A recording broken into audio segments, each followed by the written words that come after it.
Can I use the bathroom, Professor? No! Okay. Alright, ladies, gentlemen, and variations thereof, I'm Professor Brick, your proctor for today, and welcome to the Deltarune Chapter 3 and 4 Primer Brain Rot Extravaganza featuring the Spamton Sweepstakes, or the D3 4 PBRFTTSS for short. Now, you may have a few questions like, what and huh? So, basically, as I'm sure my guests on the couch here and all of you at home are very acutely aware, Deltarune Chapters 3 and 4 are very, very, very, very, very close to coming out. One more bug. One more bug. We're not getting into Pluie today. I'm sorry. I know you're very eager, but what was I saying? You know what's funny? I actually I'm getting a phone call from my mom. Oh, what the hell? This guy's so fucking unprofessional. He's never gonna pass this class. Hey, this guy's here now. Oh my god, he's part of the lesson. Where was I? I was saying, yeah, so chapters 3 and 4 are very, very close to coming out. And you may be thinking, you know, you're a good little gamer. You've played chapter 1, you've played chapter 2.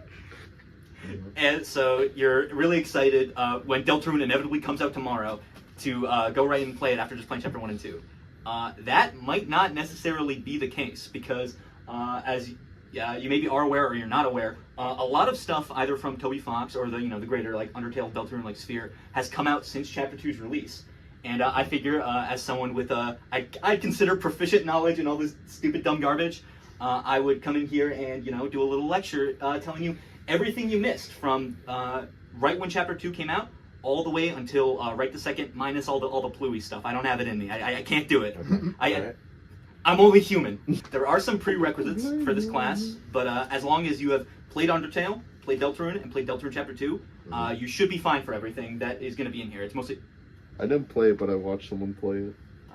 You're a fake fan, and we're gonna euthanize you afterwards. But you can still watch the lecture. You still know everything. You read the wikis. Yeah, I did read the wikis. Yeah.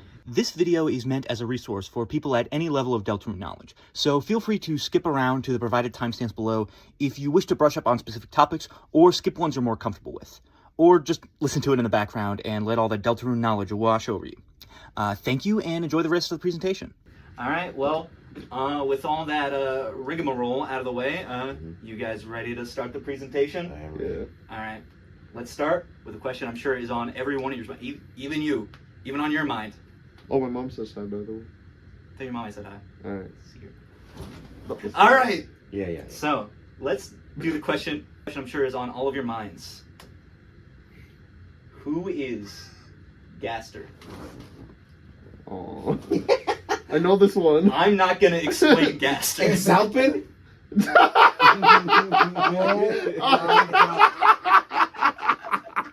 Can I explain who Gaster? Alright, so let's talk about Gaster. So, Fucking gives. Garbage in the fucking 1990s. We'll get to it. Yeah. I know what to mean. Yeah, I don't have it in me. I can't explain Gaster to you right now. It'll be too long. I can do maybe we'll in Deltarune 102. We'll talk more about Gaster. I was actually watching this video before we got here. Oh. We'll talk about it. So as long as you kind of know the basic understanding of what Gaster is, that'll be enough to get you through this. I'm basically, as long as you know everything that's going on with Gaster in Undertale, you should be fine. So I'm just going to be basically, like for the most part, talking about his relations towards Deltarune. If you want an explanation of, like Gaster specifically, what his whole deal is, if you missed out, you don't know all the fun values, like I know you know about the Goners. So who is Gaster and why that matters to Deltarune by Misty Sparkles is a genuinely very, very good video, very well-informed video, just explaining pretty much everything you need to know about Gaster, just like the basic stuff, and just like all the like nitty-gritty. So I highly suggest you at home, you don't know anything about Gaster, you know what makes this guy tick, go watch that video.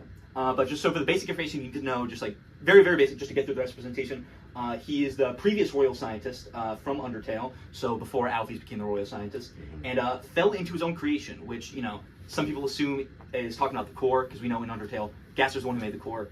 There's reason to believe, because they're being vague about it, it's probably something different. I don't know, maybe he fell into a dark world, he's found out the dark world, we'll get into it. Yeah, right. And so, talking specifically about Deltarune, he's definitely the person talking to us in the intro. I know there's some people who are kind of like weird about this and don't like want to believe it's him, and I'll get into why. So, the intro, like during the intro, the person talking to you, he directly quotes entry 17 like at least a few times. I know he, in response to something, he says very, very interesting, and I think he mentions like dark yet darker and just the general speaking patterns of Gaster. So we know he directly quotes the one thing we know Gaster said. Again, has the same speech patterns and capitalization, so we know that Gaster, other than talking in wingdings, we know he speaks in all capitals, and he has this like sort of weird like speech pattern where he talks in kind of fragments of like sentences, and they're like spaced out. And the same way that he talks in like entry 17 and all that stuff is the same way that the intro voice talks, and also when Gaster talks to us on Twitter. The Goner Maker, the whole intro sequence in the survey program, which is what the first demo of Chapter 1 is called, is referred to in the code as the Goner Maker, which Goner has a heavy association with the main mystery man himself, because the Gaster's followers during Fun Values, the people who like tell you all the lore about Gaster, they're referred to as Goners. Then you have the Goner Kid, who is the grayed out version of Monster Kid, who basically goes on this whole speech about like, oh, you know, what does it feel like to not like exist, or like would people remember you? So Goner, heavy association with Gaster, and also we're literally making a Goner in the same way that the Goners look like in like Undertale, where it's this like sort of grayed out character. Another him, muse_him, and him.png. So we're going to talk about just the general association Gaster has with the male pronoun him, because the song that plays during the Goner Maker is a song called Another Him, which is interesting because Gaster's theme, which we got through the fun values of the sound test, yada yada yada. Again, I can't go into everything with Gaster. This Gaster's theme that we find in the sound test is a song called, well, it's called Gaster's theme, but in the code it's referred to as muse_him, so like musical_him, and so that connects has a connection between another him and muse_him, and also another him, kind of like another medium from Undertale, which is the core theme in Undertale, another association with Gaster, and also Gaster's theme, you know, that guy, that motif, like Gaster's motif, is just in another him. So it's Gaster talking like Gaster, saying Gaster things with Gaster song playing. It's Gaster. But also, I want to talk about, again, just speaking on the him thing, is him.png. So I believe this was, I think it was right when Undertale like came out, or at least a little bit before or after, on the Deltarune.com website, so a website that no one would really know where to go to at that point, was this an image like this. I don't think it's this exact one, with the text and wingdings. And then on the Deltarune website, it just said I think the first few lines of entry 17.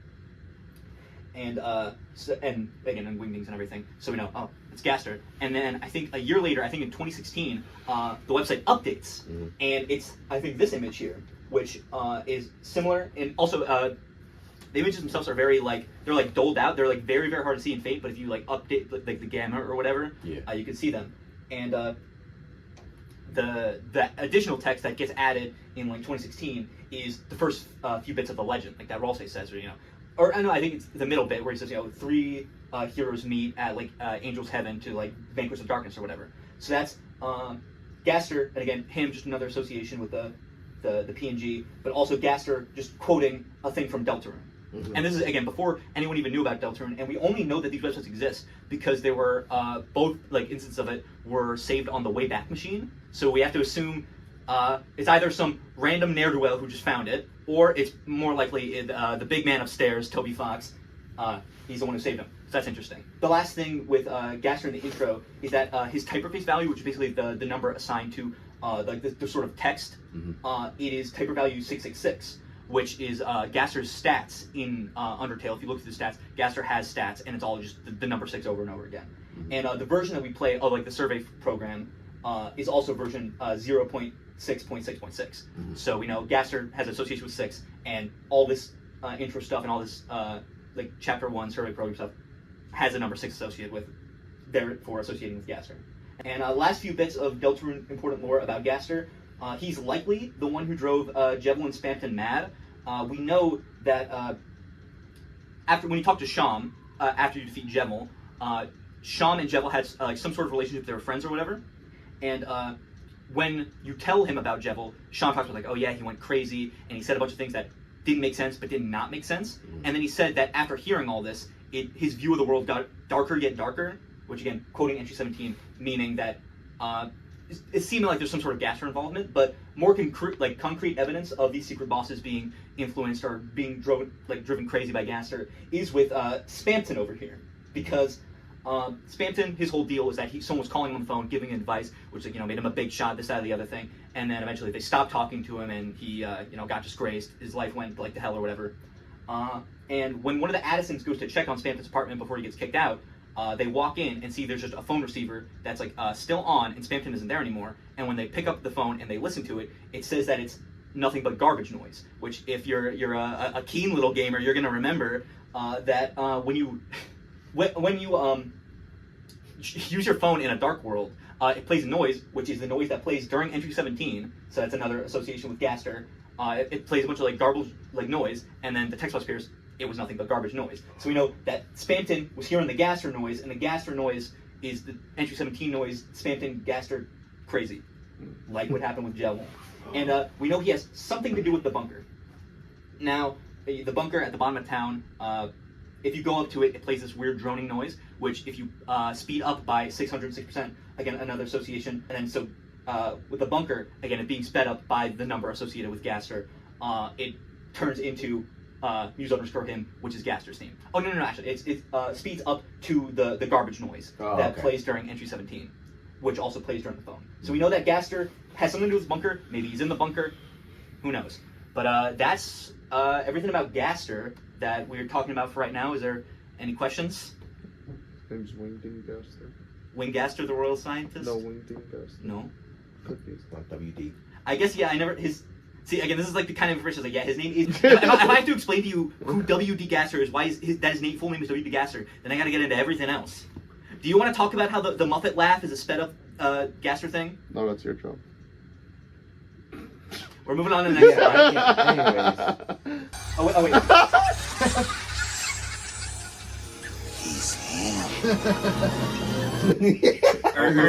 Ernest said it better than I could. Yeah. All right. What happened? So, December holiday. Probably. We actually don't know 100% that her name is December, because we've only heard her referred to as Des, but we can assume that her full name is December, especially because, we have Noelle getting sad at the spelling bee because the last, word in it was December, which made her stop and lose to Birdly. So, full name's probably December because, all of the holidays have, holiday-themed names, whatever. So, Des, if for the uninitiated, is the older sister of Noelle and childhood friend of Azriel and Kris. We know that the Dreamer family and the Holiday family, the older generation, they were good friends, so assumingly the younger kids hung out a bunch. And we can assume that Des is probably around the same age as Azriel, since we know that Kris and Noelle are around the same age. Hit Kris with a wiffle ball bat. Lore important. This actually is kind of important because we know there's this weird sort of baseball motif going on with the cyber world. If you didn't notice, Queen, she throws baseballs during her boss fight, and also the moon in the cyber world is just a big baseball. And Noelle talks about how oh man, I wish Des could see this. So we know that sort of baseballs, with balls, that has some sort of association with Noelle and has some sort of association with the cyber world, which we know has associations with Noelle. So we know that's kind of important, and that's one of the only pieces of dialogue we get of her from the first chapter. We know that Noelle is missing, and there's some sort of allusions to finding her, and we'll get more into that later on as we get more established with her. But we know that Des is gone in some way. Now, you can maybe seems oh, maybe Des died, this that, the other thing, but it doesn't seem like that because one, she doesn't have a gravestone in the graveyard in hometown where other characters who died like Gerson and the Amalgamates and Undertale. We know that they're dead, and nobody talks about her she's dead. More so that she's gone. That she went missing or something. And we know that Noelle is attempting to try and find her in some way. Is Noelle's mom ever mentioned? Yes, Noelle's mom. We know the first letter of her name is C because she was trying to evict Asgore. That's this Whole thing. whole thing. So we know the first letter of her name is C, and that she's the mayor of hometown. Okay. Which is again, we don't really know much about the mayor. She's probably going to be important later on. Yeah. So yeah, that's basically all there is to know about the mayor. So Lost Girl is potentially in reference to December, because so Lost Girl, if you don't know, that's Noelle's essentially her theme in Deltarune. It plays during this sad scene where she's thinking about Des, talking about stuff in her room in Queen's Mansion, and it's Noelle's theme like essentially it has her like motif like from Girl Next Door at the beginning of the game. But specifically it being named Lost Girl, it seems sort of be kind of like a double entendre with like, oh, Noelle's kind of like lost in life, but also the Lost Girl itself being Des, who she's trying to look for. Asgore is potentially blamed for her disappearance. Now we know that Asgore was taken off the force. He was once the police chief, and then something happened, and then he was taken off. And we also know that the Holidays and the Dreamers, they were once really close, but then they've kind of distanced each other and like stopped like interacting with each other. So there's some credence to believe that potentially this has something to do with it. Maybe Asgore has something to do with Des's disappearance, or is just blamed for it. We don't really know, but that's just kind of some conjecture at this point. Both her and Noelle are known to exist in the Undertale universe.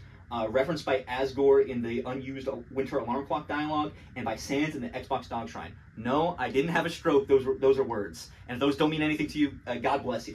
But so yeah, Asgore in the unused Alarm Clock dialogue, which was I think a Kickstarter goal. He mentions how he talks about Rudy and talks about how he's dead in Undertale, so that's kind of interesting. But he mentions how both of his daughters are going to be able to see the surface, because the dialogue there takes place in a post-pacifist or post-true pacifist rather. And so that's also interesting because we know that Rudy's dead in Undertale, but Des is still there. So Des isn't like missing or whatever in the Undertale universe, but that just makes it so we know they're there. And then also we know that they're there from Sans in the Xbox Dog Shrine. Just basically you talk to Sans with some dialogue. He's playing poker or something, I forget. And he mentions, because I think it's implied that the Holidays live in Snowdin in the Undertale timeline. Maybe they're the little house. There's like a house in Snowdin where it's like far in the background, and everyone's like, oh, who lives in that house? Can you see someone like open the door and close it? I just think that might be the Holidays. I feel like that'd be a funny theory if that's proven true, but it doesn't really matter. Yeah. But he mentions, I think, talking to an antlered girl and her sister. So obviously referring to Noelle and Des, which is also another interesting thing to bring up, because that might mean Des might not have antlers. Like, it's kind of weird the way Sans phrases it, that, an antlered girl and her sister. I think it might just be kind of like a weird like writing thing to make it so like you're not saying Noelle and Des, you're just kind of implying them, but it still is weird like nonetheless. And also just a few other things. This is a guitar that is heavily associated with Noelle. We're going to get into that later with the Spamton Sweepstakes. But we know Des is associated with Guitar Bunch, and we also know this through the puppet scarf item in Chapter 2, which is the defense item you get after beating Spamton, like in a pacifist route, where it's like a scarf for Rawlsay, but you can also equip it to Noelle. And Noelle has a comment, feels like guitar strings, with an ellipsis, implying she's thinking about Des. Oh my God! December! December! December! I am the Finder Dogs girl.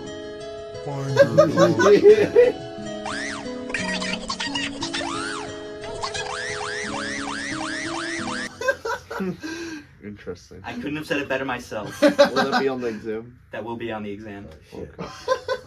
Okay. Oh my God! All right, Des continued. There's a lot to talk about with Des. So this is a bit more speculative, but this is very important to know. So there are these, this unused code in the files. It's a file, like a text file in the code of Deltarune that is titled as unused, with someone like calling out. I'll just read the dialogue for you here. Where am I? Hello? Anyone? Is anybody out there? Someone? Anyone? Can anyone hear me? It's dark. It's so dark here. Someone? Anyone? If you can hear me, say something, please. So that's the dialogue. That's the unused dialogue in Chapter 1, and then in Chapter 2 we get, no one can hear me, can they? I guess not. To be honest, I'm not sure I can hear myself. It's so quiet here, and yet sometimes I swear I hear something. Something like scratching. Interesting, cryptic. So, we know that Des is most likely missing and not dead, meaning that this could potentially be her. She got like stuck in the code somehow. Yeah. And we know that the Dreamer and Holiday kids have explored like spooky stuff in town. Like I know that they mentioned that they explored like the forest behind like the graveyard in hometown. And we also know that Kris has some sort of trauma related to the bunker. We know that I think like Snowy and Monster Kid like make fun of them for it, and they're clearly kind of off-put by the bunker. And we know that all has stuff to do with Gaster. And then, again, we're getting into like weird stuff. So is Des gonered? Maybe. I think that's kind of what's going on here, or at least what it's implied going on, if we believe it is Des, which we don't really have any reason to not believe it is. It's other than like it just seems like it fits with everything else going on with Des. And when talking in Spamton's shop, if you select the fear option, he will directly quote the unused code. So his like eyes will go like staticky, and he'll say, "Can anyone hear me? Help," which is again dialogue taken straight from the chapter 1 dialogue. And then he continues talking and says like, "Oh, that wasn't me," and then he says, "But it sounded like they were trying to talk to you," which implies that whoever the code is, they're trying to talk to Kris, which would make sense if it is Des. All right. All right. So now we're getting into the bigger boy stuff. Yeah, who's Mike? Raise your hand if you know who Mike is, even vaguely. This guy. So yeah, Mike, if you didn't know, because again, he's only mentioned a very, very few times in Deltarune proper. He's mentioned by Spamton a couple times and is assumedly his friend. Mentions him in the shop dialogue, asking about friends at 2. Let's check this out real quick. So yeah, if you click ask about friends with Spamton, he'll say this. Me? Friends?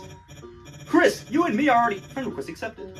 We don't need anyone else. We don't need easels or CRTs. We don't need any man, woman, or child at half price. We don't need Mike. Kris, don't believe anything you see on TV. The man's a criminal, I tell you, a criminal. Gotcha. So that's what Spamton has to say about Mike here. And he's also mentioned after defeating Spamton using violence. Oh, where he says, "Are you getting this all, Mike? I'm finally gonna be a big shot," which is very interesting because it kind of parallels Jevil after you defeat him with violence, where he says, "So the queen returns and the hell's roar bubbles from the depths." Oh shit. So with this potential parallel, people kind of got to the conclusion like, oh, if like Jevil, the secret boss, is teasing the main boss of the next chapter after defeating him with violence, maybe Spamton, after defeating him with violence, is teasing the main boss of the next chapter. Which is also potentially corroborated by Spamton clearly talked about Mike, at least from our perspective currently, as someone who like wronged him or like, oh, is a criminal, don't believe him. And also he mentioned that you don't need easels or CRTs, which if you look over to our main man on the left here, or right, sorry, directions, he maybe Mike, at least a commonly held belief for a little while was, oh, Mike is Spamton's friends who wronged him, who's going to be the main boss of Chapter 3 because of all this stuff, and he's going to be the CRT guy with a smile. But another important thing to talk about is Mike Ditka's Big Shot Soda in 1997. So this is a commercial. Let's just watch it. Is this a real commercial or something? This is a real commercial. Yeah. Oh, okay. This is a real commercial that came out in the year of 1997. And Spamton mentioned this. That's it. It's time for a big shot. Oh, yeah, y'all, we do need a big shot. We need a big shot on our side. We need a big shot. We need a big shot. You need a big shot? I got your big shot right here. We got 12 delicious flavors, and you'll love them all. Saber Center has all your Big Shot tailgate party needs at prices too low to mention. Look for Iron Mike Big Shot displays at Saber Center. Big Shot of the Week is... Okay, so let's get into this. So basically, this is a commercial for Mike Ditka's Big Shot Soda that came out in the year 1997. So clearly, this has something to do with Spamton. I think it's very likely that Toby Fox probably saw this and inspired a bunch of stuff about Spamton, specifically his association with the year 1997, and also his whole like catchphrase of being a big shot. And then again, also, the guy in the commercial is a guy called Mike Ditka. So we can assume this Mike character is in some way inspired by the commercial, and kind of leads to believe potentially maybe all this is just kind of a reference to the commercial, and is it really going to be important? I think there's reason to believe that that might not be the case, but I think it's definitely worth mentioning either way. We have a fourth guest on the lesson. Oh, never mind. Wait, I have a... You have a question? Wait. You gotta remove that for copyright. Oh shoot. Oh, so is there like any correlation that we should know about Mettaton and Spamton, or it's not that important right now? I think that goes under the again, that's in the previous class about Deltarune Chapter 1 and 2, because I think they're very clearly we pretty much get all the information we need with their correlation in Deltarune, that like Mettaton, the ghost version, drew the picture in MS Paint like on the school laptops, or no, in the library laptops of the Neo body, which is what Spamton finds in the like deleted drawer or whatever in the cyber world, which is how he gets the power. So we know there's an association there, but I don't think that's going to be like lore important going forward. Okay. But you want to take something that might not be even more not important in the lore going forward. Raise your hand if you know who Friend is. That's what I thought. That's why the presentation's here. So image underscore friend. It's this guy. It's Yeah, it's a sprite that appears in the basement of Queen's Mansion when you're going to find the Neo body. And it basically, you like walk forward and you walk back, and it disappears for like a few frames and then disappears. And it is just basically like a sort of Cheshire cat smile, and it has Spamton's eyes. But what maybe is kind of important is that the colors are flipped. And also another important thing is that in the files, this is referred to as image underscore friend, which follows the naming pattern of all the files in the code related to Gaster. So like all the, again, like the bunker stuff and all the Goner Maker stuff, it all has the same sort of naming scheme where it is the type of like image it is, or like the type of like file it is, like so like image, music, whatever, in all caps, and then underscore, and then a descriptor word, which is also in all capitals. So we know that this thing, whatever it is, it probably has something to do with Gaster, and also potentially related to an unused room from Undertale, maybe.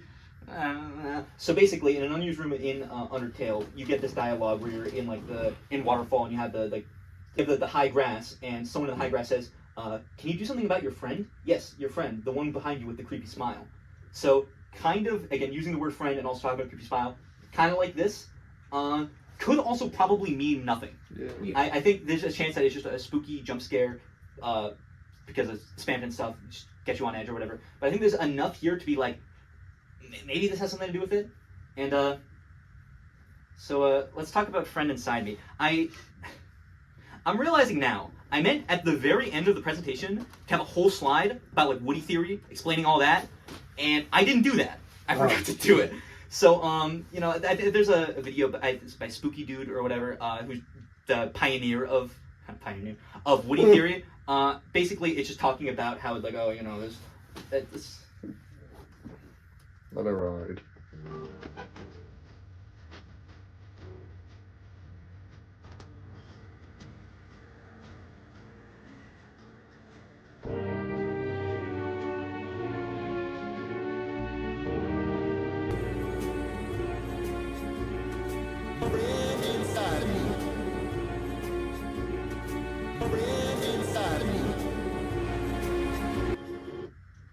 That's scary. So basically, Toby Fox, I forget exactly when, I think it was at least after Chapter 2, he started just posting weird videos like this. Wait, on, really? on Tumblr. Yeah, no, that's Toby Oh, Fox. I thought that was just a shit post you wanted to post. No, that was Toby Fox made that. Oh, okay. And he posted a bunch of videos with like weird, like, again, the song from Toy Story, but, like, spliced up saying like "friend inside me" over and over again. Just like on Tumblr, just a bunch of times.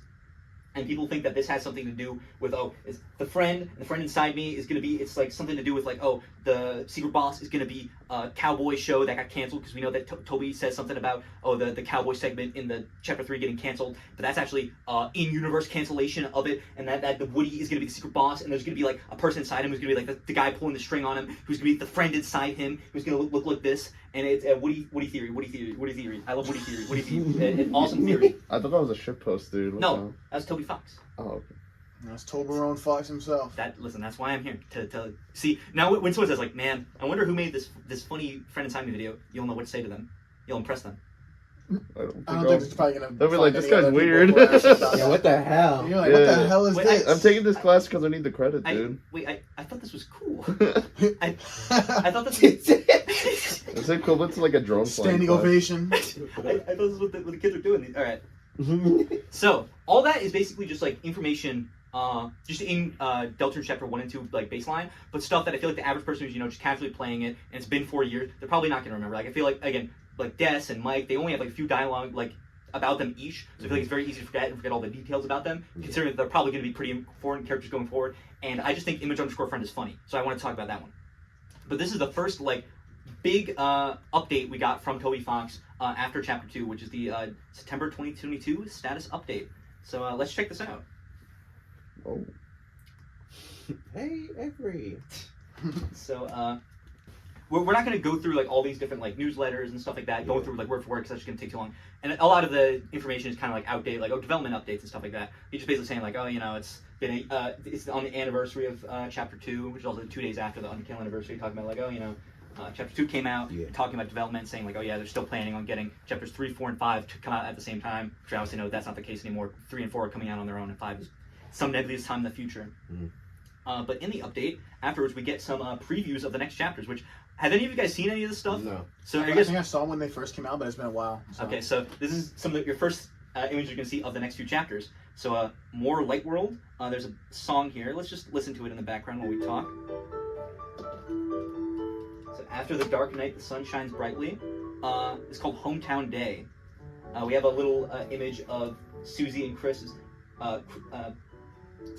the diner. Basically, Kris talking about how Susie talking about how Chris's family is weird, and inspecting all these images and I think like downloading them, we can see that most of these images are labeled Chapter 4. Oh.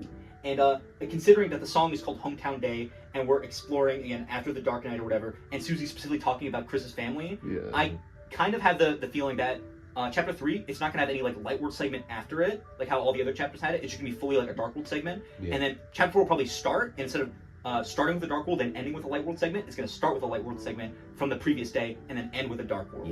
So basically, it's going to be after Chapter 3 of the Dreamer House. You're going to be able to walk around Susie in the daytime, and for the first time, which is why there's a new song. And again, Susie's going to comment on how your family's weird because of all the stuff that happened in the Dreamer House. Throwing stones. Awesome. All right. And more. Okay, so. No way this is important. This image is going to come up at literally the very end of the presentation. The last, I think the last slide before like the final like goodbye slide. So keep this in the back of your mind. Okay. This will be on the test. I'm going to bring this up at the very, very, very end. Right. Does the blue guy have a name? I saw a bunch of people saying like, wait, guys. That's Bluey. That's Bluey. It's not Bluey. We already know his name. It's not Bluey. Okay. More Castletown. Let's listen to this. Hey, they're back. So here's an image, again, also from Chapter 4. So again, I'm thinking this also, again, takes place after Chapter 3, which if you notice this guy here, you don't recognize this one. Because this is, we're going to learn about later, this is definitely an enemy from Chapter 3. So this is basically showing that if you have certain characters recruited, like certain things happen in the hometown, like if you have these specific recruits, there'll be like a band playing in hometown, in the Grand Fountain, Dark World, and also your Castletown or whatever. Trap house. And yeah, so this is just, again, showing that this is after Chapter 3. Queen. Awesome. Rules card. There's a lamp. Lamp, yeah. And more and more Dark World. So this is the first stuff we get to see about actually Chapter 3, because everything before this is Chapter 4. We have this image and the song called Green Room, which is obviously fitting with the TV motif of everything else going on. The song itself is, I think, a remix of the Hip Shop theme. Yeah, I know, it sounds familiar. Yeah, and I know some people said that it kind of sounded like It's Raining Somewhere Else, like from Undertale. And, like, I kind of hear it. I think the instrumentation, it sounds like similar, but it doesn't have like any of the motif, like Sansa's motif, like in the song. Yeah. So I think it's just like, again, like similar instrumentation. But so yeah, we have our first image of the Chapter 3 Dark World here, which is assumedly what we can assume is the Green Room, and again, because we know it's going to be some sort of like TV Dark World, also mixed in with like the Dreamer House, which I think is emblematic here because it kind of shows that it's more than just a living room. Because like if you look at this kind of looks like it was at least supposed to be like an analog to like Kris and Azrael's like bedroom. Yeah. Oh, because yeah. you see like on this side we have the bed with the green and yellow stripes, and it's like represents like Azrael's side of the room with all like the accolades and it's all bright and colorful. Then we have this bed that's like all gray and monotone, has like cuts in it and stuff, representing like Kris's like barren side of the room. And we also have like the knives on this side of the room, which we know that Kris has a big association with knives. So yeah, it's basically also in the plants that are in the Dreamer House. So that's basically it here, but I just find that really interesting that it's representing their rooms. And then Toby says like, oh sorry, nothing else is gonna get released this year. Pretty funny. Again, what was this, like 2021? And I think 2022, and we were like, guys, it might come out this year, and here we are sitting in 2025. Yeah. But for the Chapter 2 anniversary and the Undertale anniversary, we got a little Prelude to Destruction. special event, guys. Special event. Guys, Is that the next slide? it's the time. It's the moment you've all been waiting for. So it's the announcement at like D-Day. All right, you guys ready? Yeah, I'm ready. It's gonna be fucked up. The Spamton Sweepstakes, baby. Yeah. We're finally here. Woo, Cromer. Let's get in there. All right. So, students, we've officially entered the Spamton Sweepstakes section of the course.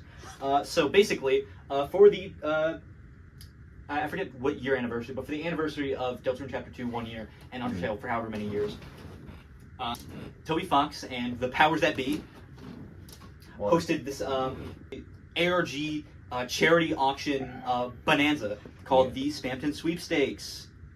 Yippee! Let's play some music. Wait.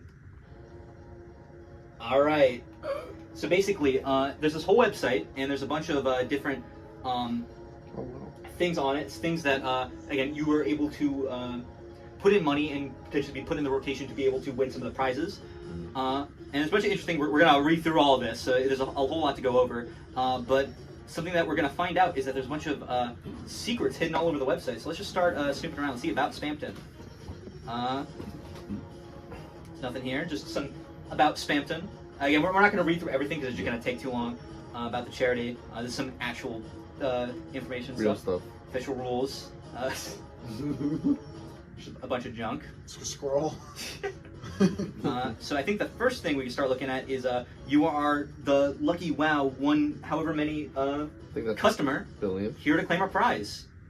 Oh shit. So we reached a website. I'm gonna pull this up here so we can see that all the websites on the all the like secret websites have the same Deltarune.com / and then some sort of word, which is interesting because there's gonna be somewhere we don't have the actual like link to it on the website, but we're just gonna have to look it up. So just keep that in mind. Actually, I'm gonna keep it in like windowed mode, so we can like go back and forth. There's gonna be a lot of. So, which one do you guys want to pick? Number 7. Number 7. 1, 2, 3, 4, 5, 6. Hippus. Yep. Doesn't noise, man. Back shots. So that's it. Let's just look through all the. Nothing.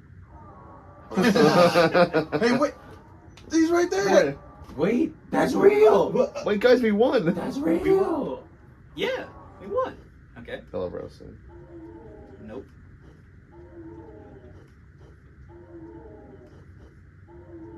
Peepus. If you press in a specific order, does something happen? I don't think so.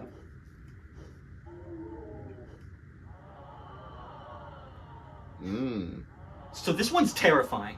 Wow. I need to talk about this one real Yeah, I quick. was gonna say this one's kind of important. This has some. Yeah. So this is like, oh, it's a gumball machine. Wouldn't you like to think so? Because what's it called? You would think like, oh, how did it? Shut up. So the gumball machine, right? You'd think as oh, they just like looked up a PNG of a gumball and like just crop it out, whatever. Yeah. People tried reverse image searching this.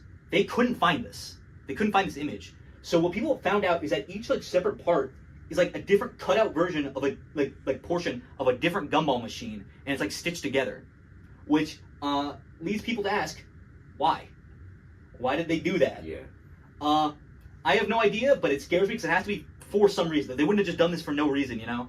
So I saw some people say like, oh, maybe some like omega flowy like garbage, like image, like stuff stitched together. We're gonna click on that. Actually, wait, let's just.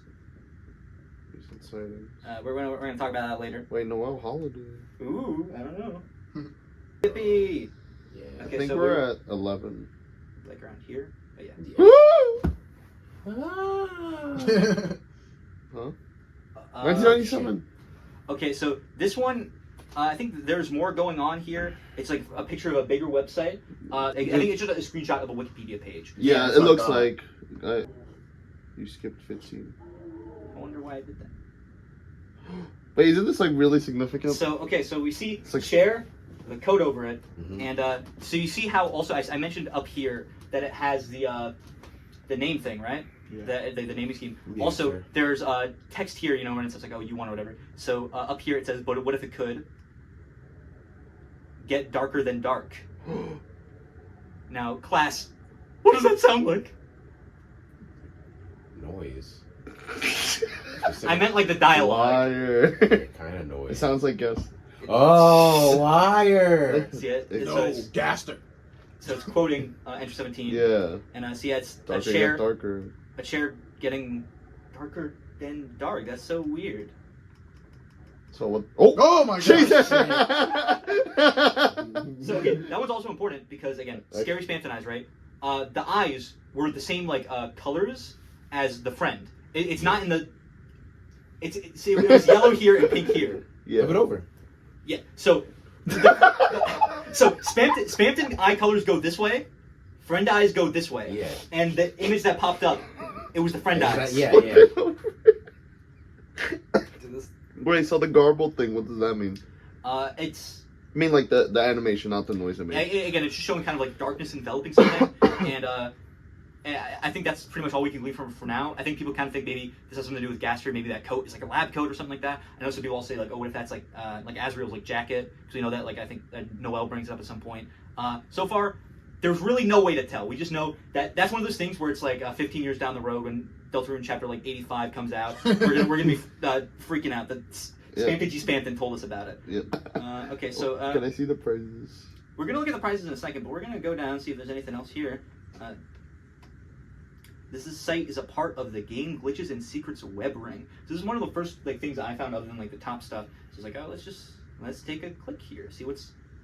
Welcome to Holiday Girl 1225's Game Secrets, Glitches, and Theories blog. It's her. Yeah. So yeah, I think class, who do we think Holiday Girl is? Noelle. Rudy. Yeah. What if it is? Look. See, my theory was Burger Pants. What's we'll get the it. audio? I think it's Noelle. I like it.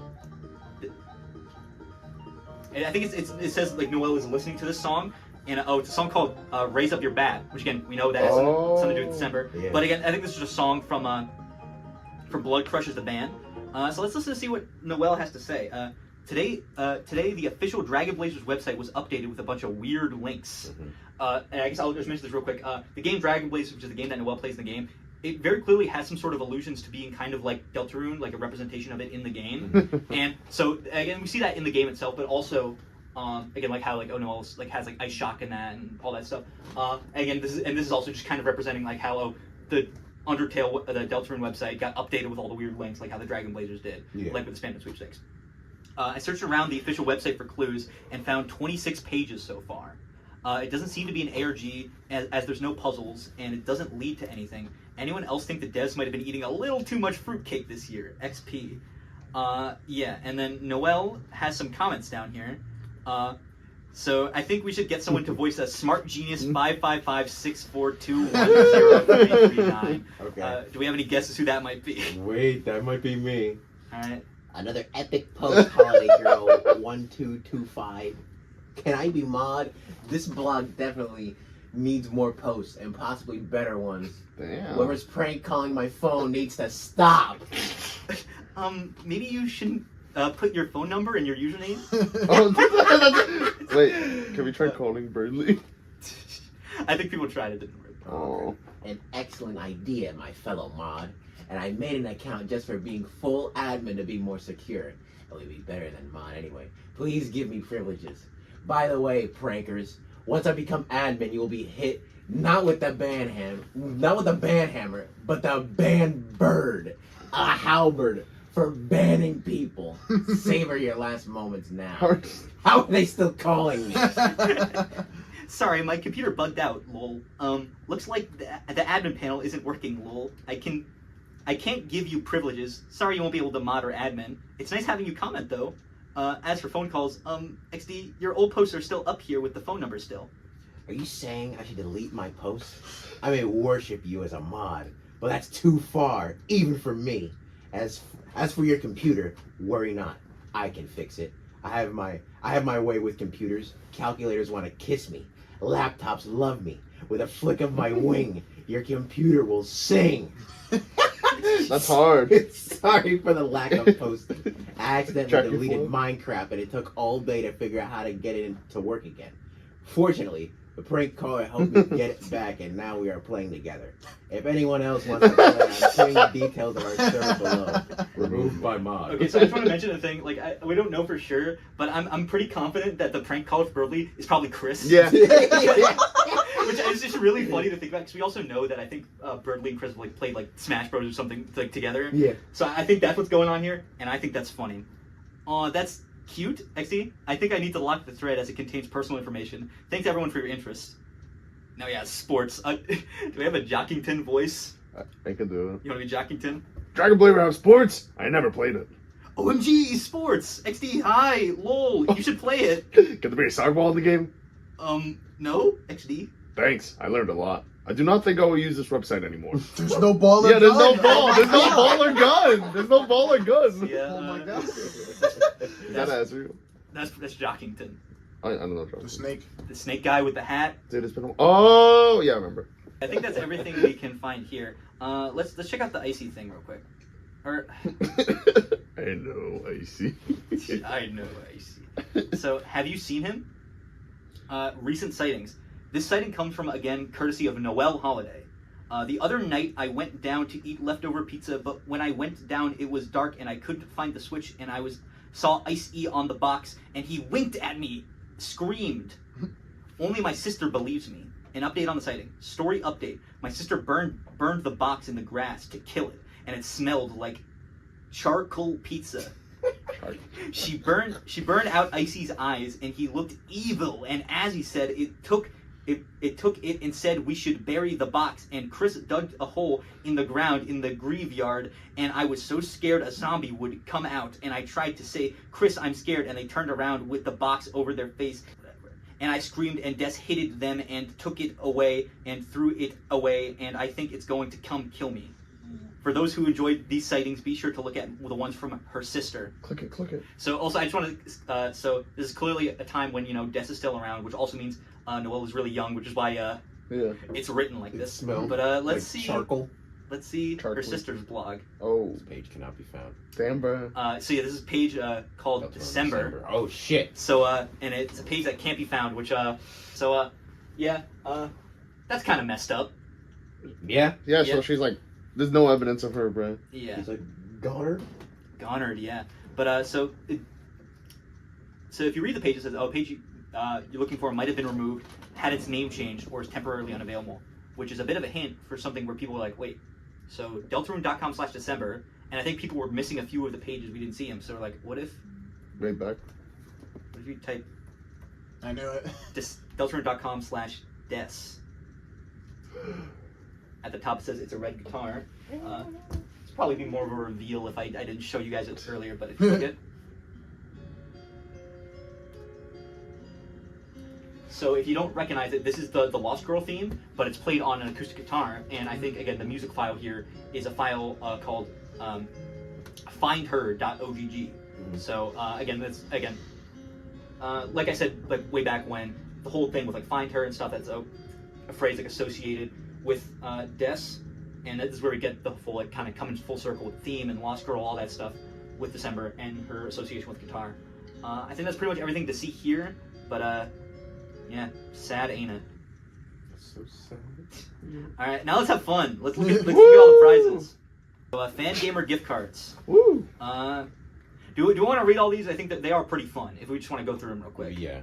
Go for it. Up to 3 people will win a various. Cash. Okay. I'm just gonna skip over the ones that aren't as funny. Yeah, if anything, so- just give a quick summary. So, Yeah. 9 fan gamer gift cards Yeah, that's the first prize. if you donate. So shirtwear. This is basically, I think, a bunch of the fan gamer shirts, but with Spamton's face over it. And this one, these shoot up bubblegum wrappers thought they could make merchandise without me. Well, who's a customer embroidery? Now you can scrap heap. So this is a lot of the links that we're gonna find on the website. This is the first one that we see. So we just click on it. What? Where could this be? Deltarune.com/ramb. Click it. Oh. Oh my god. So now we're in the green room. We do some clicking around here. I think this will just. What the f- Weather. Uh, Oh, Weather Channel. Really annoying. weather, yeah. What the fuck? The weather always sticks together. So we learn more about these guys later, but yeah, this is assumedly one of like the mini bosses for Chapter 3. Yeah. That's pretty crazy. The Weather Channel. This I remember seeing when Yeah. it came out. This is a cool spot. That's for sure. This is the green room. Oh no. So like a Spider-Man Yeah, print it's all screen. This is the TV's off. Start doing jumping jacks. Alright, All we're at the right, so- shirt. Now we're at the What- socks. Yes, that's everything in that section of it. So we have the Spamton's old socks. Ew. Pretty awesome. That's pretty cool. Spamton's old toilet paper. Ew. Oh, paper stickers.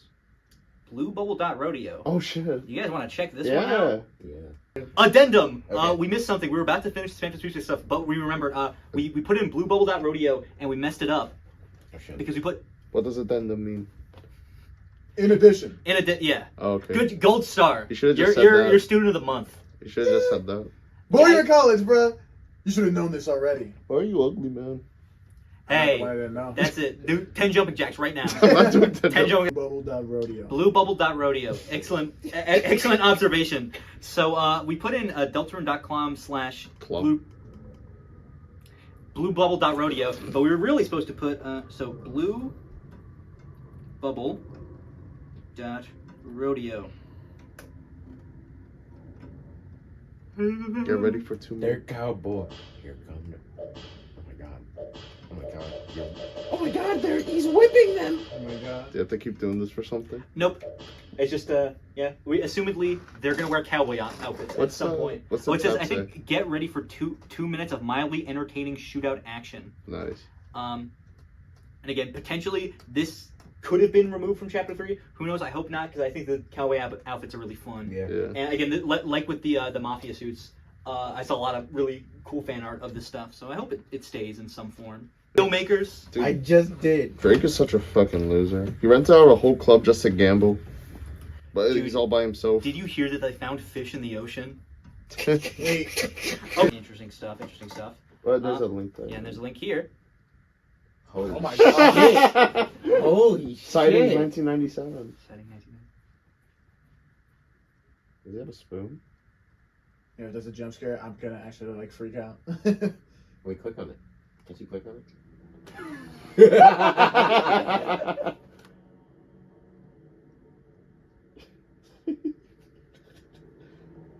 Do it again? Yeah, looped.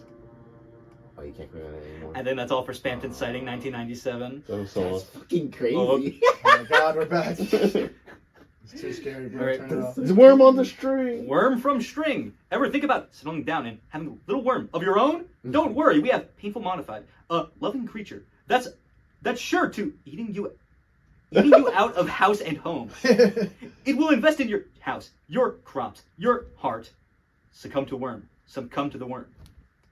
Is there anything? I was really hoping to win this one. It's a good one. It's a good one. Guys, I gotta be honest, I did not win any of the Spamton Sweepstakes. How many you put down? donated $70,000. Yeah, right. To be fair, I think Diavolo from JoJo's did win one. Oh, that's awesome. Yeah. Championship belt. That's a good one. This one's too long to read. But I see the What's link. the link? the The champ. champ. What's that? That's Best Inu. it's an Inu. What is this Dog. song? At least it's dog in Japanese. Oh my. That song was kind of fire. Wait, So- can we inspect oh. the champion belt? I want to see what it looks like. Champion belt. Money gang, you're the champ, top sales. Oh my god, it's Foggy. Oh my god. We're gonna make sure we're checking these. Thank you for reminding me. You're a gold star. Brown star. No. Let's talk about Spamton after This not is surviving. Oh, wait. I caught this one. a bit. Sands! Yeah. Spamton after not surviving. And he's I- monster dust. This is crazy that they acknowledge this. Yeah. In case any of you at home don't know what Steven after not surviving is, the image is right here. Actually, it's right over Josh's face on that camera. No, that The other one. Right, yeah. Yeah. Steven after not surviving, it's Sans. Potential lore significance. It's kind of like dust, like how Yeah, monster turned to yeah. dust. And he mentions dust. Again, monster turned into dust is kind of important, but he's a darkener though. I don't know. That's worth mentioning. Yeah. Kungadero crossing sign. The fuck's that? Oh, right. Yeah, the Kungadero. It's the bar. Oh, we'll get Cookie of boy.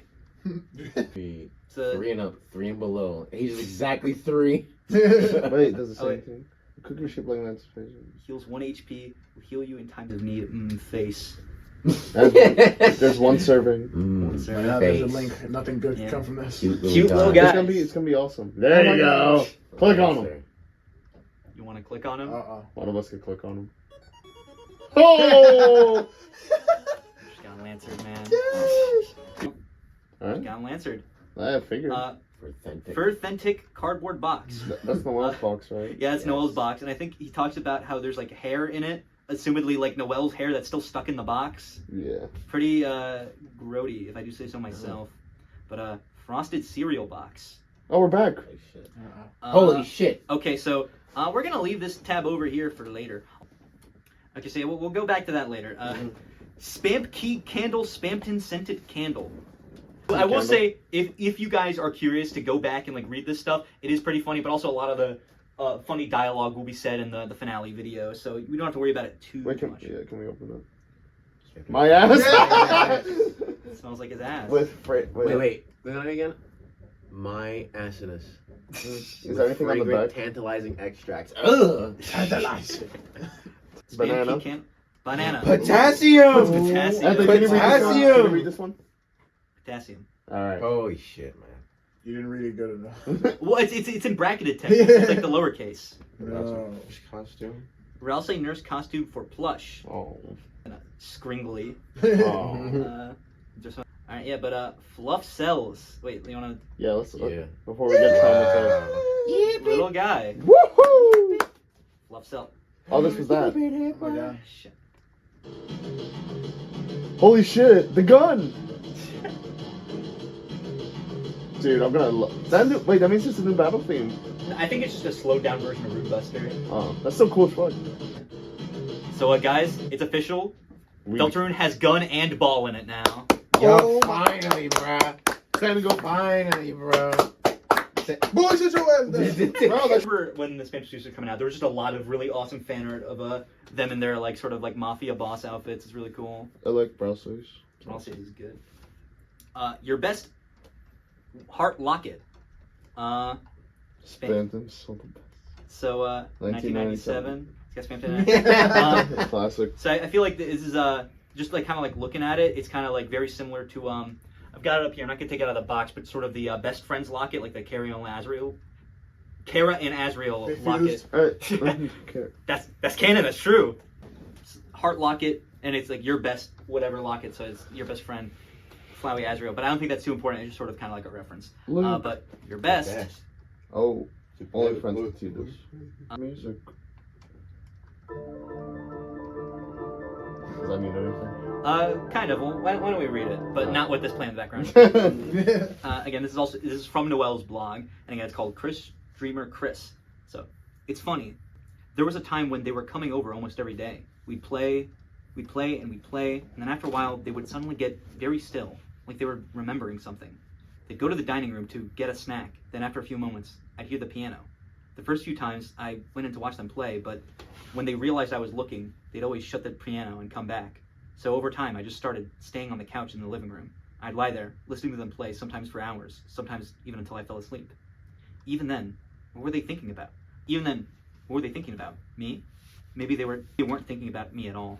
They didn't have a piano at their house, so they probably just came over to use mine. Even then, with my eyes open, there were times when I wasn't even sure if we were really friends. But when I closed my eyes, it felt like a concert just for me.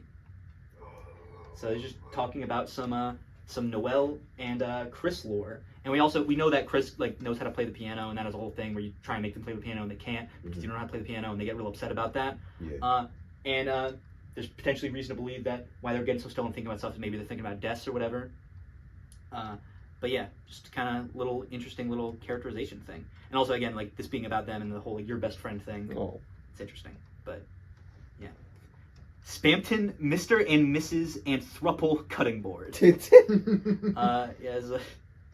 and Mrs. Ann Spamton. 1997. Yeah, his favorite number. So it's a shared cutting board for for two people in Spamton. Yep. Awesome. No, it's just for me. Better. Peepus bath rug. Holy Nice. shit! I wish I got this. Yeah. Talking about the Peepus bath rug. Take a look at it. Peepus. Awesome. Anything click. They're multiplying. About to get Peepus. Oh, never mind. Oh my god. Okay, this is again. I think we're gonna go over these like big lore ones Welcome to a Hall. little bit later. Blue circle. Blue circle. Peepus. Bathrobe. Embroidered bathrobe and slippers. There they are. Nice. So that's that.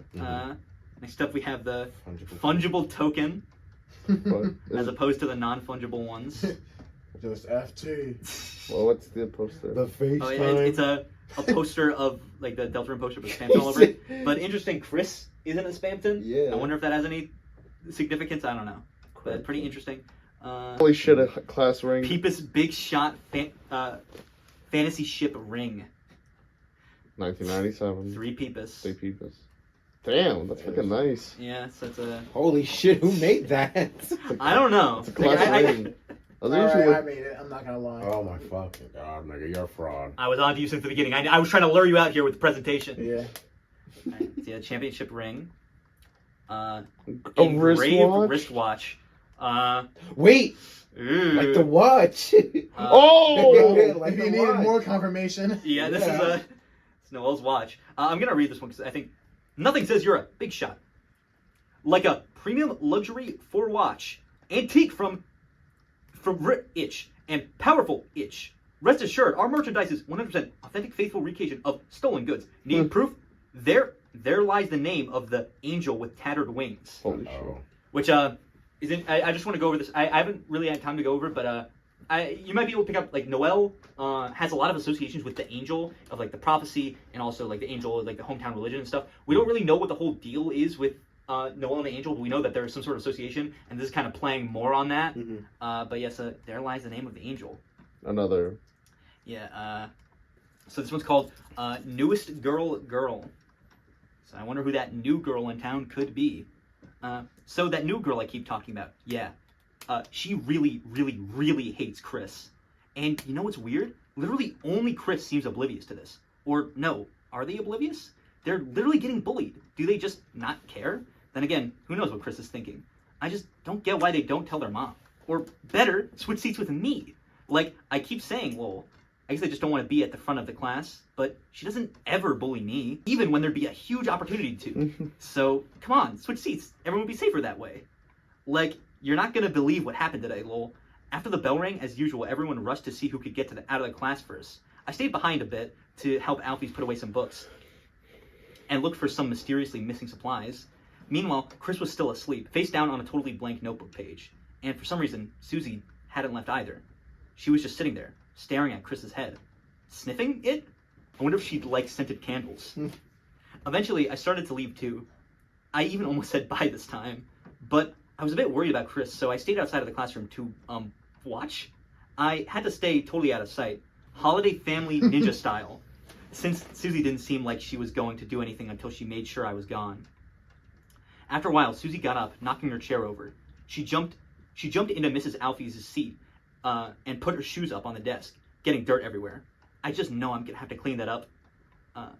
She grabbed the apple Birdley had given Alfie's a few days ago, you know, with one of the ones she literally has never eaten, held it up and started talking. Hey, idiot. Kris didn't look up. Hey, idiot. Kris still didn't look up. Kris! Kris looked up. Susie rolled her eyes and showed all of her horrible teeth. Horrible and very cool teeth. Nice shampoo. Apple flavor, right? Better be careful about wearing that around me. Then she bit the whole apple in half, including the core. She even ate the seeds, which contain arsenics, if you didn't know. Don't eat those, Susie. Anyway, Kris didn't react, so she continued. Keep smelling like apples. You might end up like this. Kris didn't react. Bitten. She pointed at the apple. In half. There was like the most awkward silence and then snickering, but it wasn't Susie. No, it was Kris, just barely stifling some laugh. Did they think that was some kind of weird joke? Whatever it was, Susie must have thought she was getting made fun of because she immediately just launched the apple right at Kris. But Kris, with their gamer reaction speed, held up their notebook like a shield and blocked it diagonally, bouncing it into the air, and actually caught the apple, then took a bite out of it. Gosh, though, did that make Susie mad? You little... She ran over and grabbed Kris by the hair, staring into their face. Really close. I froze. I just know that if I didn't do anything, Kris would get hurt, or worse. But something inside me just froze. I just stood there, holding my breath, and Susie kept talking. One day, your mom's gonna get sick of you, you little freak. And as soon as that happens, she laughed. I genuinely felt sick. Someone might make you disappear, and she'll finally realize how happy she was without you. But after all that, Kris didn't say anything at all. Susie exploded. Say something, you idiot! It felt like her voice echoed around the room forever. Then, when it finally went quiet, Kris's mouth looked like it moved. To be honest, moved so slightly I couldn't even tell if they said something or what, but whatever it is, Susie's attitude suddenly completely changed. She let go of Kris, backing off quickly, then left the room in such a hurry she easily would have won today's leaving first race. I really wish I could have seen her reaction, but I was so scared she would see me, I literally just jumped into my locker. In the end, all I could see through the little slats were her shape from behind, going towards the entrance of the school with her head held low. Finally, I heard the entrance door close. I sighed, and suddenly all that frozen feeling had built up in my chest and flew out of my body all at once. Holy cheese and crackers, I said to myself. I almost started laughing from relief. Then, suddenly, my locker's door flung open. Kris was standing there. I started stuttering hello and just slowly shut the door on myself and left. Well, that just happened. No. I ordered apple shampoo. Maybe if I wear it too, she won't bother Kris as much. Oh my god. So that's a newest girl. I think this is probably one of the most interesting things. Yeah. Yeah, I don't know what Kris said. This is some crazy I shit. think there's a lot of like theories that people are like trying to figure out, like, oh, what did Kris say? It's really interesting for like characterizing like Kris like on their own, like without our influence. And I feel like a lot of like these sort of like parts of the Spamton Sweepstakes are like characterizing Kris in like a really interesting way. I just find this stuff very, very interesting. But yeah, that's enough for that. All right, back to the fun stuff. Back to the fun stuff. Spamton 3D Celebrity Photo Cube. It says have no meaning. Benjamin Franklin and Spamton. Said at the same time, like a fusion. Blink. Oh no. Uh-oh. That's it? That's it. Okay. I think some people like had kind of a theory like, oh, this is gonna be at the very start of the chapter where it's like Susie like waking up. Oh, from, like, yeah. Oh, sleep in the again. and she's in a dark And I one think some clothes? people saw that like if you put her on like the bed in the green room, it like lines up pretty perfectly. Yeah, I was thinking the same thing. Yeah, so that might be the case. So that's pretty That's interesting. Hot Mamas in your area, real wine glass, 100%. Is that Queen? It's a Queen's like wine glass. Oh, it has a blue lipstick. Coral blue number 2. Coral blue number 2. Skeleton snow Why is globe. it- I gotta read this one. So it's a.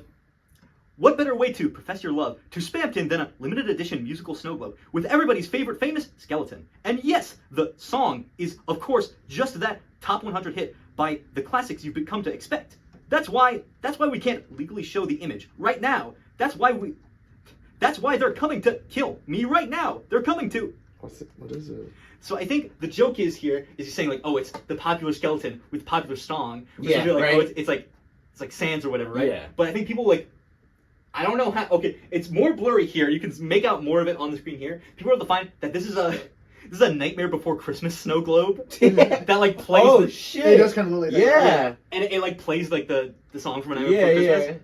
And I don't think anyone's come forward with whoever got this to like actually prove whether it is or not. But I just find that really funny. They're just selling someone else's merchandise. Every single piece of merch you can buy. That's awesome. Yeah. So this is just literally everything in the fan gamer store. Wait, hold on. I want to browse. Hey, this is awesome. Yeah.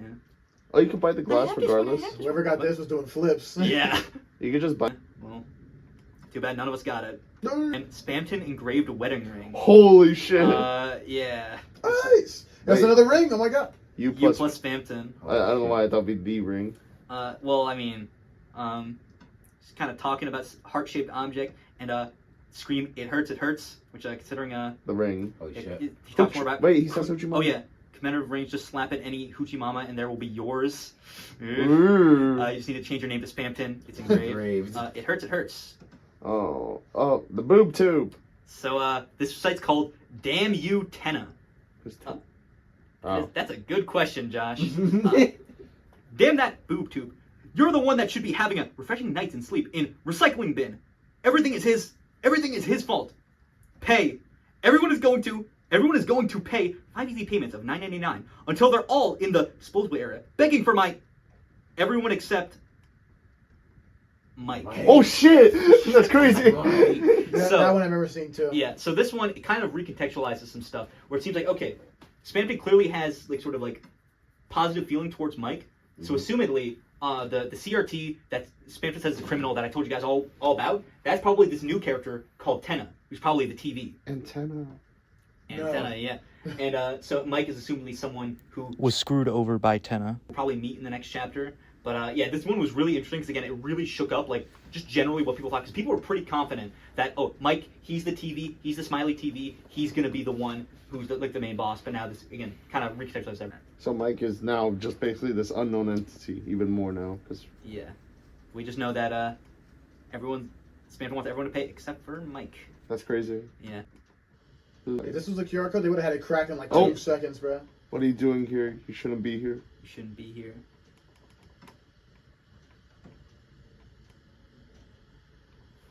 This is scary.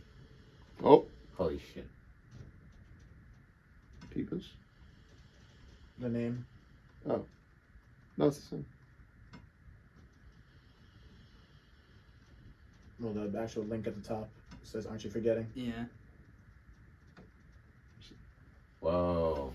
Okay, Wow. so what does this mean? so we're gonna find that out in a video. Grilled penta cheese. All right. Ice place _ glacier. Did anyone else wander around this screen as a kid? Wait, who's posting? It's Noelle. Oh, okay. And she's talking about the Dragon Blazers game. The cross-shaped maze in the ice area from Dragon Blazers. Once you go into it, no matter where you go, you'll always be brought back to the same room. Normally, one of the characters is supposed to guide you through the maze, but it became one of the most famous, or should I say infamous, XP parts of the game, because if you go there without the character, you'll basically get stuck forever.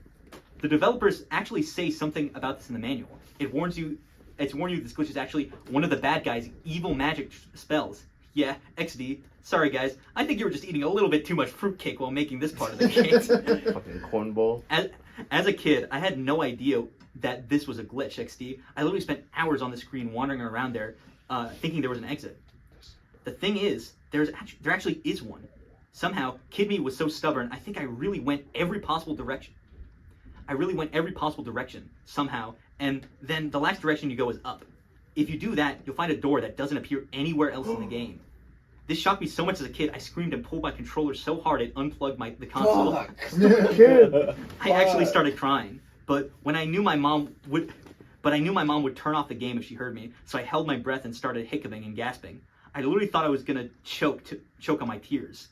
It only made me cry more that I had to plug the game back in myself. I was so scared that I would get electrocuted and die from the wires. I was actually always afraid of electro sockets too, because I thought they were looking at me. It's kind of like the wear wires in chapter. Then when she gets shocked. Remember that? Yeah. Come on, I wasn't a weird kid, I promise, XP. I got over it. So I started the game again, and with my hands shaking, I went back to the maze. But what's super weird was somehow I was able to get right back to the door. I was so happy I almost started screaming again. But remember to hold my breath halfway, XD. Now I know was going to be able to see what was in the secret door. Or so I thought, XP. It was locked, and I've never been able to find any key in the game that opens it. Since then, I can actually get the door pretty consistently if I concentrate. Unfortunately, I don't know exactly what I'm doing, and it feels different every time, so I can't give any advice, unfortunately, XP. I know this sounds really, really fake, but if anyone ever figures out how to open the door, please, please, please sign my guest book. I'll even put you in the Hall of Fame, so there can be someone else in it besides me, XP. Wait, so what does that reflect about the actual game?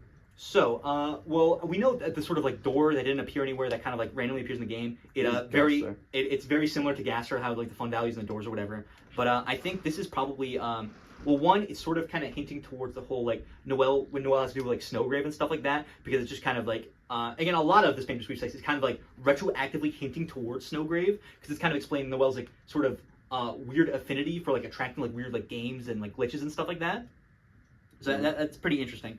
And again, I think also because we know that Dragon Blazers is sort of like a parallel in universe to like Deltarune, I think this is gonna be something where it's like a scenario sort of like this is probably gonna happen in a later chapter. Oh, like you're gonna need someone to guide you. Yeah. Again, I think this is gonna be one of those scenarios where again, Deltarune chapter 85 will look back and be like, oh, this was what this was the whole time. Yeah. And that came from like the TV screen and then like the static and then all that.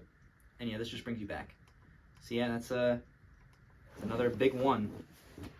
Spamton body pillow. Classic. Damn, caked up. Awesome. Very cool. Damn. Yeah, nothing particularly. And so this is the last one that got posted. Also, I forgot to mention when the certain thing got a certain amount of tiers, of like the amount of people like spending money, more items unlocked. These items weren't all there at the start. Yeah, and this was I the last seeing one as they were coming out like live. This I remember seeing when it drops because this everybody was talking about this. So this was pretty crazy. So I'll just read it here. Spamton, aren't you just sick of him? Why does he get all the attention? Why should he be so special? He wasn't any better than any of us. What do you think? Let's buy Spamton's silence permanently. Let's get him out of this place once and for all. Don't you think it's about time someone else got the spotlight? Or should he stay free? Let him live his lucky life. Encourage him. Be happy for him. After all, are we really any better? Spamton's fate is in our hands. So. What the hell does that mean? Oh. So basically, no, okay, it was up here. So basically, people can donate money to either free Spamton or silence Spamton. So this is the amount of money that was for free, and this is the amount for silence. And if I remember right, when this happened, I think Toby Fox donated like a massive amount towards silence Spamton. Holy shit. And I say so I was like, yeah, let's get rid of this guy. But eventually, I think the votes went out to free Spamton. So basically, just like the last bid was for Spamton's soul, whether or not we should kill him. And they said that the results of this are going to get revealed in the finale. Oh. But we have a few more things to get to before we get to that. Also, these were so I think the other things was that you donate money and then you can be put in the pool for all the other ones. These are specific auctions where specifically whoever gave the highest bid got these. So that one is a giant gold statue of Birdley. Awesome. Who someone paid this much money to get. It's not actual gold. It's certificate. $11,000. Yeah. God damn. And then the Mona Spamton, which is kind of like the Snowgrave route, like when you see the images. Oh, right. the image of the it's hands. signed. Yeah, it's signed by Toby Fox. Awesome. Yeah, and they spent $22,000. If I had a real job, I would have done it. $22K for that is actually like insane. Yeah. And yeah, I think this is pretty much everything. Other than we've got some things to catch up on. Yeah. This is another blog post from Holiday Girl herself. As you may know, catpetterz 2 is one of this admin's favorite games. To those who don't know, it's a game where you take care of a cat and raise it. Sounds simple, right? XD. Actually, the game has a really deep animation and breeding system. So players have been able to hex edit the game data to create brand new pets. If you download the right mods, you can raise birds, hamsters, cars, cartoon characters, even more. Mew Mew Queens, it's probably Alphys, Spamton family pack is a great example of how far things can go. The symptoms. However, you have to be careful because not all mods are very compatible. When pets fall in love, an egg appears, and it hatches into a new pet that combines the animation and visual data of two parents. Meaning that if you try and breed a hamster and a car, you'll either get a complete freak of nature XD, or worse, you'll get this message: incompatible pet. Then the game will freeze and the music will glitch out. I was so scared of seeing this message as a kid, I would punish my pets so that they would never fall in love. If an egg did appear, I would throw it in the trash right away. Dude, the Until egg. one day. Oh. Dun, dun, dun. Holy shit. Deltarune.com/egg. If you have no pets, it's known that there's a rare chance for an egg to appear, giving you a random pet. This is the only way to get some of the secret cats in the game, which are still super rare on top of that. So it's a lot of waiting for eggs, hatching them, and throwing away tons of cats trying to get the perfect character. This caused other problems, but I'll explain that another time, XP. But one day, when I was trying to get an ultimate cat, something weird happened. A white egg showed up on my screen, but there was a message with it. Special. I was really excited. I've never gotten a special egg before. In fact, I'd never even heard of it at all. I sat there for an hour, waiting to see what it would turn out to be. Maybe I would be the first one to discover a brand new cat. But what was weird is, the egg never hatched. I started to worry that it was some kind of glitch, so I decided to try and get rid of it before it hurt my computer. And that's where things really got strange. No matter what I did, I couldn't move or throw away the egg. I tried clicking it over and over, and in the end, all that happened is it made some sort of weird sound. This freaked me out so much I deleted the game and reinstalled it, but the egg was still there. Obviously, XP. Now that I'm older, I think what happened is I had so many mods installed that the egg didn't know what to hatch into, but at the time I thought my computer was haunted or something, or the egg was going to kill me, XD. After a few hours of freaking out, I eventually faced my fears and loaded up the game again. The egg was there, but it didn't seem to be doing anything. So I started raising it like it was a normal pet, brushing it and playing with it and stuff. By the end of the day, I actually started thinking it was a cool pet and maybe I could try and figure out how to upload it online as a mod. I wasn't able to do that though. The next day, when I opened the game, the egg was gone, with a message that said, it left home due to happiness. Usually the message is, pet left home due to sadness, and only happens when you neglected your pet. It's not supposed to happen because you were nice, XD. One last thing, that egg actually had a name, but I don't remember what it was. It's been driving me crazy ever since. If anyone else has ever seen this egg in their game, please sign my guest book, please. First one gets 100 cheesy points from me, XP. Could that be Des? What's the guess? Des. Nah, yeah, no fucking with you. She is the egg. Oh So, my God. the egg, we're gonna talk about the egg more later. Yeah. But there's one in each chapter.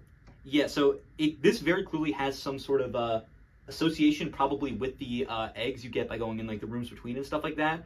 Because it's like a plain white egg. And she also an important detail I don't think I mentioned later, but this is actually kind of important. She mentions that the only thing that happens when you click it is it makes a sound, which is the same thing that the egg does in Deltarune. So again, I think also catpetterz, the game she's talking about, also is kind of an analog for Deltarune in a few ways. So definitely talking about something like the eggs that you get in the game, which I think there's also some gastery stuff going on, but we'll talk about that later. And last one is bluecircle. I barely ever receive any fan mail. No pressure, guys.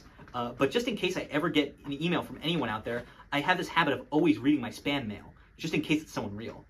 Mostly it's weird stuff like, hoochie mamas can get big too.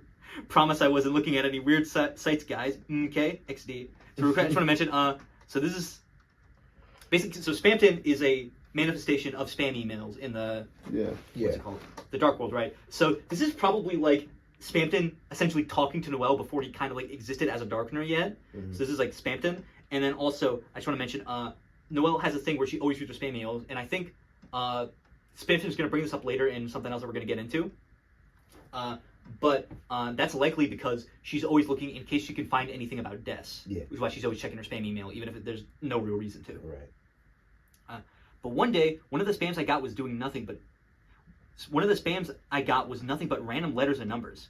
I figured it was probably a failed attempt at sending me a virus. But I thought, what if I tried putting it into catpetterz too as a mod? No way. So I did, and weirdly enough, it managed to load. For people that don't know, the game, it has a special visual style. All the pets are made out of circles that get animated around.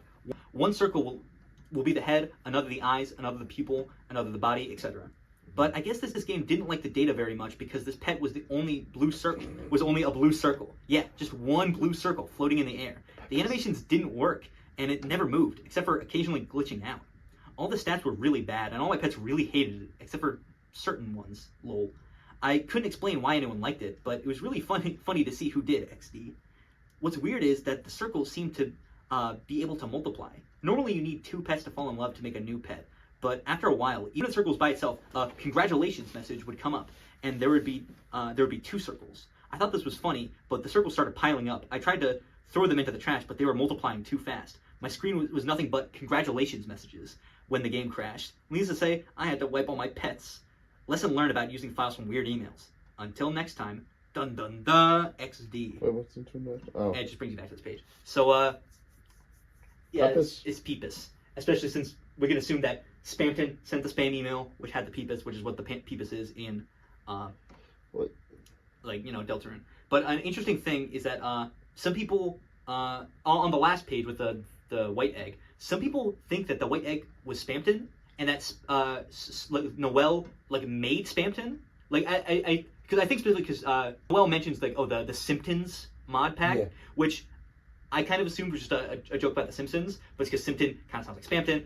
Right. People kind of jumped to conclusions a bit, and they kind of thought Noelle is Spamton's mom. She made Spamton through the mods or whatever, which again was a pretty widely held belief, which I always thought was stupid, and I get vindicated later. So that'll be awesome. But we'll get into that later. So, I don't know. I think there's just not enough details for this to make sense because it doesn't matter. Because it's a dark world. How are they real shit playing? Well, okay, so I think it's I think how Dark Worlds work is that when it gets created, basically the entire lore and history exists at that point. But that all that lore and history existed before it got created. It's just basically a representation of what happened to the items in the room. Okay. So it's Jevil is locked away and separated from everything else, in the lore of what happened in the past of Chapter 1 Dark World. But in the lore of the real world, it was just the Joker card getting moved away. Gotcha. So what happened in the real world is that Noelle got a weird spam email that had this weird Peepus thing in it. And then when the Dark World gets created, it manifests into Spamton's character who has the peepus. So shit just happens in the real world and it has to make sense in the. Yeah. Okay, I got you. That makes sense now. All the Spamton Sweepstakes were going on. Oh shit! Oh shit! Mugged. Yeah. So while Spamton Sweepstakes were going on, Fangamer, who is the website who does all this like Undertale, Deltarune merch stuff, and who helped set up the Spamton Sweepstakes, put out this tweet, basically talking about the Spamton Q&A, where basically I think it was a tier on the website where it was like, because there was a certain amount of money raised, they did a live Q&A where people were able to ask questions on Twitter, and Spamton in character responded to it. Mm-hmm. And he basically, kind of like how Gaster takes over the Undertale and Deltarune like Twitter, he took over the Fangamer Twitter for a little bit. And so there's a bunch of questions, and I think we're going to read all these because most of them are both funny or lore important. So, and there's, I think, like a bunch of sets of these. So let's get cracking. Spamton Q&A Part 1. So the first question we have here is, what are the lyrics to Now's Your Chance to Be a Big Shot? I need to know. And Spamton says, subscribe to Spamton Lyrics Genesis. Now for $3.99, the first 3 letters are for free. F-I-N. I don't think we figured this one out yet. Yeah, I think this kind of has to do with, I think it's talking about, in the background of Big Shot, actually, there's like lyrics we can't really hear, though I think we kind of figure them out later, but apparently these are the first 3 letters. I don't know how that plays in any of this, so I'm just gonna take the L on that one. Mm-hmm. Spamton, what's your opinion on men? Do you like men? I like anyone and anything that give me money. Transmit Chromer to me, and the next thing you know, I'll be begging for your heart-shaped object. Spamton, what's your favorite food? A todos los quiero Peepus. We're back at Peepus, the original, because it's absolutely the best food. Margaritas and service. Don't drink the water. Spamton, what's your opinion on MLM, multi-level marketing business practices? A real business-loving man has no need for practice. He just goes right in there and invest. And if you get kissed on the mouth doing that, you just have to take it. I like the little gif of him. Spamton Q&A Part 2. Spamton, is Spamton your full name, or is that short for something? Spamton is short for Spamton G. Spamton. Did you even read my legitimate business certificate? Look, unapproved certificate error. Fucking cats. Hey there, Spamton. You lovable salesman. You? Question, how fond are you, or can you connect with cats? There seems to be a lot in the cyber world. Neon cat signs, tasks, their manager. So I wanted to know, what are your feelings on them? Also, what's your favorite food? So, this is actually interesting because Deltarune has this thing called elemental pairs. So kind of like, you know how like Pokemon, you get your fire, water, whatever? Yeah. Deltarune has that where it's like they have elemental pairs, where it's like, death/scythe, or like holy /electric. Actually, I realize I'm spoiling this because he talked about this. Basically, we found out that Spamton was the cat element, which is the same thing with like task manager and like the tasking stuff. People are like, so is Spamton a cat? Which again was also kind of leading the theories of like people saying like, oh, Spamton is a cat from Noelles' game or whatever, like glitched or whatever. Shit. But again, that's not necessarily the case. And Spamton explains it here. So it's like, you want to know about cats? What am I, your favorite search engine? Fine, I'll give you some free tool tips and funny animations. Haven't you heard of anything called elemental pairs? Without a valuable item, you can defend against puppet/cat or thunder/light, dark/star. Just watch out for that use death/scythe. Never again. So kind of hinting towards Spamton's history with Jevil, which he mentions at some point. And again, so yeah, this just explains that Spamton is the puppet/cat element, which explains why he was like found as like a cat element in the files, because he's a little puppet guy. Gotcha. So yeah, Spamton G. Spamton, is it alright to ask, what is your relationship with the Addisons? Ha! Now that I'm big, those sloppy Sams don't even register on my Wildlife Scout radar, $9.99. They're gone from my scrapbook, not even my crap book. Bars. I know now our friendship was all deep faked. Even the ones I thought I knew would never have been seen with me in public. Bad for business? Who is? I'll be showing you who's business. Spamton, you amazing, marketable, handsome fellow. Do you know anything about Des Holiday? Oh shit. Des. That's the one that Hoochie Mama always responded to free friend find her emails about. So yeah, find her there. Email. Sadly, I could not extract personal information for profit. I would love to know more about her account number. So So again, this is basically from the thing I was saying before, where it's like Noelle was definitely like looking up like just like Des and was clicking on spam emails that would have like her name in the header. Yeah, fine. Spamton Q&A part 3. Okay, so too basic. This one was actually answered in game, I believe. It was from an obviously failed attempt to disguise himself as Swatch. Wait. Huh? Oh, I think someone asked a question about Spamton's glasses, and then someone says, "Oh, that's answered in game. He's just copying like the Swatch's glasses because they also have like the colored glasses." Disguise? What? That guy steal my look. Okay, maybe he steal back what I took from him, but who wore it better? With my 0.99 glasses and my negative 0.99 hair, I might as well not even try. To think he once pretended to be my friend now. They're to always listen to a shoulder to cry on, but in the end, he only always listens to a smoking hot ass now. Spamton, I must know your methods of marketing genius. To you, what is so special about souls that are so desirable? Get so big, I can see past the dark. Finally, becoming a real boy. If anyone has an extra heart-shaped object lying around, could I have it? Call now. Oh, shut up. Did the knight also pour milk on you and slam you against the walls of the fountains, causing a loud thud? Who is the knight? If you want to know, if you want to milk me, get in line. Ew. We don't do that without a 72-hour paid appointment. And you like at the bottom. Is that why you asked me for it? Yeah. Yeah. So he's definitely not the knight. No. Obviously. Okay, well, I think it's Nice. you can ask Spamton about the knight, and then he's like, speaking of communion, did you know that the knight? And then he screams and it's like, no, I won't tell them. So people kind of thought maybe he knew who the knight was, but this is just happening. No, Spamton does not know who the knight is. Spamton, why do they call it oven when you oven in the cold food and out hot eat the food? What the? I can't understand your way of speaking. Try using some brackets or random spam quotes to make more sense. Nice. There's one. I think that there's 5 of these slides. Yo, what are they doing? The bottom picture right there. Spamton Q&A part 4. Spamton, my acquaintance that I have acquired. I'm not reading this in the Spamton voice. This isn't Spamton. I would like to ask you for a special question. Have you ever seen this kind fellow? The image I have inserted below. He's been all over the television, and I'm dying to know. Don't show me this fool in clown's clothing. All he thinks about is games, games, games. While I'm out here busting my ass into a scented candle. Even if I cheated, theoretically, you're winner. Even once, him and I are the ketchup kids.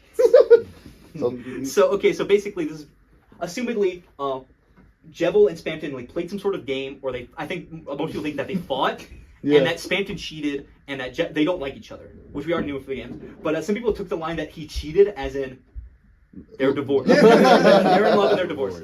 And also the line here where he says bleep him and bleep the ketchup kids. Raise your hand if you know what that's in reference to. No. Nope. Ketchup. So it's in reference to this image. So from teenager post number 13727. To my ex, fuck you. Fuck your cartoon hot dog husband. Fuck his stupid sunglasses and fuck the ketchup kids. So again, I think also leading more credence to they were in love. Oh, yes. All right. What does fried peeps taste like? Fried? You'd make the boys into a deep fried mama? Only a freak of nature would do something like that. Looks delicious though, and cheap. So bottom here. Spamton, what's the best way to avoid non-apparent viruses and other scams online? I am very scared of a Trojan and its side effects. Please help. I am sending help right now. Download this email for free antivirus. Right click the friendly worm that comes up. I will kill your computer so you will never be afraid of hope again. Spamton, do you dye/color your hair? I dye every day. Every day I feel like I'm dying. And my insides are turning a little more black and charred. God. Oh, Alright. Spamton. Oh my God. Part 5. Hey Spamton G Spamton. the FNAF.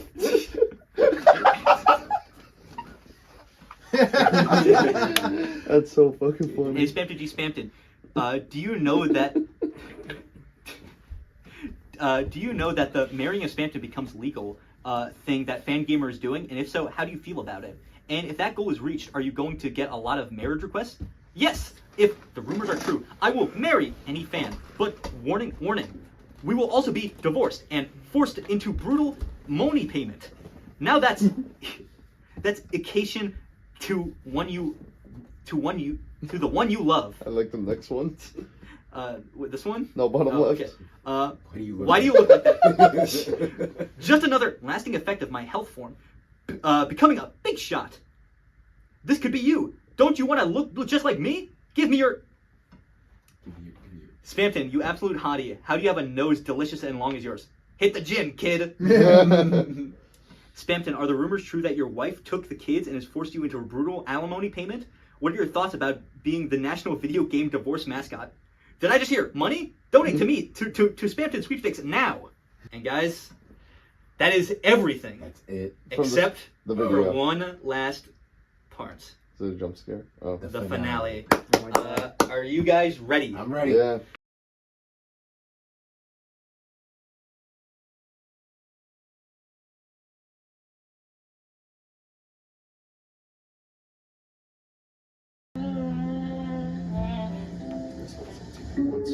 Oh shit. From the dumpster in his eyes. No way, he puts a thing. Ew. Do you think that's where they picked him? No.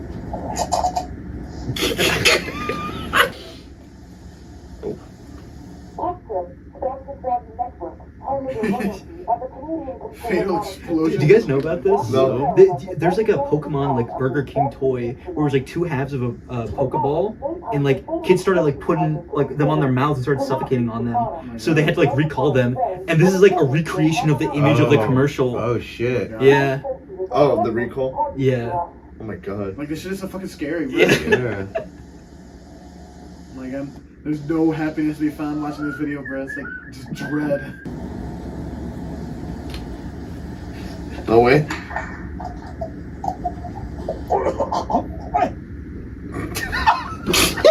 So much. Yeah, no.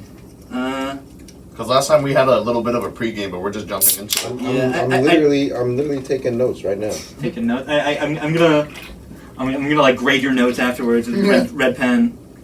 Shit. Just write like 3 question marks and take out 40 points. I think it's gonna be like the mad scientist notes, where it's just a bunch of random words scribbled.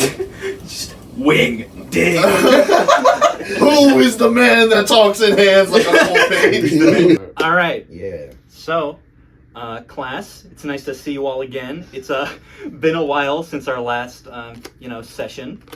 I figure, you guys needed some time to process all the stuff we just got done watching.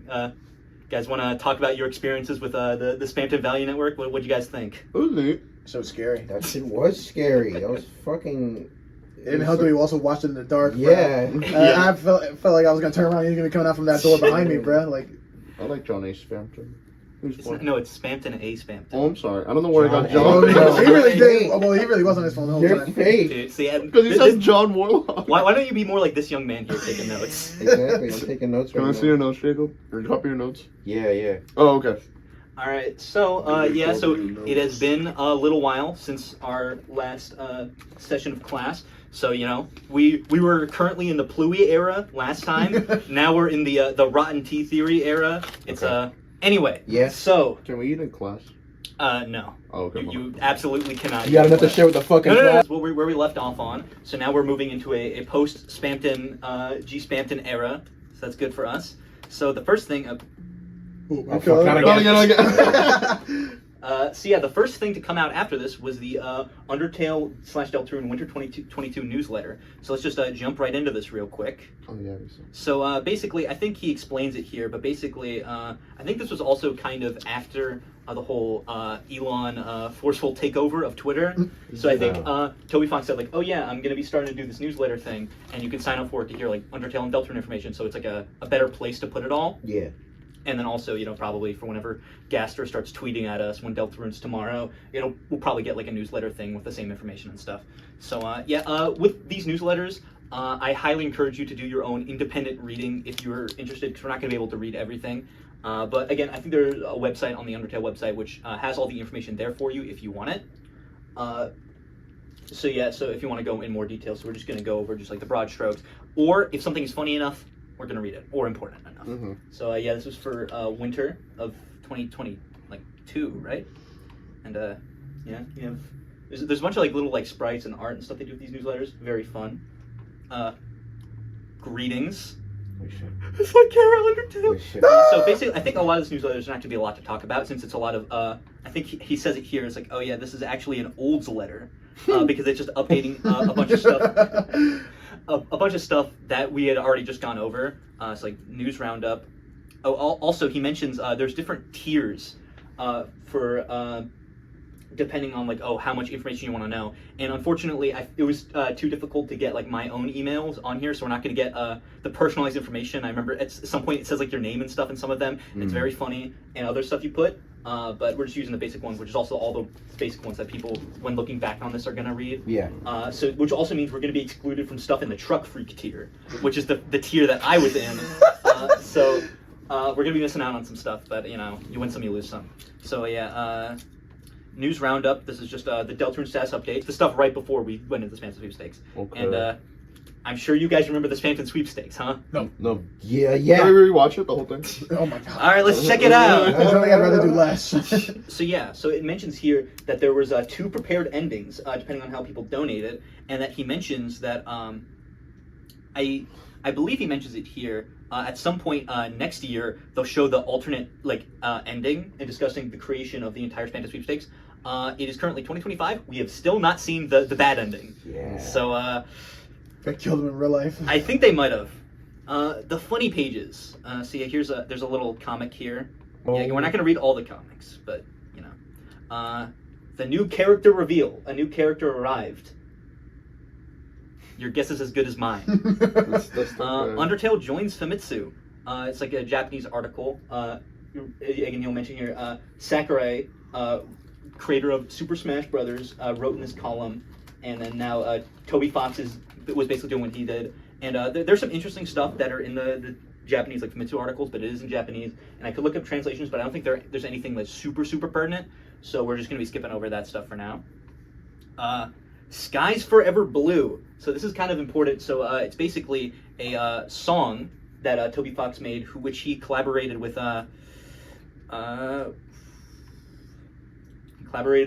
Omocat. Ooh. Who's Omocat? The creator of Omori. It is Toby Fox and Omocat, and they made this video, and people think that this has some sort of correlation with Undertale. People think that, this girl in the video, that's December Holiday. I think it's people maybe reading too much into it. There's definitely some overlap in themes and stuff, but I think that's just because it's gonna sound crazy. You're gonna want to sit down for this one. Toby Fox made both this and Deltarune, so obviously no way. Holy shit! You're lying. I wish I would. Oh, man. This is no laughing matter. So yeah, it's a cool video. We're not going to get into it too much because, again, I don't think it's too important to all this. But, in however many years, it's proven that, that actually was supposed to be December Holiday and all this stuff. Egg on my face. Toby Fox talking about a new song he made with someone. It's a recreation of the music video from memory. Pretty cool. Toby Fox in Pokemon Scarlet and Violet. This is him talking about how he made songs for the new Pokemon game. Oh, yeah, I remember that.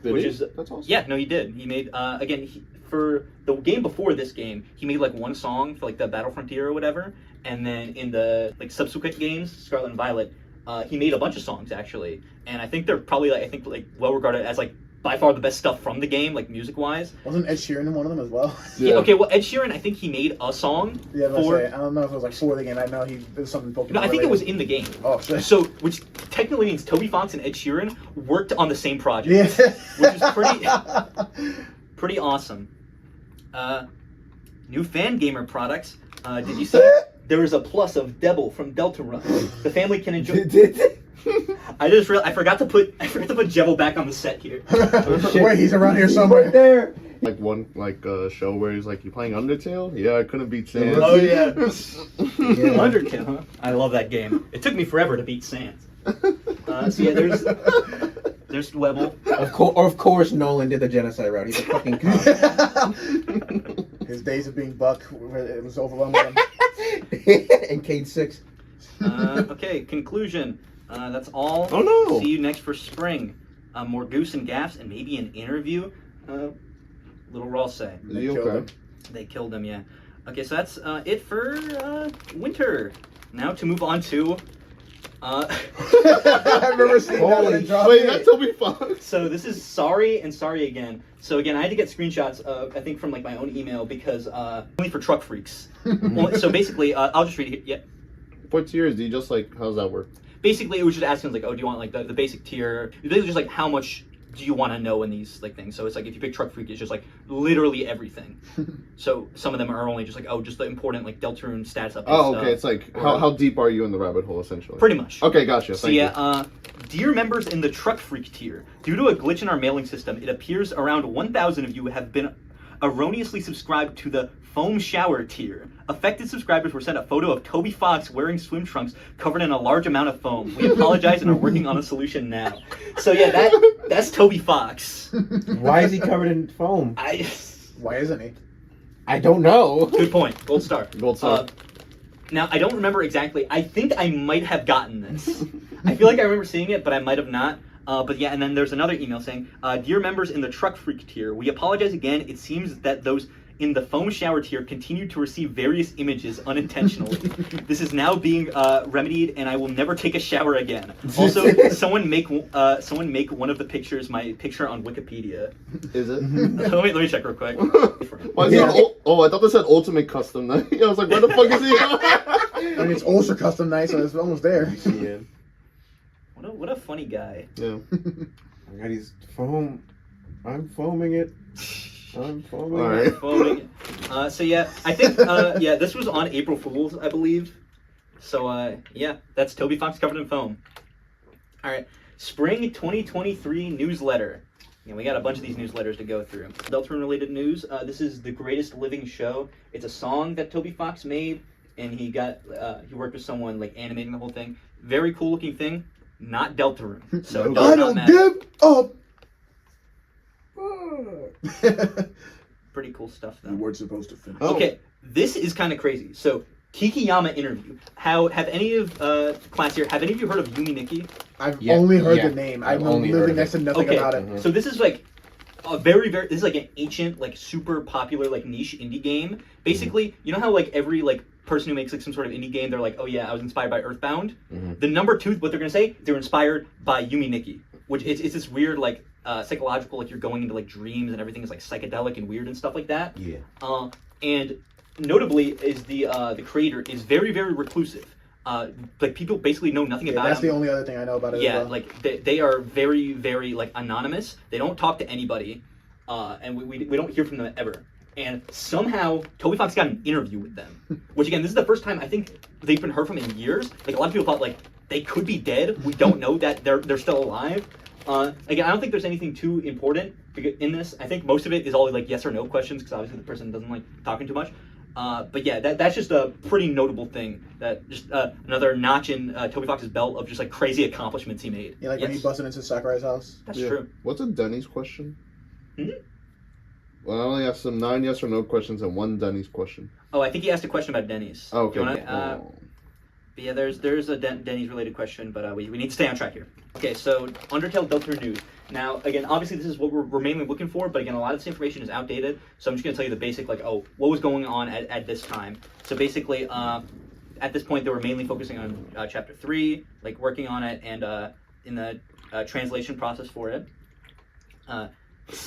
Sans, Sans and poppin' music from memory. Yeah, so I think like this was like some rhythm game. They put Sans in, and they had this sort of like more like.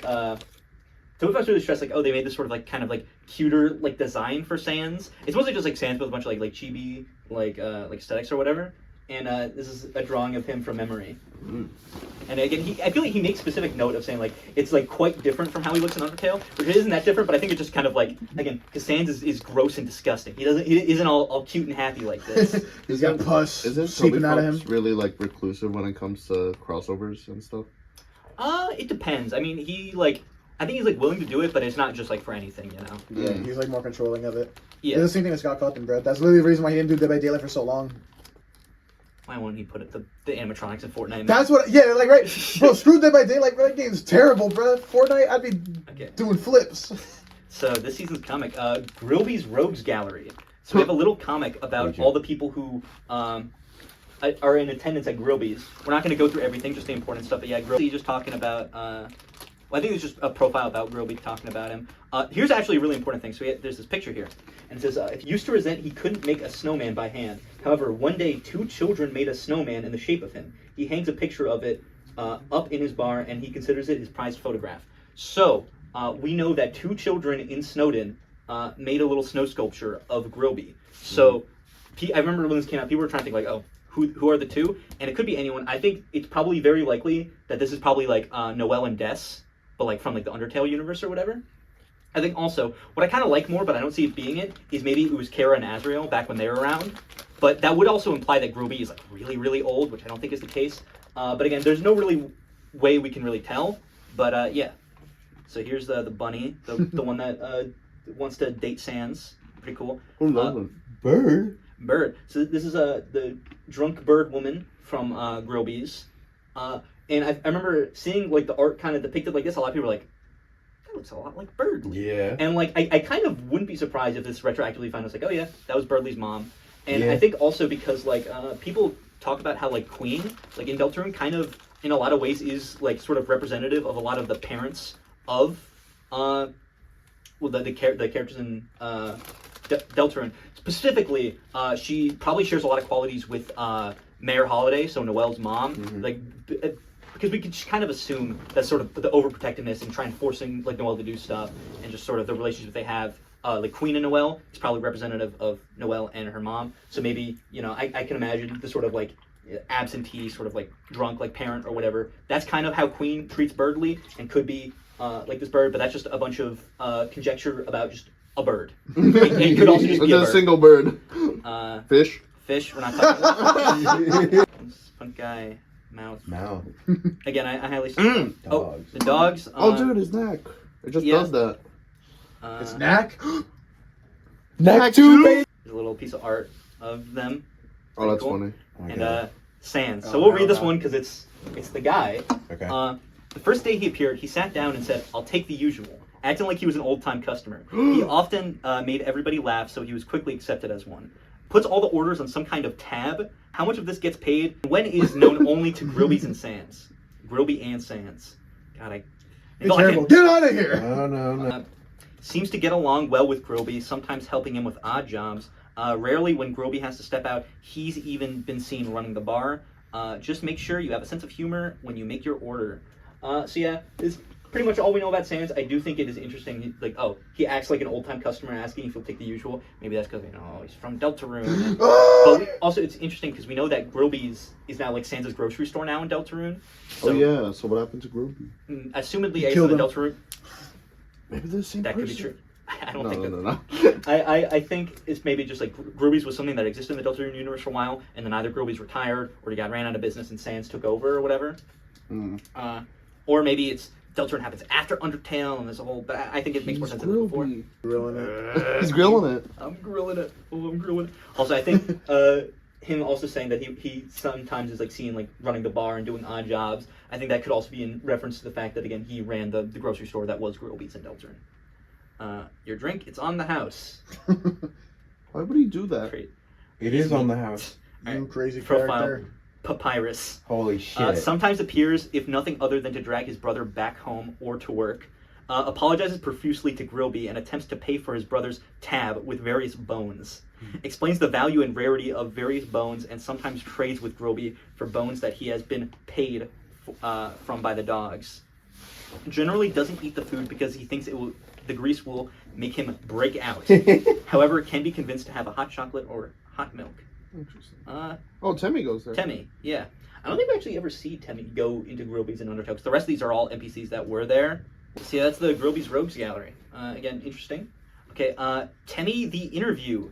Holy shit. This is an interview with Temmie Chang, yeah, the main artist and like one of the 2 people who made Undertale. We're not going to really go through a whole lot of this. Again, I very much encourage you to go check it out yourself because it is very interesting, but not a whole lot of stuff that's super like pertinent to like knowing the lore, brain rot stuff. But yeah, let's just take a quick look through here. It's probably a nice thing to read. Yeah, no, again, all this stuff is really interesting. I was talking about like the creation of like the Temmie like design and stuff like that. Did we see Temmie and Deltarune yet? Yeah. Well, remember, Temmie is one of like Kris and like Susie's like classmates. Oh yeah, I forgot. There's a Temmie, and they have like this sort of hat. Final Fantasy. I think Temmie Chang kept on trying to make Toby Fox play Final Fantasy 14. And I think here it's talking about like Temmie Chang's like personal work, like I think some like games and stuff they're working on, and highly encourage anyone who wants to go like check it out. They're pretty neat. I think Kris, Susie, and Ralsei show up in one of these games as like NPCs, like very quickly as a cameo. Very fun. Nothing too important here, but again, very interesting. So I nothing very interesting because it's all just stupid nonsense. You're right. It's very, very. Wait, yeah. Products. Jesus Christ, they're here. Yes, that's that, and that's the conclusion for the spring 2023. Is that December holiday? No, that's Mad Mew Mew. Actually, I realized maybe. Do any of the three of you know who Mad Mew Mew is? No. You know? No. So that's you guys remember the Mad Dummy? Oh. That's her. They transitioned? Yeah. Woo! Well, actually, 'cause it's really interesting because like all like the ghosts and stuff in Undertale are like pretty like heavily like allegories for like just like general like kind of like gender stuff and like transitioning and stuff like that. Like there's a whole arc with like Metaton like finding a body that's right for them. Even though they still keep like he pronoun whatever. But Mad Dummy actually has this whole like arc that you only get to see if you play the Switch version of Undertale, where there's this whole boss where I think this is like a robot that Alfie's made and then threw away, and then the Mad Dummy ghost went inside of it, and they found their body that they felt comfortable in. So that's pretty cool, and I think the Mad Mew Mew character is one that Toby Fox really likes, and they show up a lot in these like sprites and drawings and stuff in the newsletter. So establishing that kind of important, but yeah, Mad Mew Mew, that's Mad Dummy, pretty crazy. Trans rights. Exactly. Summer 2023 newsletter. They're killing the TV. Kill your TV. Kill your TV. Kill your TV. Summer. See, there's Mad Mew Mew. No, sir. Hey, are you copying off his notes? No. Okay. Summer newsletter? Summer 2023 newsletter. Chapter 3 is about to be completed, but, we already know that. Deltarune's tomorrow. Actually, they say something interesting here, that the final overworld area, that they're working on that for Chapter 3, which is essentially going to be the equivalent to like the Card Castle or Queen's Castle in Chapters 1 and 2. And then he says, fun fact, I composed a song for this area back in 2016. So that's pretty interesting. What you'll find interesting is that, again, we do know that in 2016, that's when like the Wayback Machine started tracking the Deltarune, like the Gaster stuff. But I think just in general, a lot of the work on Deltarune started in 2016, probably because, I don't know, that was the year after Undertale came out, so that makes enough sense.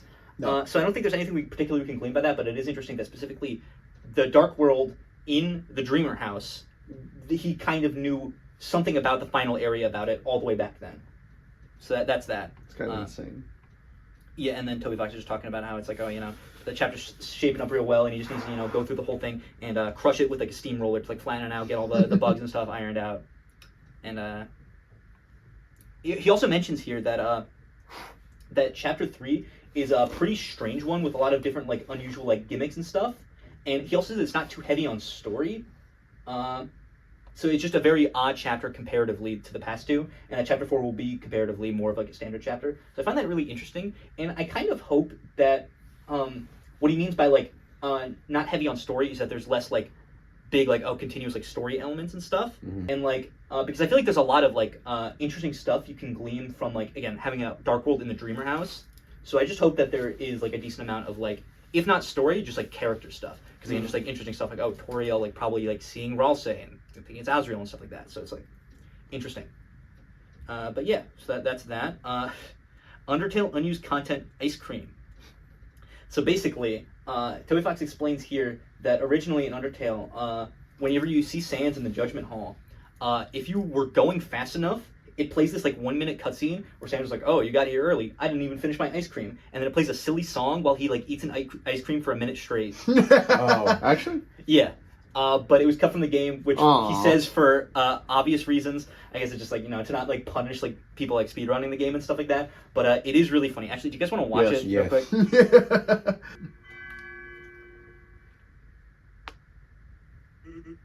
Well, you're here early.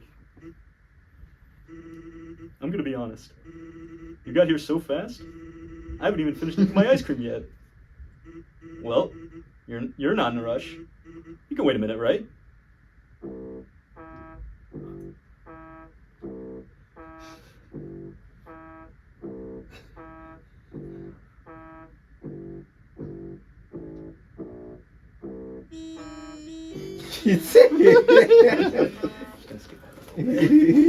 No, we're for. You think I need to save 22 precious recording seconds. You think someone like just try to decipher the song, see if it had any meaning or something? Dude, I wouldn't be surprised if it did somehow. what a great cone. Sometimes it's nice to take it easy. Otherwise, you'll get a brain freeze. Anyway, I'm sure you got something important to do. Wouldn't want to slow you down. Later.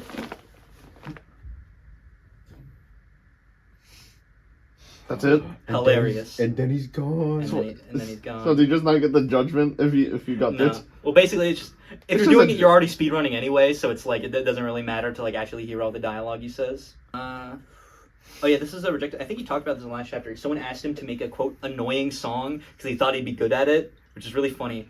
He basically made this song and he was imagining it as if it was like a dog factory where it was a factory where they were hitting dogs with a rubber hammer. Let's listen to it. This goes hard as fuck. I guess.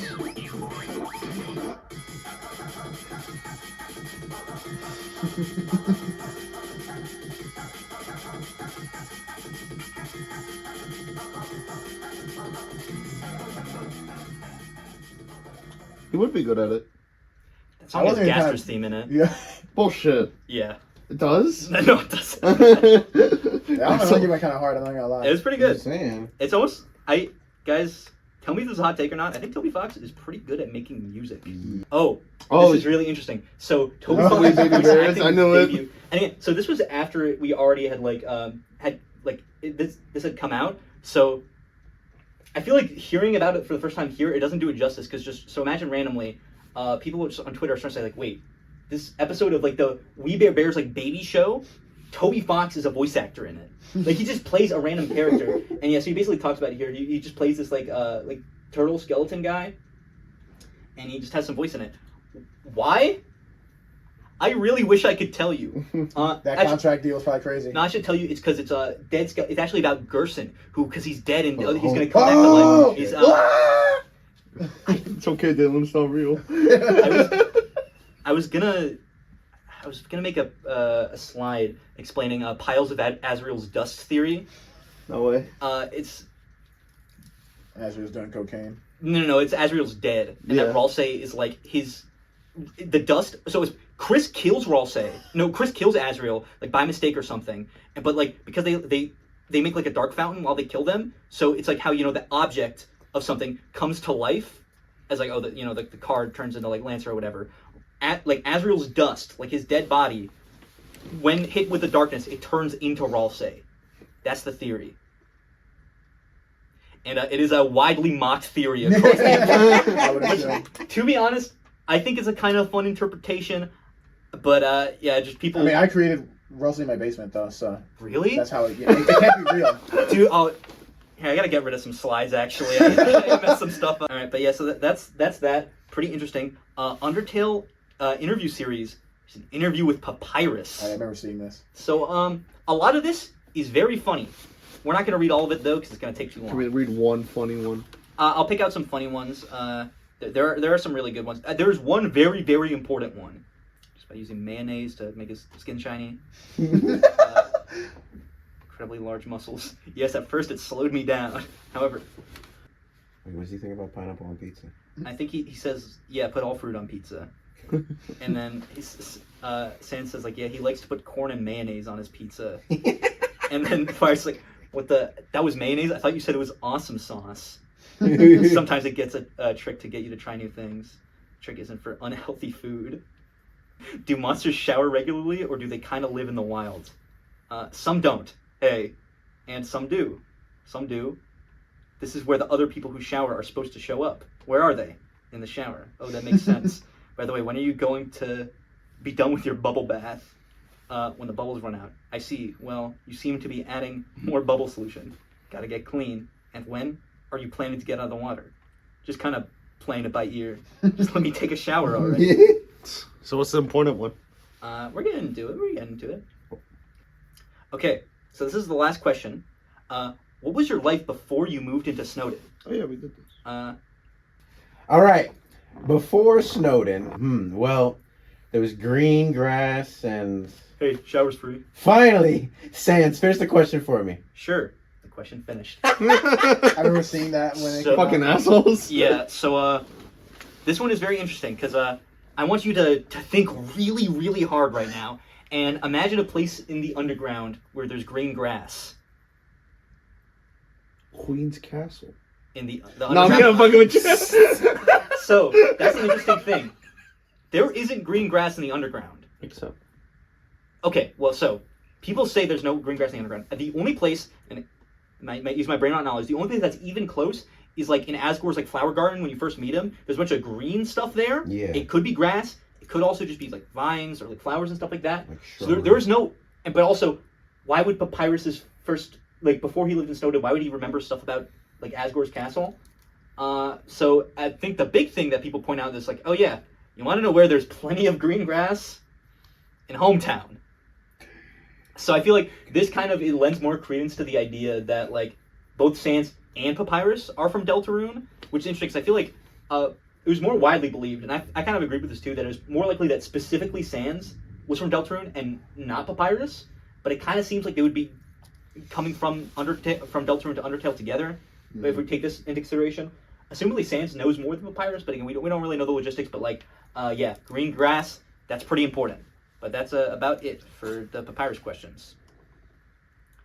There's a little sprite of Birdly and Noelle in like summer clothing, pretty cool. How'd it get? Sans and Android. Sans Oh, look at this. This is terrifying to me. I don't know. Yeah. Holy goddamn! This is very scary. You got a Sans rock. You do get a Sans rock. I mean, it looks fine. It's just it's weird. It is weird, but I guess that's an Android's, huh? Yeah. Yeah. Can you believe it's already autumn? See you. So that's summer 2023. Holy shit. Nice. Autumn 2023 Oh my newsletter. Is there an anniversary? Yep. Would you look at that? Yes, it's autumn. You know what that means. Oh, also, so you see like here, like this Toriel sprite, and let me just go down further. You see like Ralsei and Lancer hanging out with leaves. I think depending on your tier, you get different like sprites and stuff. Mm-hmm. Like I don't remember exactly what they are. None of them are obviously important, but they are neat to see. So yeah, this was Undertale's 8th anniversary. Some art that was made by Temmie for the anniversary, and he says that there's nothing crazy, no crazy event this year, but there is a collaboration with Fangamer making some collaborative. This guy doesn't even know what he's talking about. Commemorative Undertale Sleepy Time goods. Do you guys want to check that out? Yeah.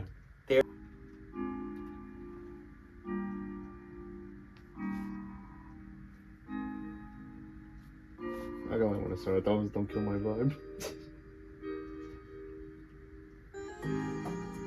What the? I don't know why it's in so low quality. I think it's funny that way. Yeah. I find it funnier they dressed up someone to be Frisk. What the Yeah. hell?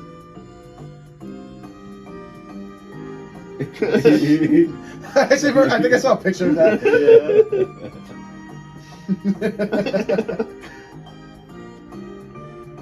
Oh, they're having a sleepover. How nice.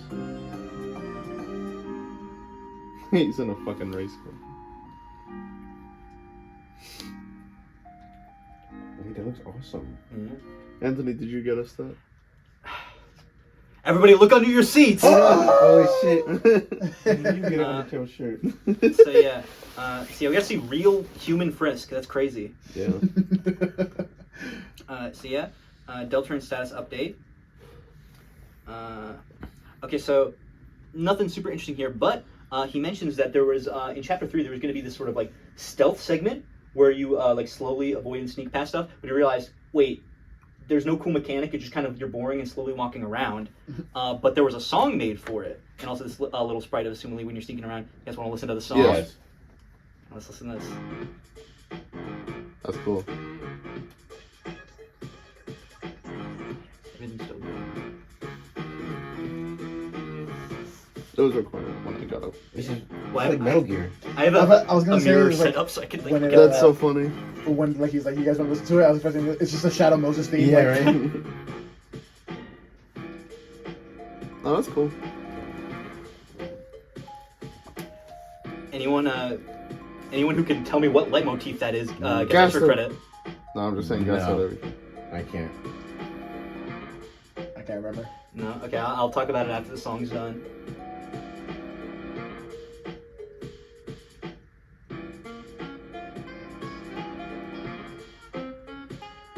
It's a good song. I'm kind of sad that Yeah. this segment is going to be in the game because, like, it's a good song, but They'll probably do a bit about it in the chapter. maybe.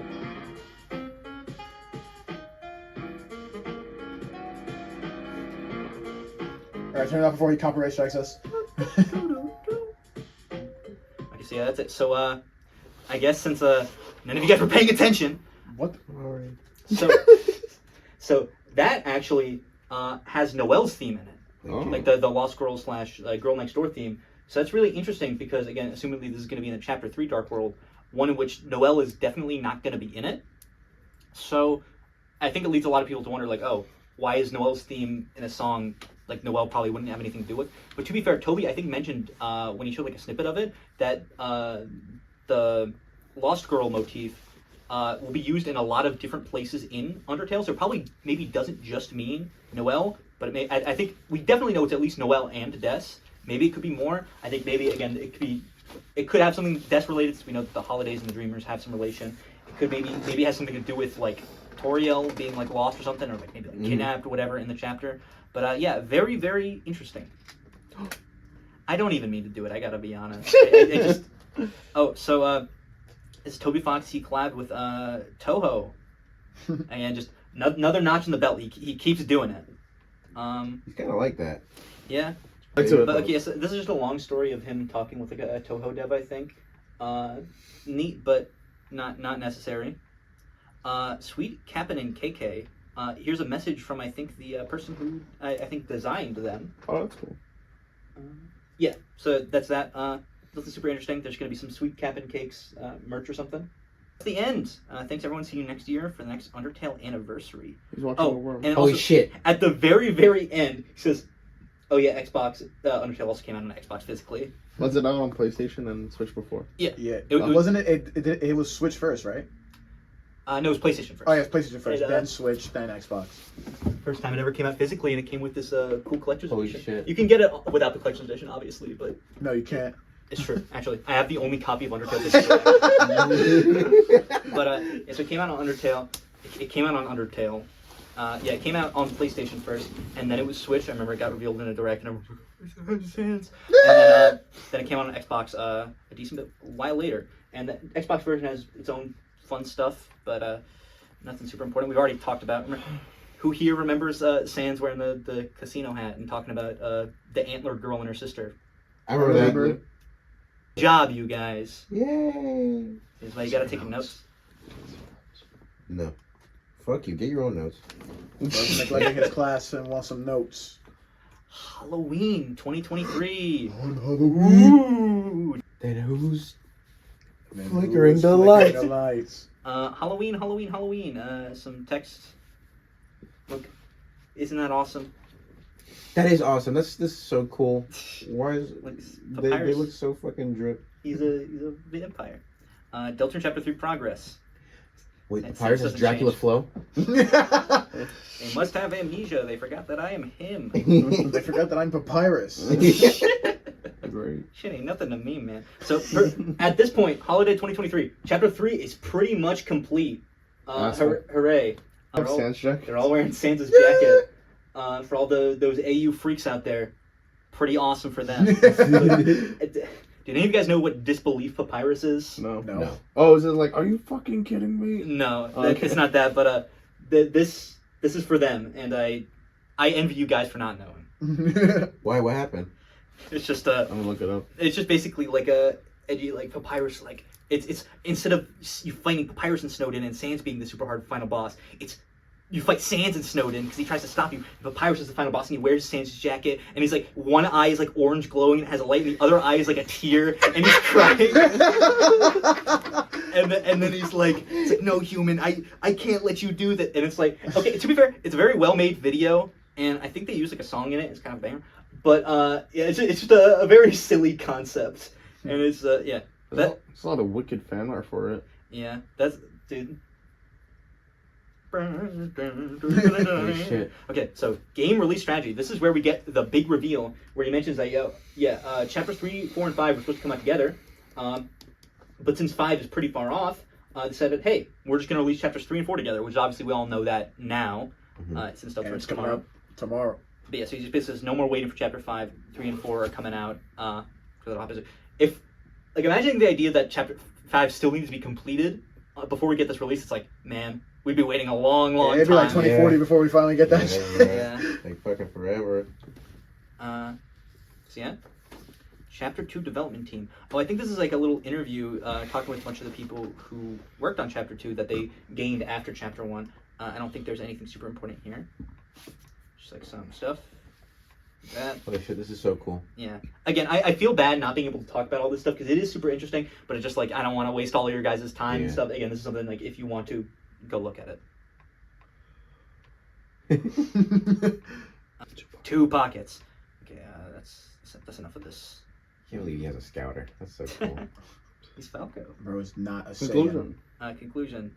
He melted. That ain't Falco. He's dead. Yes, that's all. Click on the pumpkin.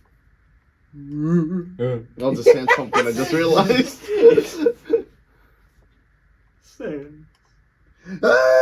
It's there again. It's following you, Anthony.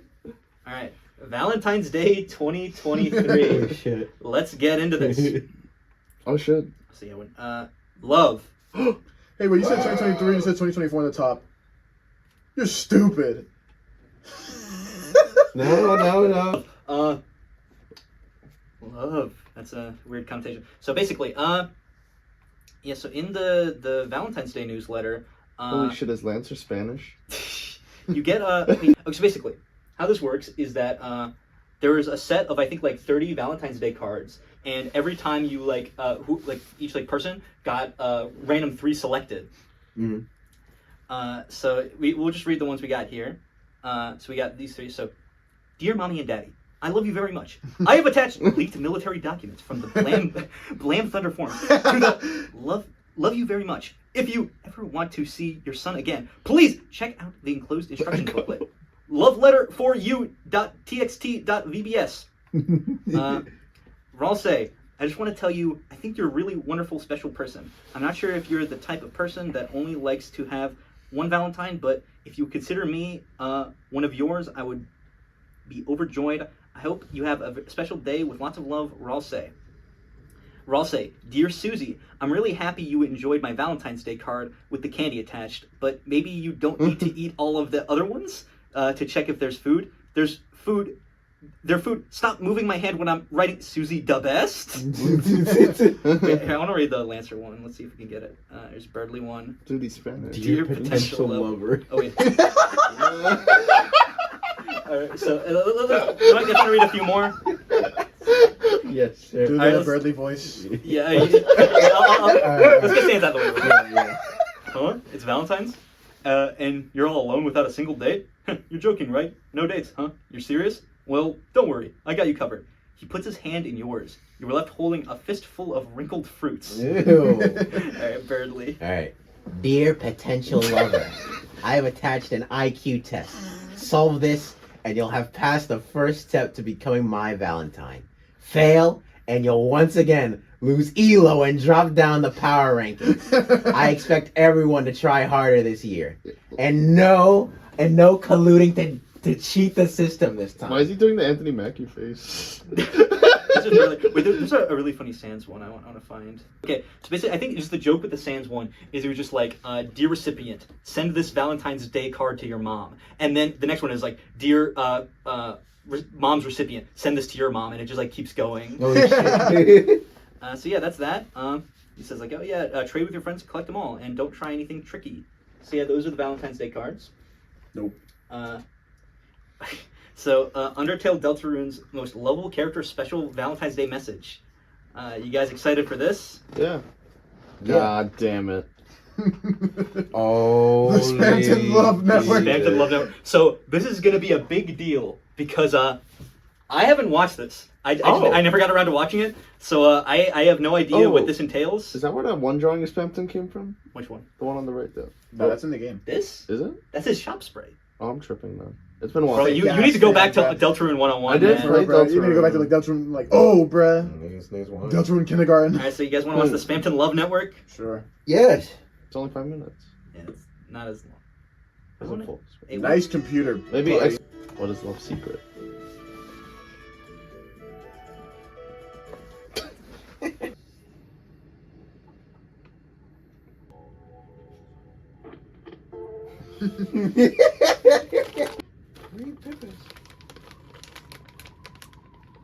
This is Oh hell no! This is too scary.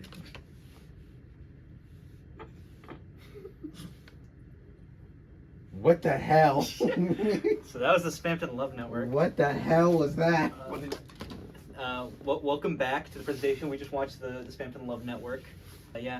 As my eager student right here who's paying a lot of attention. There's not too much to glean from that. It's funny and scary. Deltarune mini status update. Holy shit. We're on the Japanese localization, mainly focused on chapter 4. Not too much without spoiling anything. We keep on seeing this cup. Assumedly, this is some NPC from like chapter 3. What it could possibly be, your guess is as good as mine. Valentine's New Year's illustration. Look, it's the gay royal guards from Undertale. Oh my god. There's a little comic. Royal guard? Yeah. Look at him. Isn't that awesome? Interview. Oh, this is an interview with a concept artist for like Undertale and Deltarune, who made this pretty iconic image of like Undyne that was like on like the Steam when it first came out. Oh shit. And there's not too much in this interview, but let's check it out. Yeah. Just some interesting stuff. Again, read on your own time. You know. You guys have homework. I want to do one. Oh, here's like a song. I think they talk about how this was a song that Toby Fox made for a different game. Oh no, so Toby Fox made a fan song for a game called Cucumber Quest. For an old comic that the artist did. And if we like listen to the song, it sounds kind of familiar. Yeah, it does. And if we go a little further in it. Oh my god. So yeah, that's the Metal Crusher theme, which is like Metaton's theme, which he mentions here that he repurposes in Undertale. So that's just fun. And here's some art that the artist did of Metaton. And here's some concept art from Deltarune. So here's some concept art of Queen's Castle, some more stuff of the Cyber Worlds. I think we've seen some of this before, but it's pretty cool to look at. And so here's the big one. Here's some concept art of Chapter 3. So we can see some of that. Holy shit. So let's look at that. TV. Boom. So here's our first like kind of look at what the TV world might look like. Again, this concept art, so we don't know for sure. But it kind of is in line with stuff we've seen from like the green room and everything. I know some people look at these two and it's like, let's figure out who these two, who's TV time. It's just silhouettes. Yeah. But if I place my guess, that one's Mike, that one's Tenna. Holy shit. And And that was me. is that a cowboy hat? Cowboy hat, but it could be. Holy shit. So it's concept art for the Cowboys, the cowboy outfits that we saw in the Spamton Sweepstakes. I think them showing this kind of led a lot of people to believe, like, oh yeah, this is actually probably just scrapped from the game, which means that Woody theory isn't canon. But I'm still holding out for hope because I like these outfits.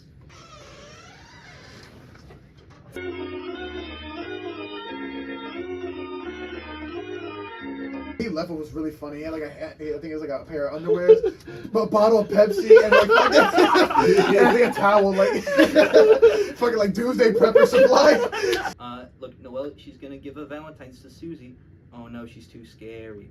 Oh, so Absolutely clueless. So here's some more of the Sleepy Time merch. So we have the tutorial slippers that we saw. I should have got me a pair of these.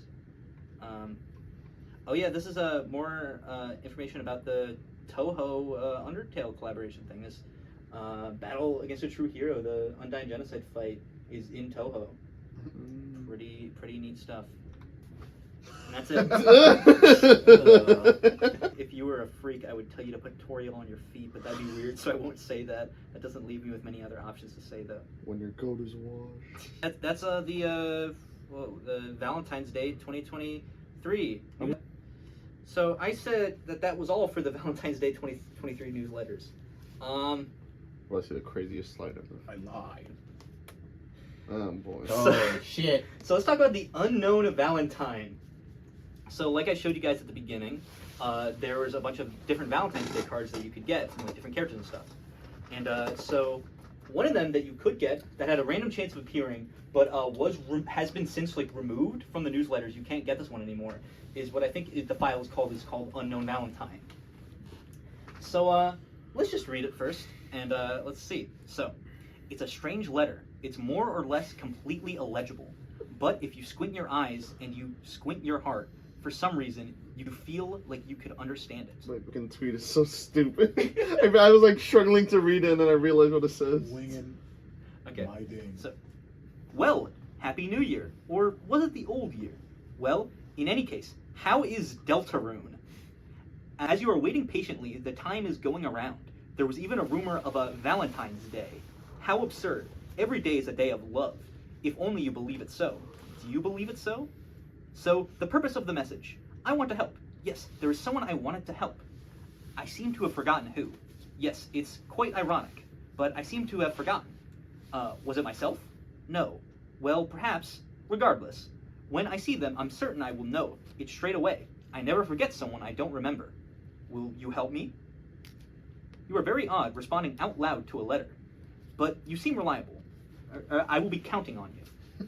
Now, put on your coat and wash your face, or put on your face and wash your coat. Not necessarily in that order, or in any order at all. Goodbye. There was a sound like something walking away, and the letter was gone. So, there's a lot to talk about here. So I feel like the main thing that most people jump to when they read this is like, Gaster. that's wingding. But so let's talk about why people think so. So at the beginning, it mentions that the font that the letter is like written in is mostly illegible. Perhaps wingdings, like the Gaster himself. It has all capital letters and similar spaced out lettering to like Gaster's dialogue, and also it has the sort of fragmented like speech pattern of Gaster's dialogue, where again it's like this big spaces in between saying different things. Yeah.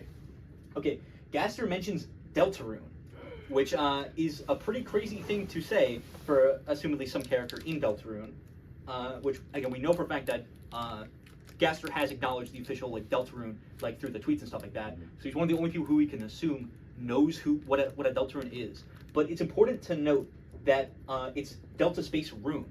So it's not talking about the game Deltarune, which is what Gaster mentions, which is Deltarune as one word. It is Delta Space Rune, which means he's probably talking about the prophecy, which we do hear people talk about. I think, like, again, probably like Gerson and Undertale. He mentions the Deltarune prophecy, where it has a space, where it's basically the whole like, oh, you know, monsters will be set free by someone who's seen the surface or whatever. And again, the prophecy is different in Deltarune. It's a whole like, oh, 3 like angels appear, or no, 3 heroes appear at like Angel's Heaven or whatever.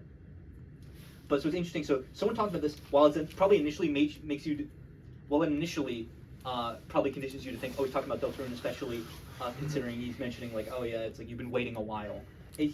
Whoever is talking here is probably talking about the prophecy. The letter appears and disappears, which is also similar to like Gaster, you know, appearing, disappearing. And also I don't put it here, but they mention, you know, put on your face and wash your coat, or wash your coat and put on your face. However it says it, but which could be in reference to, again, like the coat that was on the share in the Spamton Sweepstakes thing, which we know is associated with Gaster because of the darkness thing. And also, people notice that with Gaster's sprite, if you turn him upside down, it kind of looks like he has like a face on his chest. So people think that might have something to do with it, you know, like put on your face, wash your coat. But yeah, it could also be the man instead. The man. So now we got to talk about the man. Oh god. So wait, that wasn't Gaster? I always assumed it was Gaster. The Valentine? No, the man, the one behind the tree that gives you the egg. Let's talk about it. Oh. So this slide was actually supposed to be earlier in the presentation. I just completely forgot to make it. This is so for gore.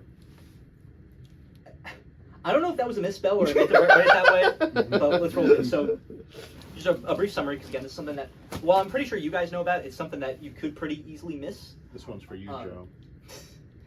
So in both chapters, you can find like a sort of room between two rooms, where if you go back and forth a bunch of times, you enter in here, where it's a room with a tree inside of it, as well as what's referred to as a man behind it, who gives you the eggs in each chapter. And we know that the person giving you the eggs appears in the light world if you received the chapter 1 egg, which we see in one of the cards here. You walk up to it and it says, there's a man inside this one. And then it says he waves at you happily. So it's someone we see in like the light world. And the eggs have weird properties, very similar to the egg that was given in catpetterz. We talked about that earlier, but yeah, they have similar properties about like duplicating stuff and making a noise when you click on it, the white egg. So the weird speech pattern of the Unknown Valentine is similar to like the weird contradictory speech of the narration about the man, where basically it's saying like, oh, well, there is a man here, there isn't a man here, or like, oh, like saying words like needn't. It all has a sort of like weird speech that is very similar to how the narration talks about the man behind the tree. The man behind, now this is just kind of talking about the man behind the tree and all this stuff, but man behind the tree itself has an association with a male pronoun, like him is with Gaster. You know how Gaster's always referred to as like him and a lot of stuff. The man is always referred to as just a man. And Gaster's sprite, assumedly, we don't know if it's Gaster's sprite, it's Gaster's sprite, is also referred to as mystery man in the files of Undertale. So that's another association with, again, with the male pronoun and also specifically man this time. So the Unknown Valentine also says, what do you think? I have here Wing Gaster, the royal scientist. Basically, that's just another quote from Entry 17. Not exactly. Gaster says, what do you two think? So it's similar enough to where it's like kind of noticeable that, okay, this is kind of a Gasterism. And Waltz of Sekka Masada. So we talked about Yumi Nikki earlier. Here's a little screenshot from it. And I guess if you guys didn't know, Gaster is just a complete ripoff of something from Yumi Nikki. There's like a creature called Uboa, which is like this random chance of appearing, and it's this like really creepy set piece. It's not this guy, it's a different guy, but it's a guy who just looks like Gaster. And this is a different place you can go. It's like on a spaceship. And there's a guy called Sekka Masada who you can meet, who also kind of looks like Gaster, similar color palette and sort of weird like sprite. And so the song that's played in the tree room is called The Waltz of Sekka Masada, which is a song that Toby Fox made, I think, back in like 2012. Holy so shit. it's an old song, and it's named after this guy from Yumi Nikki, who is potentially partially an inspiration from Gaster. Hello, it's me, Wing Gaster, the royal scientist. I've come bearing a message of the fact that this guy forgot the one actual important part of the Waltz of Sekka Masada bit, which is the fact that the song actually might have Gaster's leitmotif in it. So that's important when bringing up all this, the man and the Gaster. Anyway, Wing Gaster, the royal scientist, signing out. And also, just a quick thing about the egg again. Noelle can't remember the name of the egg, like the white egg, which is a very Gaster thing, since, again, he's been lost. And also, in both Undertale and Deltarune, if you ever try to name anything Gaster, which it fits in the, like, 6 letters or whatever. Okay, I'm not stupid. 6 letters. It just immediately boots you out of the game. Like, it either completely closes the game on Steam or just boots you back to the title screen on the console versions. So the whole, like, not remembering the name, that could have an association with Gaster. So all this to say that there's a lot of similarities between the man and Gaster, a lot of similarities between the man and the Unknown Valentine, and a lot of similarities between the Unknown Valentine and Gaster, which I don't know what it entirely means. I think there is a very high likelihood that the man, the Unknown Valentine, and Gaster are all the same guy, but I think there's an equally likely chance that they're all different guys. But there is just a lot of overlap between here. When you, like the mystery door in Undertale, when you do find Gaster, is that hallway always there, or? No. So do you have to do like the in and out thing, or am I misremembering? You don't have to, but actually that's a really good point that you mentioned that, because it is similar in the way where it's like you walk into a room and there's a new area that isn't there before. And yet also just like the general like space of the tree room is similar to the Gaster room with like the pathway up and then the square. Yeah. But yeah, no, so basically it just would bring you to the next room, but there is an added hallway there that wasn't there before. If the fun value is right. And then there's another fun value, or no, I think like random check to see if the door is even there. Gotcha. So that is very similar. And there's one last thing to mention about the man, and it is papyrus. Now, I really wanted to write this in the papyrus font. For some reason, Google Slides does not have the papyrus font. Fuck you, Google Slides. That's like one of the most whatever. So mentioning papyrus. So on, I think like a pair of Undertale like swim shorts or like something, or like a pair of Undertale shorts, there's like this art of all the characters and stuff from Undertale, and we see this art of of papyrus behind like a red tree that is like pretty similar to the man tree, and again like papyrus is like hiding behind it, like waving at you. So a lot of people, this led a lot of people to think like, is papyrus the one giving you the eggs? And we do know that papyrus does have an association with the eggs. Like it appears on like the menu when you're dating him. There's just like a little sprite of an egg that just says egg above it, which is a white egg. And then also we know that papyrus is like his favorite food is like dinosaur eggs or something like that. So there's a chance that this is just papyrus. I don't know if I buy it, but I think the similarities are interesting enough to point out and think about that. So yeah, that is everything. Also, wait, and with the egg, you could take it back into the real world, right? Yeah, as it is. Yeah, and it's one of the only items that doesn't change between the dark and light world. It's still just an egg. Very, very interesting. Okay, that's enough getting off track. Now back to newsletters. So the Spring 2024 mini newsletters. This is a smaller one. Hello, esteemed gentlemen and gentlemen. Just some more sprites. I know a bunch of people were hyped because everybody notices on all the Undertale Deltarune stuff, Asgore never gets any love. Like, he was never in any of the newsletters before this. He's never on any of the merch. He never gets to have fun. Yeah. So a bunch of people were really hyped. Like, oh, he's finally in it. He gets to do stuff. Especially, which makes sense because like it's spring, so there's all the flowers and stuff, which are from Gaster.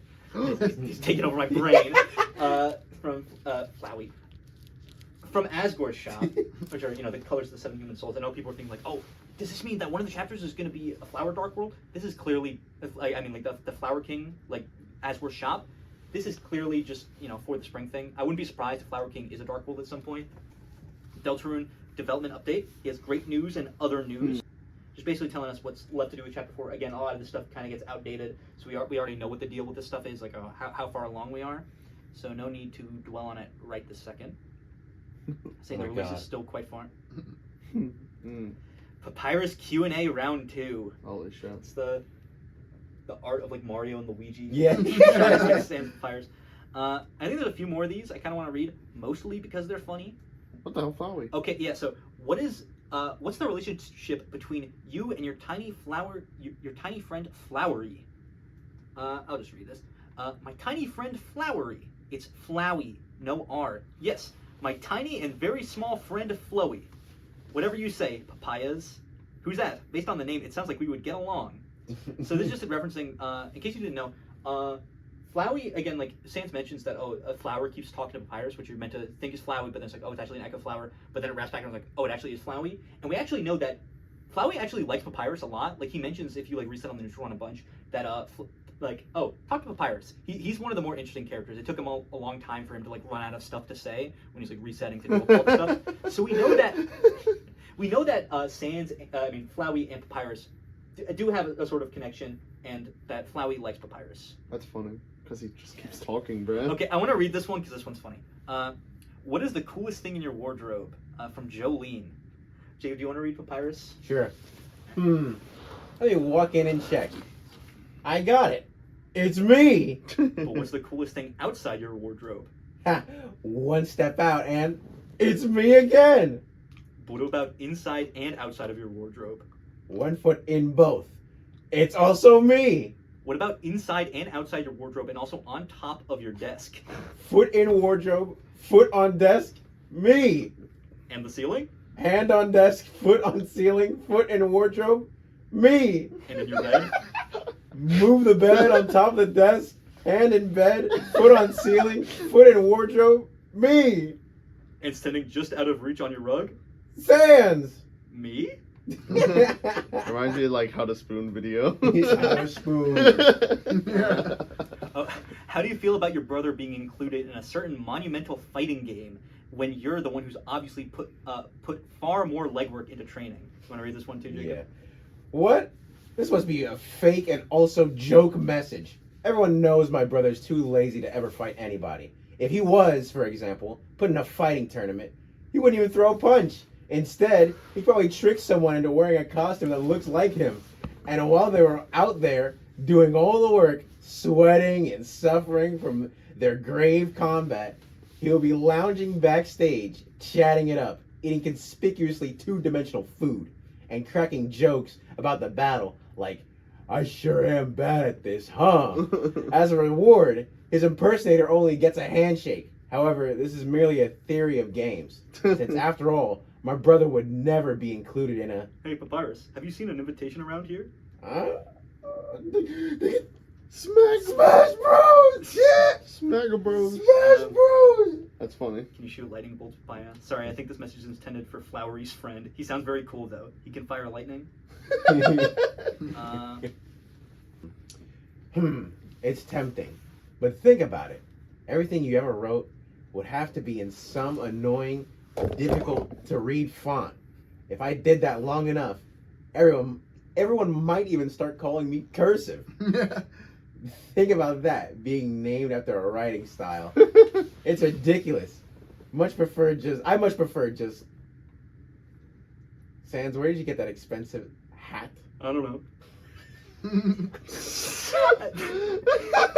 This image makes me laugh so much. Okay, so there's no real lore here. It's just some funny ones. Yeah. Oh, he fed the flower. Yeah. And he fed flowers. Wait, he's feeding all the flowers. Also, I don't know if this is necessarily the case, but I kind of interpreted the whole like flowery thing is just because a lot of people mispronounced. I've got no room to talk. Mispronounce Flowey's name. I heard flowery a lot, but also I saw a bunch of people back in like the early like Undertale days calling him Flowy. I figured that was gonna be Flowy. Which is, again, he says it in the interview, which is like, I kind of get it because it is kind of spelt that way, but also, he's a flower. Yeah. His name is Flowy. It's so odd. Why would you call him Flowy? Anyway, Fallen Wing. Jesus. Despite having wing in the name, I know this isn't important. Oh. I think it has something to do with some sort of VTuber thing. I don't know. Not important. Oh, I think he made like a song or something. Who would have thought Toby Fox made a song for someone? What the it's a fun Oh little... shit, they're behind the tree. Yeah, look, it's all the cousins. Snaps the blue mess. Also, all the ghosts are cousins. Dude, conclusion. Yeah, nothing much here. Holy shit. Oh shit. Damn, Sans is fast. What the hell are you feeding? Yeah, so that's it for the mini newsletter. Summer 2024 newsletter. Birdseed. I think we have 3 more. So just hang tight. Yeah. Deltarune progress update. Oh yeah, so here he mentions that most of the people he was getting to like playtest it, they enjoyed it. But there's one friend who kept mentioning that I should name all the chairs because of the existence of Chariel, which implies that all the other chairs should also have names as well. So, as we know, Toriel's chair is the beloved chair named Chariel. It's a joke in Undertale, it's a joke in Deltarune. But I think the fact that they're pointing this out, I think definitely means that there's definitely going to be a Darkener based off of Chariel the chair. There better be. I really hope that does happen. Especially because, like, even if we think that it's just in the TV room or the living room or whatever, which I don't think is the case because, you know, the stuff with the bedrooms or whatever, Chariel is literally in the room, so I think we have to see that one. Can't wait. Also see it. I'm not sure if Chapters 2 is still the longest chapter, but Chapters 3 and 4 together are definitely longer than Chapter 1 and 2 combined. Thinking about that is kind of crazy, which is kind of crazy to think that, like, oh yeah, the next 2 chapters that we're going to get are going to be even longer than just Chapters 1 and 2 on their own. And so, and it's, I guess, and Toby Fox said that Chapter 2 might be one of the biggest chapters, which, again, he's saying it still is here, but just, like, got a lot of ruining to do. Look at them in their funny swimsuits. Holy Isn't that shit. awesome? They're geared I up. think an aggressive wave would kill Sans. Yeah, probably. They're having a little camping session. I really like this because we get to see Kris showing some personality and actually doing something. So that's fun. That is neat. I'm glad that they get to have fun sometimes. Not on my watch. I love Alphas, bro. Kill everyone. I love Alphas. Kill everyone. That was just Kris and Noelle in the weird room. Yeah, that's like what we said about what we were doing. Yeah, right. Chapter 4 is basically playable minus some polish, so it must seem like Chapter 3 and 4 are going to come out really soon. Again, this was in August. Actually, there's still a lot of stuff, so it's still far away. So here we're going to get into some of the stuff talking about basically what's left before release. So this is actually some stuff that we will kind of get into because it's kind of important because it still kind of applies. We will, in fact, actually not be getting into this currently, as the upload of this video, this information is pretty much entirely irrelevant, but there are some important bits that's important to know, so we will get into those right now. And we get some dialogue of translated stuff from Japanese to English, which is stuff from chapters 3 and 4. So there's some interesting stuff here. So let's get into it. This is some, I think, just some like basic stuff about the weather people that we saw on the Spamton Sweepstakes. Kris, get ready for another fight. Ha! Quelleth your mouth, my dearest Bimbito. So that's probably rules card. It can't be. We're just hearth for the snacks. You know what's funny? I didn't realize I said the character name to the left, so I read that. I was like, who could that? It's fucking rules Who card. the hell said that? It was me. Lancer here, and the thing is, some of them don't have who they are, like aren't talking. So we'll get into that. Guys, Toby Fox just tweeted it out. I'm not falling for that shit. You I'm only not send it to falling for me, that and if you want to play it, you have to come to my house and pay me a lot of money. And don't kill me. That's another thing. And putting it together, so those are the main steps to getting to chapters 3 and 4 ready for release. The order kind of looks like this. Testing new function soon. Complete unused chapter 4 English PC version soon. Console ports Japanese version and other stuff. Bug testing, release. So currently, what's today's date? Josh, what's today's date? It's March 19th. So as of March 19th, right now recording this, I don't know how much this is going to take. 2025. March 19th, 2025. Right. Between all these last steps, we're currently here. Holy they shit! finished doing the bug testing stuff. The V phase. Holy shit. Again, we are probably closer than we've ever been in our entire lives today than we are from Deltarune coming out. Deltarune tomorrow. So, yeah, that's why Deltarune's tomorrow is because, like, it's pretty much finished, Yeah. assumedly. Holy shit. Yeah, now we know the progress, so yeah. Pretty exciting stuff. I can't lie. What is this about again? What? What is this about again? I don't know. Yeah, Super Mario. Isn't this like a fan fiction or something? Yeah. Guys, what if I revealed, like, guys, this was all just games I made up myself. I made all the games. I just wanted to show you guys. You're Toby Fox. This is Pet Scott. Guys, if you guys all walked in today and I was sitting here in this chair, like, perfectly ready, had the presentation set up, and I was just covered completely head to toe in foam, would you guys still be my friends? Yeah. No. Yes. You've Fuck gone- that guy. you've Two, gone two too out of far. three. 2 out of 3 ain't bad. Yeah. Okay, one more thing. More VTuber stuff. It's Halloween. It's cool as fuck. my Oh God. no! Holy shit, he's being roasted. Finally. Grilled Spamton. My favorite. I'm Yeah, hungry. I'm Okay, hungry. Undertale 9th anniversary. This is a big one.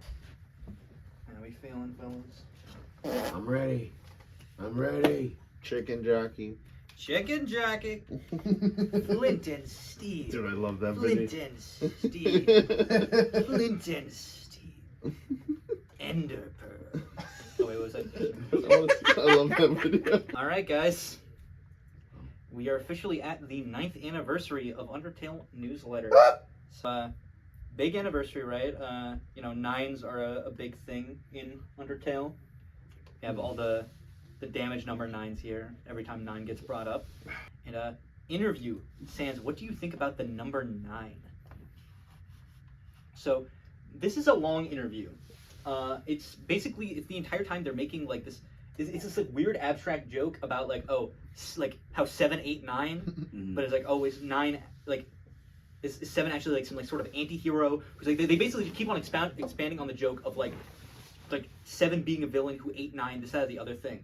And I don't know if this is the case, but I think this might all be an elaborate joke on people who think that Papyrus is going to be the knight in Deltarune. Because if you don't know, Papyrus Knight is a very very popular theory of people who think Papyrus is going to be, you know, the guy who's trying to cause the roaring and opening all the dark fountains and stuff like that. Yeah. Which is kind of silly. There's some evidence, not great evidence, but there's some. And I think at some point, Papyrus, they're talking about the numbers or whatever, and it's like, wait, does that mean I'm the bad guy? And they go on this whole thing. Again, I don't want to go through everything, but again, I think everyone gets involved. Yeah, everyone starts talking. Holy shit! It gets serious. Yeah, wait. So I think it's like, just like when my brother makes food. So I'm following the negative formula. -7 is Papyrus, who had Sans -9 cook for him. What? I'm the villain? You do seem like an enemy, but you're actually a good guy. What? Why would I ever be an enemy? So yeah, again, I think it's kind of a joke on Papyrus Knight. I'm not entirely sure though. I do think it's funny. Why are you talking about a potluck? I think they're at like a potluck. Oh, okay. Again, there's a lot here. If you want to read the number, the number 9 by Toby Fox. Do it on your own time. I'm a busy man. I've only got time for 10. Okay, the 9th anniversary kitchen set. Holy So shit. this is more Undertale merch. Let's look at this. Yes, please. Oh, I remember this. Oh, wait. Get the fine china.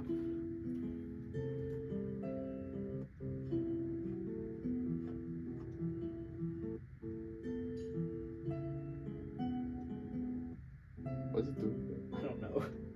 It's haunted. This is scary. Yeah, for real. The Deltarune apron.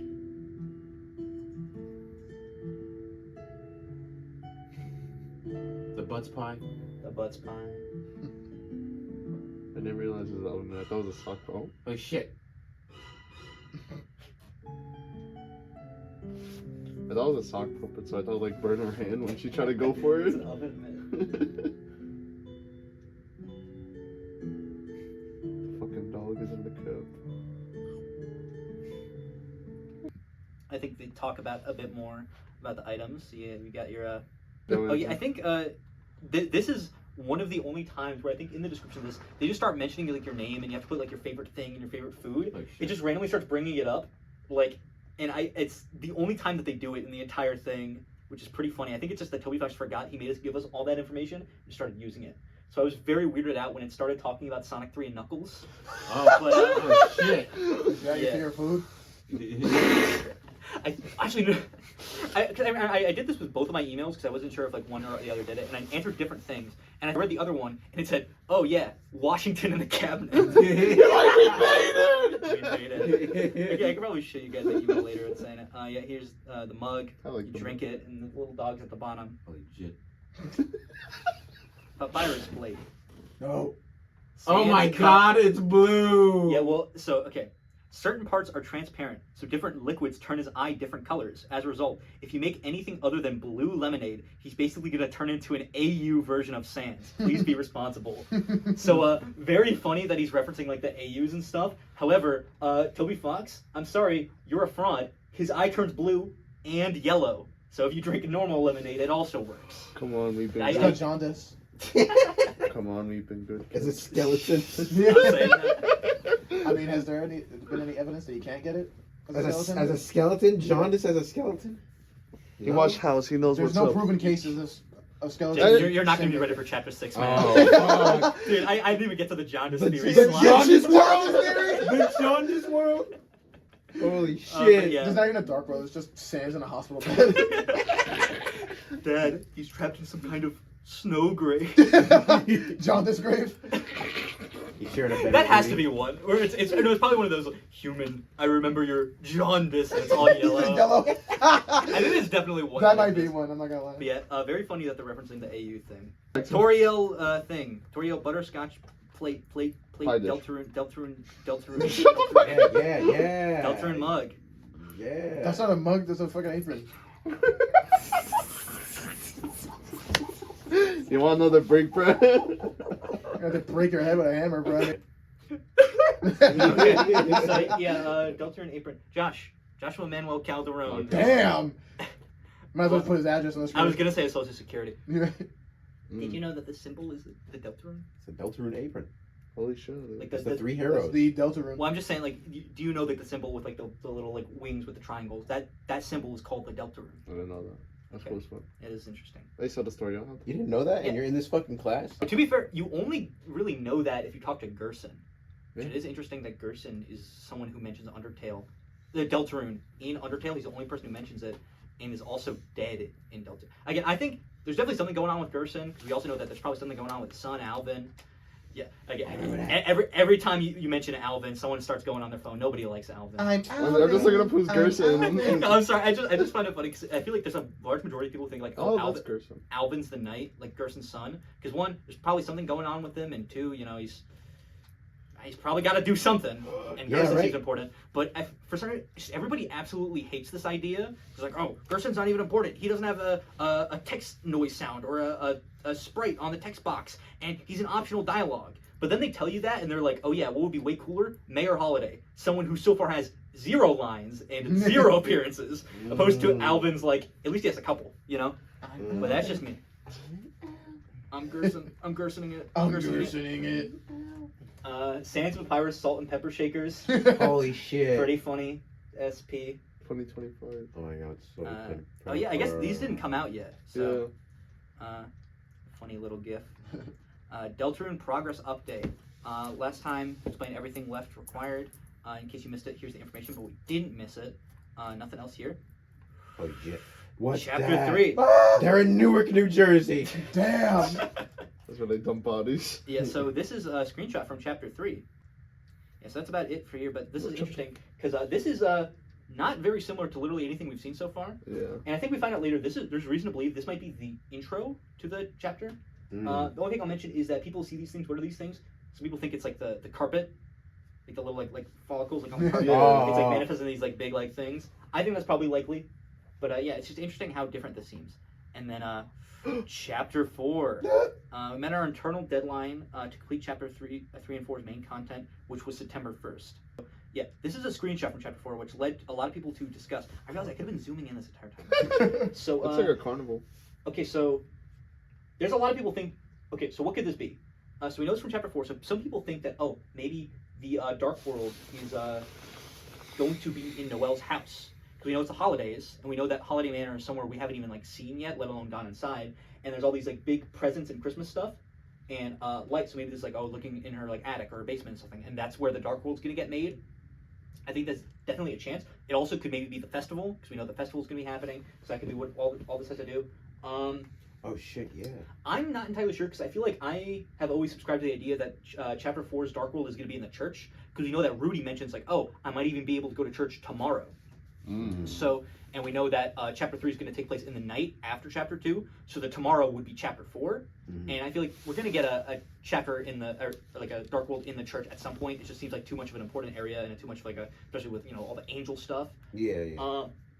But again, I am interested to see what the context of this is, because we know it isn't in a Dark World, because, Noelle is in her, like, normal clothing, and she's got her, like, normal hair and stuff like that, not the Dark World stuff. So, it just has to be somewhere where they would have these big like presents and stuff like that. I also saw some people saying that maybe this is the basement of a church, where it's a lot of times like churches have like basements where they have like all like props and a bunch of different like stuff in the basement, which I kind of like that idea better. I don't know if it's necessarily the case, because it does seem more like holiday themed, but I think that could be the case. But yeah, that's about all there is to talk about here, but some interesting stuff, seeing some stuff we've never seen about Chapter 4 before. Chapter 5. The rumored Chapter 5. So we haven't heard like anything about Chapter 5, but anyone not working on localization has been moved to Chapter 5. He's really excited to see this chapter get made. So we only get a balloon. Now, there's a chance this might just have to do with the anniversary, and it's not actually to do with Chapter 5. But assuming, because we see like a screenshot of each other chapters here, I think this might be something from Chapter 5. Zoom in. It's just a balloon. Oh, hell no. They got Pennywise in this chapter, bro. Invincible. What? Blue and yellow. Like Sans! Holy shit. It's a balloon. What do you want me to do? Okay, so decipher it, Anthony. So let's decipher it. Count the pixels. So I think the only thing we could maybe glean from this is, again, we know that the festival is happening in town. So I think Chapter 5, there's a chance that the festival happens here. That's where we get all the balloons and stuff. Or what I think is more likely is that as the chapters progress, the town's going to start setting up the festival more and more, so you're going to start seeing balloons around, or like them starting to build the Ferris wheel or something like that. Because I feel like it makes more sense, because I feel like the festival is going to be probably a very important part. Like, if anything, I think that would probably be more of a Chapter 6 or 7 thing. Yeah. Where I think how it's going to work, right? The festival's going to happen, and someone's going to make a Dark World outdoors, which we only know what happens when a Dark World's indoors, which is contained in sort of space and makes the whole thing the room a Dark World. So I think what it might be is that, they make an entire like city a Dark World, and we get this big like festival chapter, and it's gonna be this like crazy like, and then the roaring's gonna start happening, so happening outside or whatever. And they do the thing on the Deltarune. They have the 3 heroes. Appearing at Angel's Heaven, yeah. So, but again, what? Nothing. Let the teacher talk. We're gonna talk about Donna's grave. John just trapped in some sort of festival grave. So yeah. I refuse to talk about a balloon anymore. We're gonna find out what the balloon means later on. So overall, chapters 3 and 4 development. It's getting to the point where... Yeah, that's me, bro. Oh, see, I think he talks about here, it's like, yeah, I want this to come out just as much as you guys want it to come out. He feels like he's strapped to a chair with delicious food just out of his reach. But chapters 3 and 4 exist, and they are real, and it's just a matter of time. And we see this cup guy again. Again, I don't know what this cup guy's deal is. Assumedly he's in chapter 3, but like... That's a cup. What does a red solo cup have anything to do with the TV? What I think it might be, maybe, again, one, it could be the festival, again, with the cups, or, what again, if we go with the idea that, like, chapter 4 is the church, this could be, again, like the as Kris calls it, super sick fruit juice that they serve at church. Could have something to do with that. Or just a cup near the TV. Yeah, but I feel like it's, for how much they keep showing it, I'm just like, I don't know. Anthony, $5, it's a cup near the TV. I mean, wouldn't we have already seen it, though? It's true. I'll take you up on that offer, though. I feel like that'd be funny. Alright. Okay. This is the 9th anniversary. There's a lot of stuff to go over here, but this is the big one. Deltarune Chapter 2 concept art and unused music. Oh, sure. So this was pretty crazy when we found out. We're going to look at the concept art first. We're not going to look too much at all of it. Just like a quick look. It's just a bunch of concept art for like the cyber world. The mouse, like soccer. Yeah. Like a fucking ultra kill enemy, bro. What the hell? I'm just going to go through this really quick because there's a lot of plug guy. This design sucks. What kind of animal or monster can be plug themed? And he makes like 3 more. Wait, is this for chapter 3 or 2? This is 2. Okay. So it's all the siren people. Yeah. Mad Mailer, This kind of mouse. Spamton looking a little bit. You know, it's more of the mouse. Who drew this? This is Toby Fox. This is awesome. Well, you could tell because it's all like, well, I don't want to say bad. But it's like, the thing is, I feel like a misconception. People say that Toby Fox is like a bad artist. Toby Fox can draw well if he wants to. Like he made a lot of sprite art in Undertale. Yeah. But it's just like, making concept art or just a specific style. A lot of times it'll just like look sketchy because like again, Just when, get his when he needs to message draw across. Mad Mailer in MS Paint, he doesn't have to do any more detail than this. He doesn't need Yeah, to right? make it look Yeah, nice. yeah, like concepts. he knows what it looks 4K like in his Ultra head. HD. Yeah. Yeah, he knows what it looks like in his head. It'll be fun. Yeah, it's just more. Okay, this is a concept art of just a general idea of how like you could utilize space in like a shop, which eventually turned into like rules cards, like shop, like the hip shop. Just some more designs. Oh jeez. Oh yeah. Oh, So shit. Oh, what were you gonna say?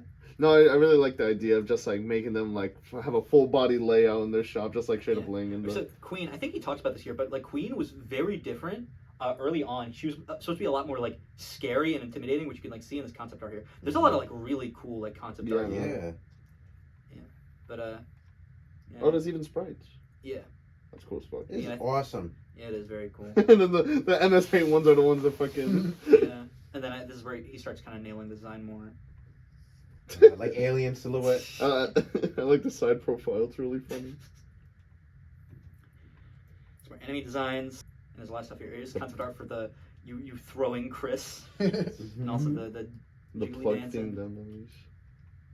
NPCs, some Addison, Newbert. Newbert. Oh. Everybody loves him. Oh my god, it's Swatch. It's Swatch. Oh my god. They look really easy to draw. The fucking.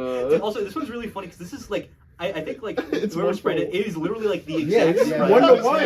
I was gonna say, it's like, wow, these guys are really easy to draw. We can do. Also, I like how he's gonna be called Butt Lord. That's so More funny. Addison stuff. Like Massimilian. Mouse-a-million. I stand leagues and inches above all other mice. Only He's the Newbert knight. remains. He's the knight. Dude, Mouse-a-million. It's like the It might be fucking awesome. like Who Killed Mr. Burns. Printer-based song. That'd be really. I wish they used it. Now this is an annoying song. The other one that was actually, I'm not gonna lie, it was pretty funny. It sounds like a printer. But that's just an annoying song. Can we get a repeat on that? So this was gonna be for a character called Printor. I really would have liked that. I'm not gonna lie. That's just FNAF 6. Oh, here's some Birdly concept art. Legit. Oh my god. Yeah, Smugly I think that this is some explaining concept art how done greedy by he a different person. Smug But, yeah. pose. Gets defeated. This is pretty awesome. He censors Mario's. That's pretty funny. It's called Chess. Drew the original concept art for Birdly's Dark World outfit. Again, a lot of these are like the sprite just gets completely like done over it. Just, I don't think we see Birdly do this. I wish we did. No. Oh, here's them like jumping into the Dark World, I think, or something like that.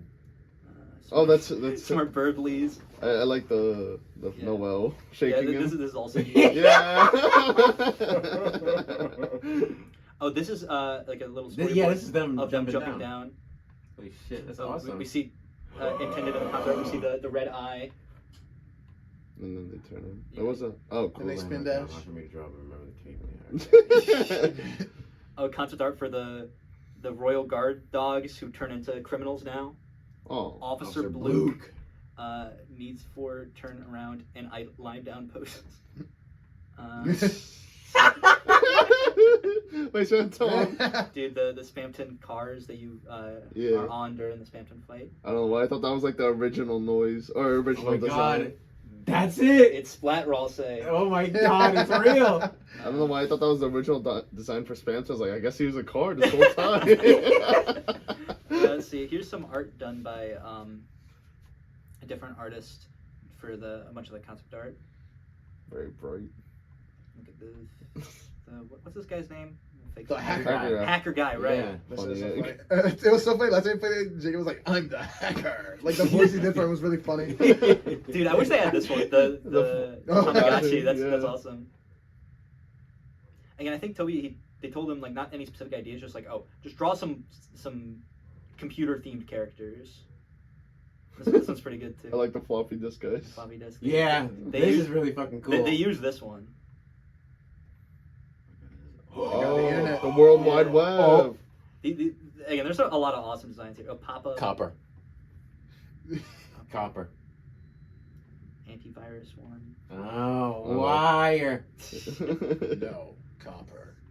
Yeah, more cyberworld stuff. I like the antivirus ones. They're very funny. Just here's some more of the person who did the Birdly design. It There's looks a like silly Noelle over here. It looks like they could be in Birdly could be in regular show, bro. Especially the little head. Dude, also he is. It's Mordecai. Yeah. Some writing here, dude. That shit was like, I felt like I was seeing it like 144p because I don't have my glasses, and then you zoomed in and it was like 4K. 4K. Oh my Dude. Yeah. Anyone who can tell me what says it behind here, I'll give them $1,000. Battle task. 1 chromer.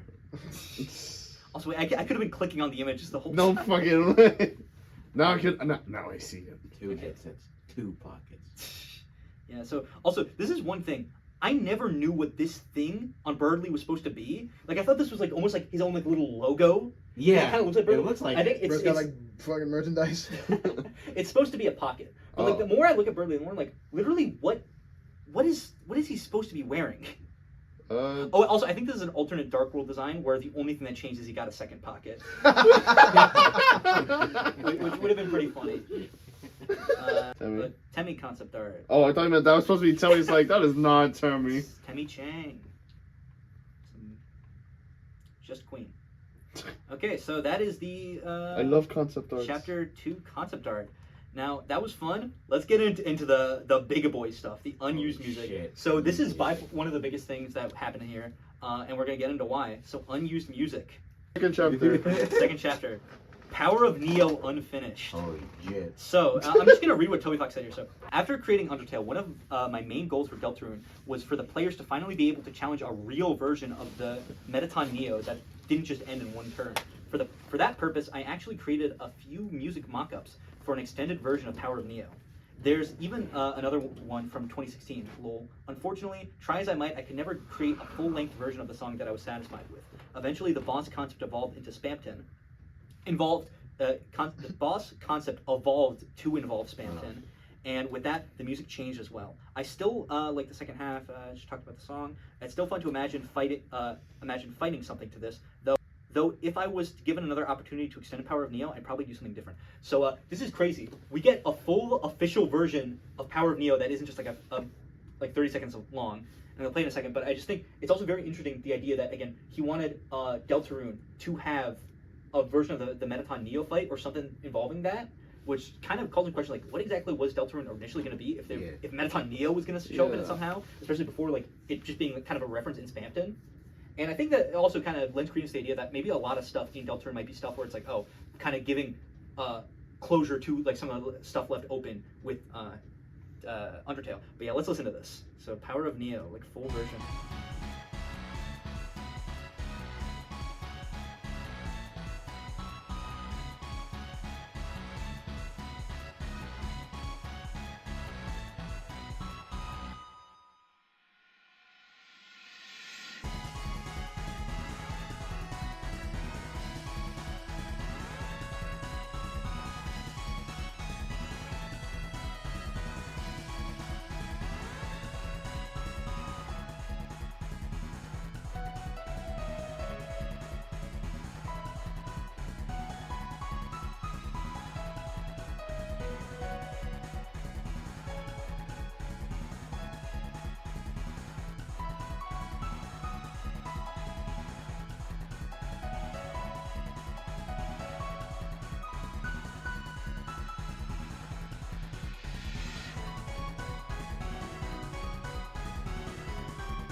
a snippet.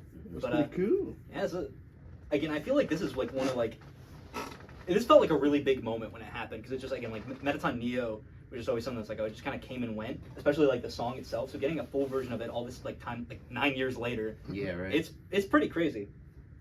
And so yeah, now we go on further to Power of Spamton. There's 2 versions of it, which are just some unfinished tracks, basically saying like once Spamton's like involvement in the song, or like in the moment itself, it's just the song, was more like present. We're trying to think like, okay, let's make a more Spamton-y version of Power of Neo. There's 2 versions. There's one that I think that's more finished than the other. Let's give that a listen.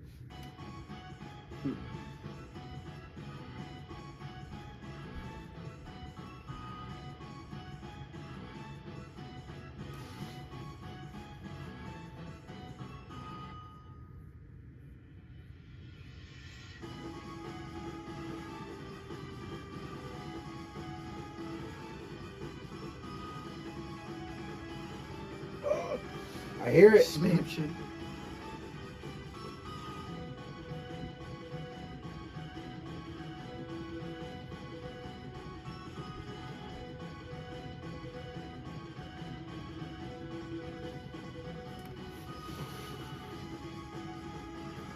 I'm gonna skip around a bit. I think. Also, yeah, and like with Big Shot, we hear the world revolving in this rendition of Power of Neo too, so that's pretty interesting. I guess I could talk a little bit over like while we're talking about it. So, yeah, I think this is also really interesting. The fact that like Spamton was pretty much supposed to have a pretty full sail like remix of Power of Neo. Like Power of Neo is in Big Shot alongside all the other stuff, but I think it's really just like how it's like front-facing Power of Neo was in it, like how like important it seemed to be in the initial concept of it. Wait, it's real. It's real. But yeah, so that's Power of Spamton, and Spamton Battle Forgotten. Apparently, Toby Fox said he just like found this somewhere. He has no idea when he made this. He doesn't think he made it. He thinks Spamton made it. Oh my god. There's not really much to talk about with this one. It's just kind of silly. Like it. Hey, Every. Hey, Every. Giga Queen Old. Just some. I think again, the Power of Neo stuff is the main like really interesting stuff. So we could just kind of speed through the rest of these. It's like Giga Queen Old, interesting. Castletown Unfinished. Originally wanted Castletown to sound very upbeat, like that one Gautier song. A bit too repetitive. Okay, Rules Battle. He mentioned this, but he actually showed this one before. This was basically made to be like a rules card fight, but he thought it sounded like too like serious and cool sounding. So then he later went on to make the It's Pronounced Rules song when it's like a pirate battle, and it's way more sillier and more in fitting with the fight. Yeah. Yo, wait, yo. It's a pretty cool song. But I get it though. It's a Yes. dude that speaks like a fucking idiot. Yeah. It's like maybe if we have a cool rules card battle like later on, The maybe. Joker card. Joker. Jevil. The real Joker who's sitting right in front of us. I love Rose card. I wish he was. Sitting right in front of Battle me. Original. Okay, yeah. This one's pretty interesting because it's assumedly back when Queen was supposed to be a lot more menacing. I think Toby Fox mentions that. So it's pretty interesting, but again, kind of like rules card, it kind of changed to be more in-fitting. Again, I feel like this also sounds a lot more similar to like Chaos King, which is King's like boss fight. Yeah. So again, because Queen was probably supposed to act a lot more similar to him before she became silly. Yeah, so, funny. But yeah, cool song. I was listening to Chaos King the other day, bro. That shit goes I fucking forgot what hard. that one sounds like. Which one? Also, this is some like Genesis like sound and font. Yeah, for real. Yeah, like I'm expecting like Metal Sonic to come out, bro.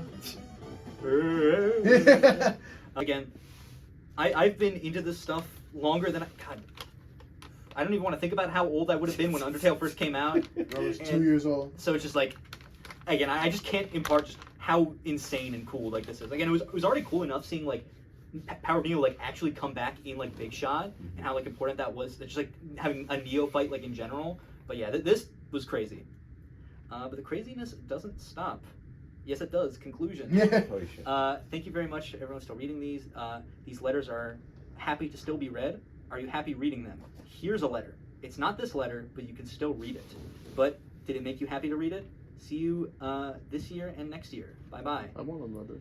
So you guys want to read this letter? Is it going to be just a singular letter? Oh. So, no. Let's read this letter. My best friend's favorite number is 9.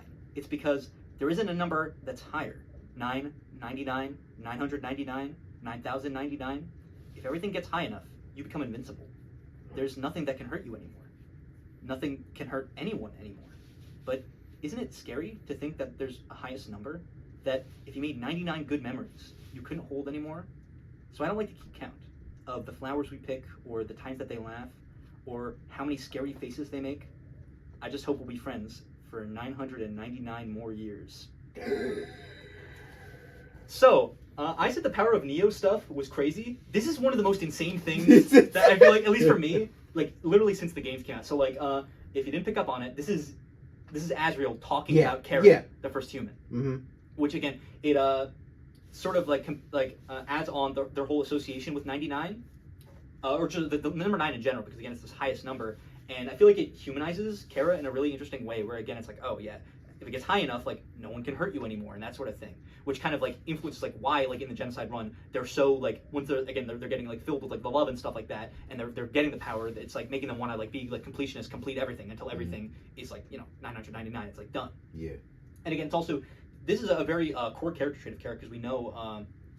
actually, did I talk about at all the Winter Alarm Clock dialogue that mentions Chara?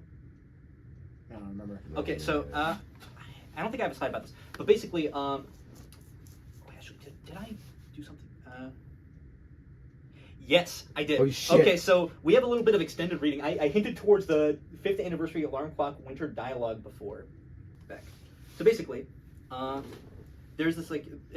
This was like a Kickstarter goal that never got finished. Basically, there was to be this like sort of alarm clock. I think it was either an app or a physical thing, where you would get like depending on the day, like a different like message from a character depending on the season. And so we got all the dialogue that was supposed to be for like winter, and there's some very interesting stuff here. All the characters make faces when you go over them. There's a bunch of fun stuff, a bunch of like, we get to see some stuff like, the characters like doing stuff on the surface, like them playing like ice hockey and stuff. Again, I heavily suggest go and read this if you want to, but we want to check out Flowey here, because what Flowey has to say is very interesting. Flowey.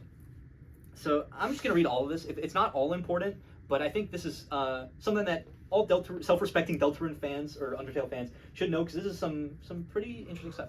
So.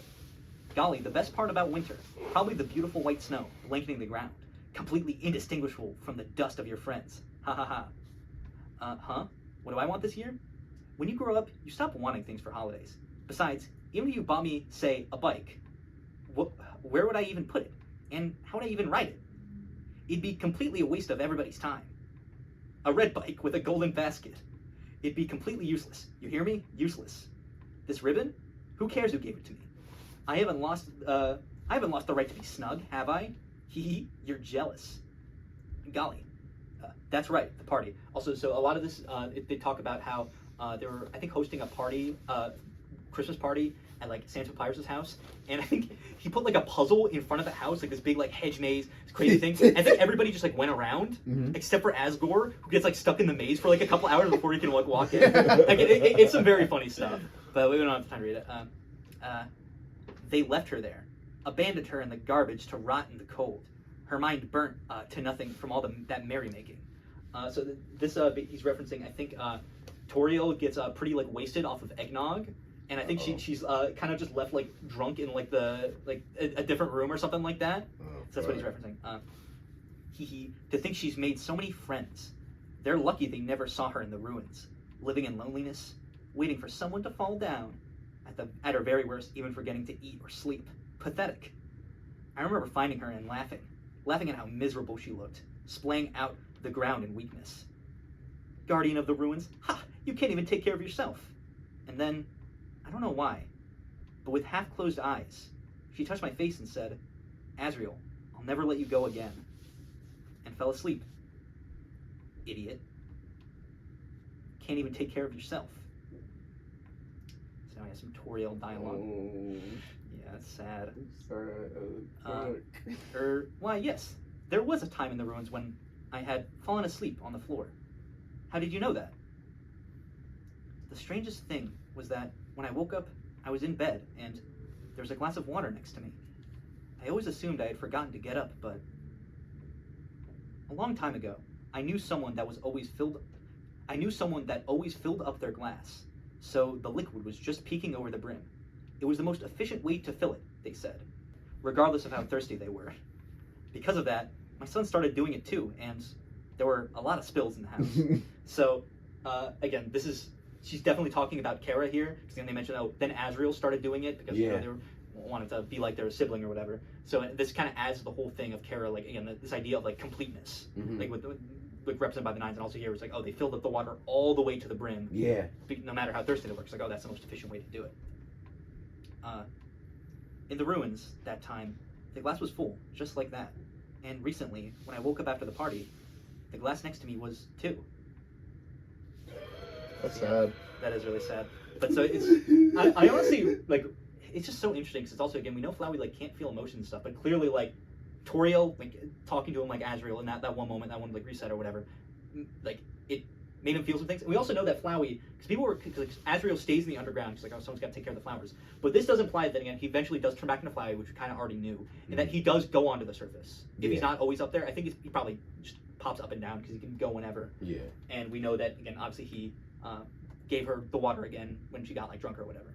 So yeah, that's really interesting, and we're just gonna look at Asgore real quick because there's some more in this. He mentions, like Santa Claus. That's it. He's a nice old man. He talks about dressing up as Santa Claus. This is also where we get the Rudy.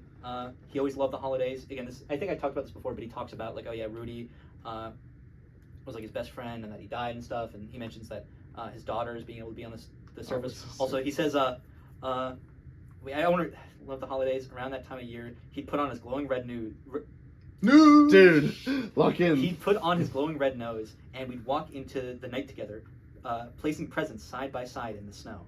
I was his Santa. He was my Rudolph. Gay. I mean, Santa fucks Rudolph.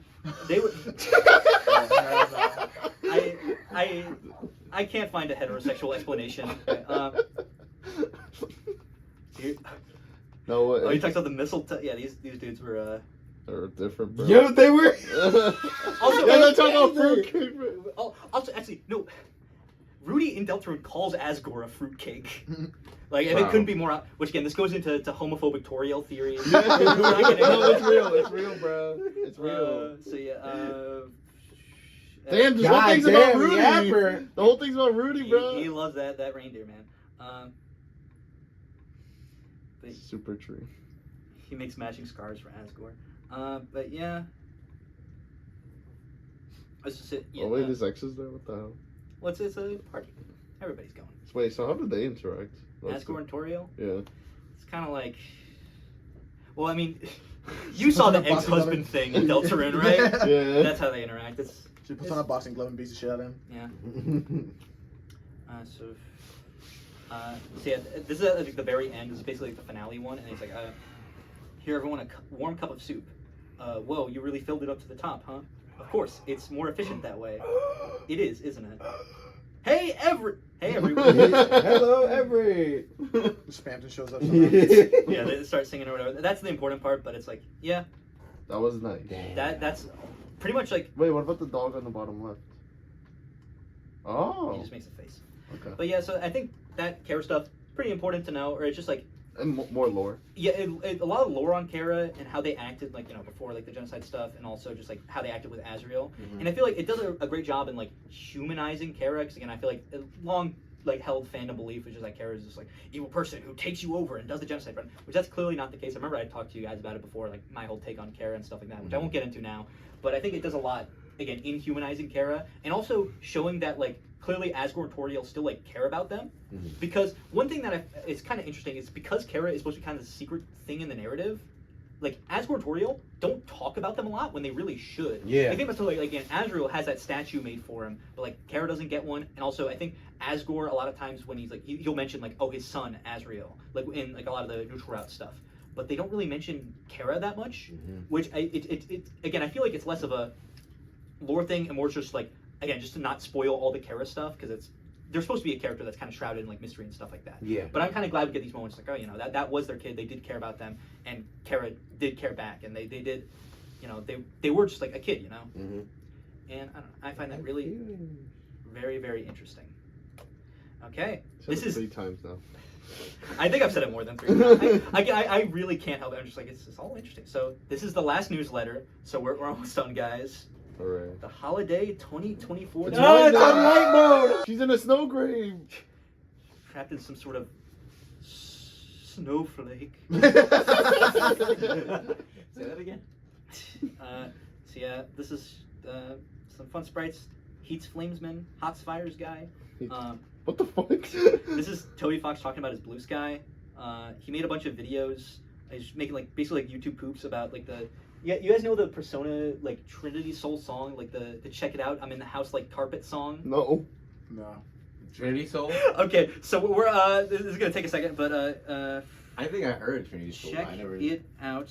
It's basically like an anime. Yeah. It came out before like Persona 4. Yeah. And it apparently kind of sucks. Check it out. Yeah, I heard that. And so there's this song in it called "Burning Men's Souls." All right. And I just want you guys to listen to this song. All right. What is this supposed It's about to to be be? heat. You guys ready?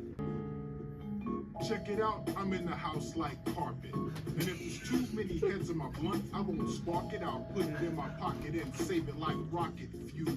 To everybody's gone and it's cool, then I spark it up with my brother. His mama named him Moan, but I call him Moan Lover, and he's more than a cover, he's a quilt. We're putting shit together like the house that John built on the hill. I think that's enough of that. But I'm in the house like corporate. it's pretty rough. I can't lie. And so yeah, it's just he just kept on making like memes, just like splicing up the he just kept on like the chicken in house. Check it out, I'm in the house like carpet, and he just kept on posting them to his blue sky. And now he basically How's the blue sky? That's the whole thing. He basically just uses his blue sky, kind of like how he used to use Twitter, like just kind of mentioning often. That's where we heard about Pluie. That's where we heard about Rotten Tea. So also, I think one thing I do want to mention, since we're talking about the blue sky, it'd be too hard to like find the tweet, but he mentions that like, oh yeah, one of his friends was talking to him about chapter like 3 and 4, who had like played it, like in the playtester, and then they said to him, it's like, man, I miss Tenna. And then Toby Fox responded by saying like, dang man, that is something a human has never said before. Because this person talking about a character that like nobody's ever seen. So it's like it's someone who's played it a long time ago, who's had the capacity to miss the character of Tenna. It's just like there's such a small amount of people that could possibly be. So I just found it really funny. But yeah, Secret Society. check it out. Blueski. Blueski. Oh yes. Blueski. Pronounced Blueski. Sans, are you stupid? What the hell? This gluttonous bastard. His yeah. greed shall overtake him. Yeah, here's just some more stuff about the game change thing I was telling you about. Again, Put a fucking face imprint of Monster Kid when he falls. That's funny. it's nothing important. I think Frisk dressed in the winter clothes is very funny. That's pretty funny. Deltarune progress update. It's the He got hit with the snow grave. Snow grave. You guys said it better than I could. Buried into the snow is some sort of ancient crystal. It sure is ancient. It might be even 2 months old. Crystal resonated with the message. Deltarune has reached a 6th anniversary since Undertale came out. 9 years have passed. Only I released chapter 2s. 2 chapters of Deltarune so far. Are basically complete. Translating and bug testing. They're frozen, waiting to be released. Impatiently, you dug it out. It seems that the dog will thaw out with the passage of time. Don't use the defrost setting. It will make the fur curl up and get sticky. So this is what I was mentioning at the beginning, I forget if it was on recording or not, but I think the reason why I feel like chapters 3 and 4 are going to come out probably in spring or at the latest like summer is because this graphic winter's they do. over. Yeah, because winter's over, which means all the snow's going to melt. The dog's going to be free. Chapters 3 and 4 are going to come out. Oh my god. So I think probably spring, because spring is, that's when the winter ends, but I think also summer because heat, whatever. But yeah, that's what I think. He's trapped in some kind of snow grave. That's awesome. He's dead. Frisk. Oh. How silly. Chapter 3. Oh, we'll get into this later, but I want to mention this. So this is assumably at the start of the chapter 3. Remember when we were talking about if you put the Susie sprite on the bed, it fits perfectly with the Spamton Sweepstakes stuff? Assumably that's not the case, because we see the Susie sleeping sprite here, and it's not on that, but it looks like the area that we saw in the previous newsletter where it was like sort of like the weirder, like darker area. Mhm. So assumably this is probably Oh, where yeah. the chapter's going to start, because again, they start sleeping and then they wake up, whatever. Yeah. So yeah, interesting. And also have a spotlight on them, probably because of the TV theming or whatever. I thought it was like a Sam Raimi transition with the circle and those kind of like closing on their face. That might be it also. Here's, what's it called? Some Pizza scent. bug testing things. So this is text that's supposed to play after requiring the pizza scent. So here's some censored stuff. I know people looked into figuring out what these say.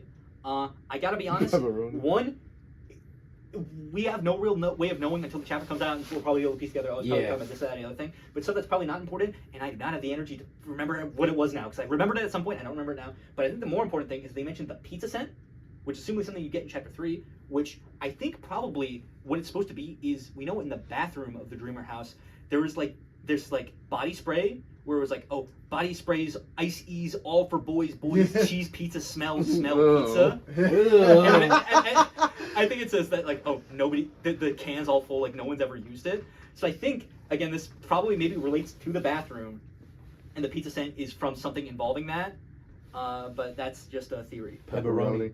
Yeah. Oh, yeah, I think they say, oh, it's supposed to be corrected, the spelling, or it's like, no, it's supposed to be Yeah, it's spelled wrong supposed to be there. like that. Come on. So, chapter 3 is pretty solid.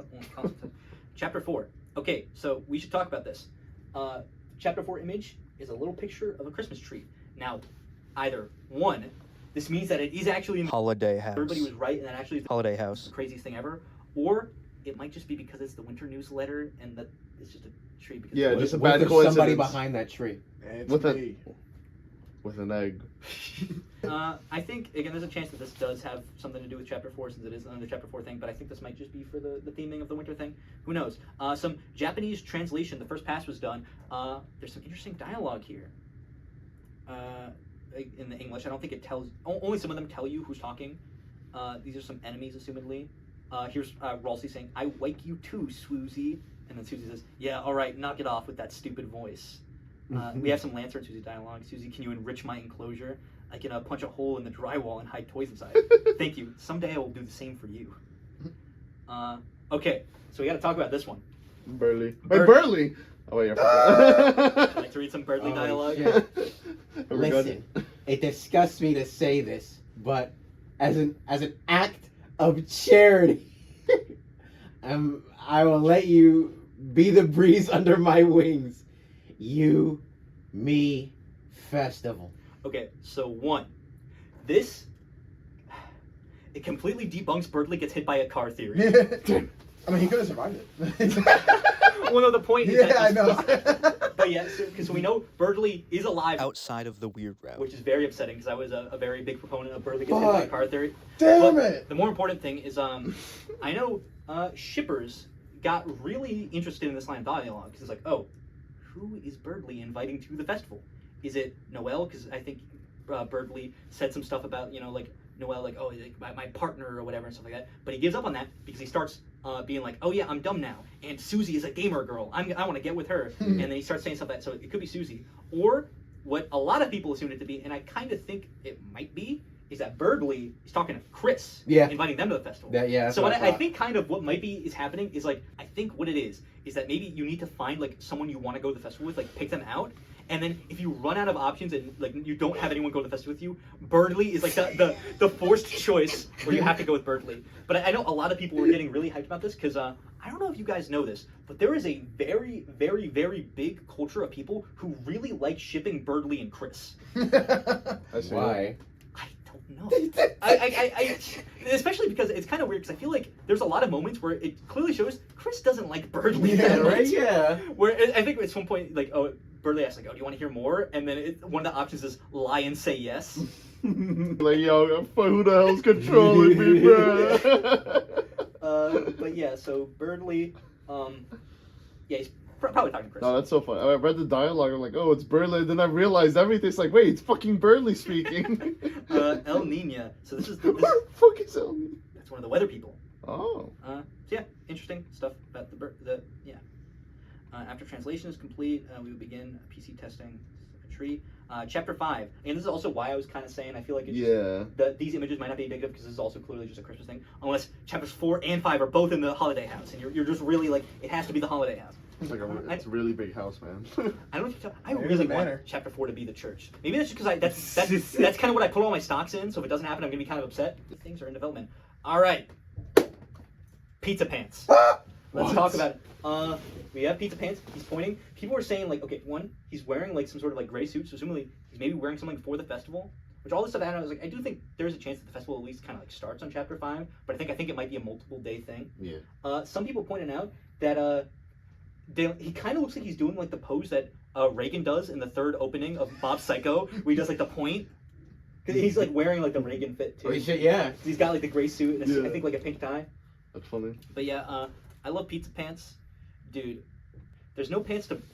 there's no pants. There's no natural way to bring it up, but one of these days, I want to talk to you guys about the subculture of people who started shipping Azrael in Pizza Pants. I did see that. It's called Azzy Pants. Okay, the thing is, this one I think was entirely made ironically because I was there for when it was created. I made it. There's this YouTuber who does really good like Deltarune undertale content, and also making remember I was telling you about that roguelike game that I thought you would like? He's a guy making that game. He does a bunch of streams, and he started like just reading like fan fiction on stream, like of like Undertale and Deltarune because it was funny. And then I think at some point he mentioned like, oh yeah, I'd like to see Azrael and Pizza Pants react because I feel that'd be funny. Just because we know that assumedly Burger Pants is like one of Azrael's friends. But I think it just kind of devolved into like, all right, I think someone in the chat was like, they should get together romantically. And then they started workshopping like, all right, what's the ship name? And then the streamer suggested the name Azzy Pants. And then it just kind of snowballed into where now just entire legions of like his like fans and stuff just started making these like absolutely massive like fan fictions of Azrael Pizza Pants, and it is genuinely just very funny and very fascinating, and I fully subscribe to it. Okay, new merch on Friday in November. Okay, so not too much important here is what I would say if I was stupid. So this is actually incredibly important. So yeah, important person's shirt. It looks like a long mask you can wear stretched over your skin. It will make you look more like someone with an important connection to you. Their love will become yours. Your love will become theirs. So, important person's shirt. The pattern of a shirt worn by a beloved someone. Your love will become theirs. Their love will become yours. These shirts are custom made and fit smaller. Yada, yada, yada. So, we got to talk about this. So, whose is that? It's an important person's shirt. And, so I feel like immediately you can see this looks like Kris's shirt from Deltarune, but that's interesting because Kris's shirt also looks like Chara's shirt. Yeah, I was gonna say. And they do not specify, and they just say important person's shirt.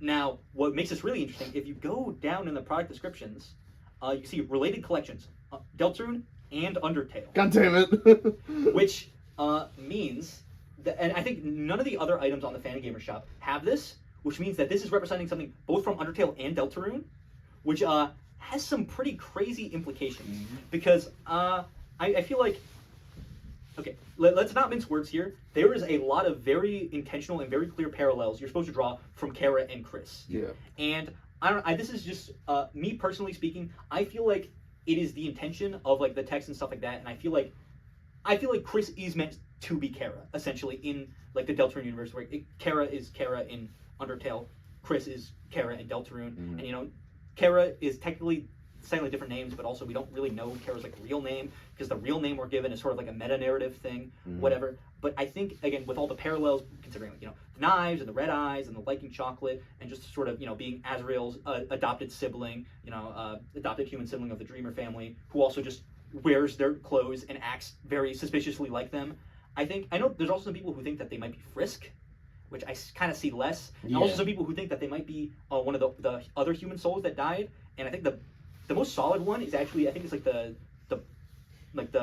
blue soul, like light blue soul Patience, which actually there's a lot of stuff that could lead you to believe that because assuming they also have a knife and there's some other similarities. But I think basically, I think Kris is supposed to kind of be a reflection of Chara. Again, had they not died, not become soulless, but still, again, having a lot of the character traits of Chara. Yeah. And it's supposed to be an expansion on that character who kind of didn't get a lot of explicit development in Undertale. Mm-hmm. And again, I just feel like also it's the most interesting route you can take Kris, at least if they're going to be someone. And also, I feel like people kind of misunderstand this, like, oh, if Kris is Chara or Kris is Frisk, they're going to have to reveal it at some point in the narrative. It's going to be this big thing. So it would be weird and wouldn't make sense. I don't think that's necessarily supposed to be the case. I don't think, even if Kris is 100% supposed to be Chara, I don't think it's ever going to get revealed in like the text of the story that Kris is Chara. I think it's supposed to be something you're supposed to pick up on. And if Kris isn't Chara, they're at least supposed to be an illusion of them, where you can kind of take things from them and apply it to the other, or just kind of have a better understanding of each other character with it. And again, I think the important person shirt is kind of a big indicator of that, because assumedly, again, it's both Undertale and Deltarune are supposed to be representing basically the same character, which I think adds to their connection, you know. And I think especially after we got all this Chara stuff recently with the 9th anniversary, I don't know. This is, it's just really interesting. Yeah. Would you say very, very interesting? No, I bit my I'd say tongue. it was not interesting at all. Not interesting. Okay, and this is also another thing. They killed him! Oh, I thought that was just plushie. a said. Now, Fangamer told me they wanted another plush, and I was told that many people wanted a plush of Sham. I can understand why, because his whole thing is that he's literally like a plush. Yeah, right. That does a lot. So it's kind of crazy that it took this long to actually get him.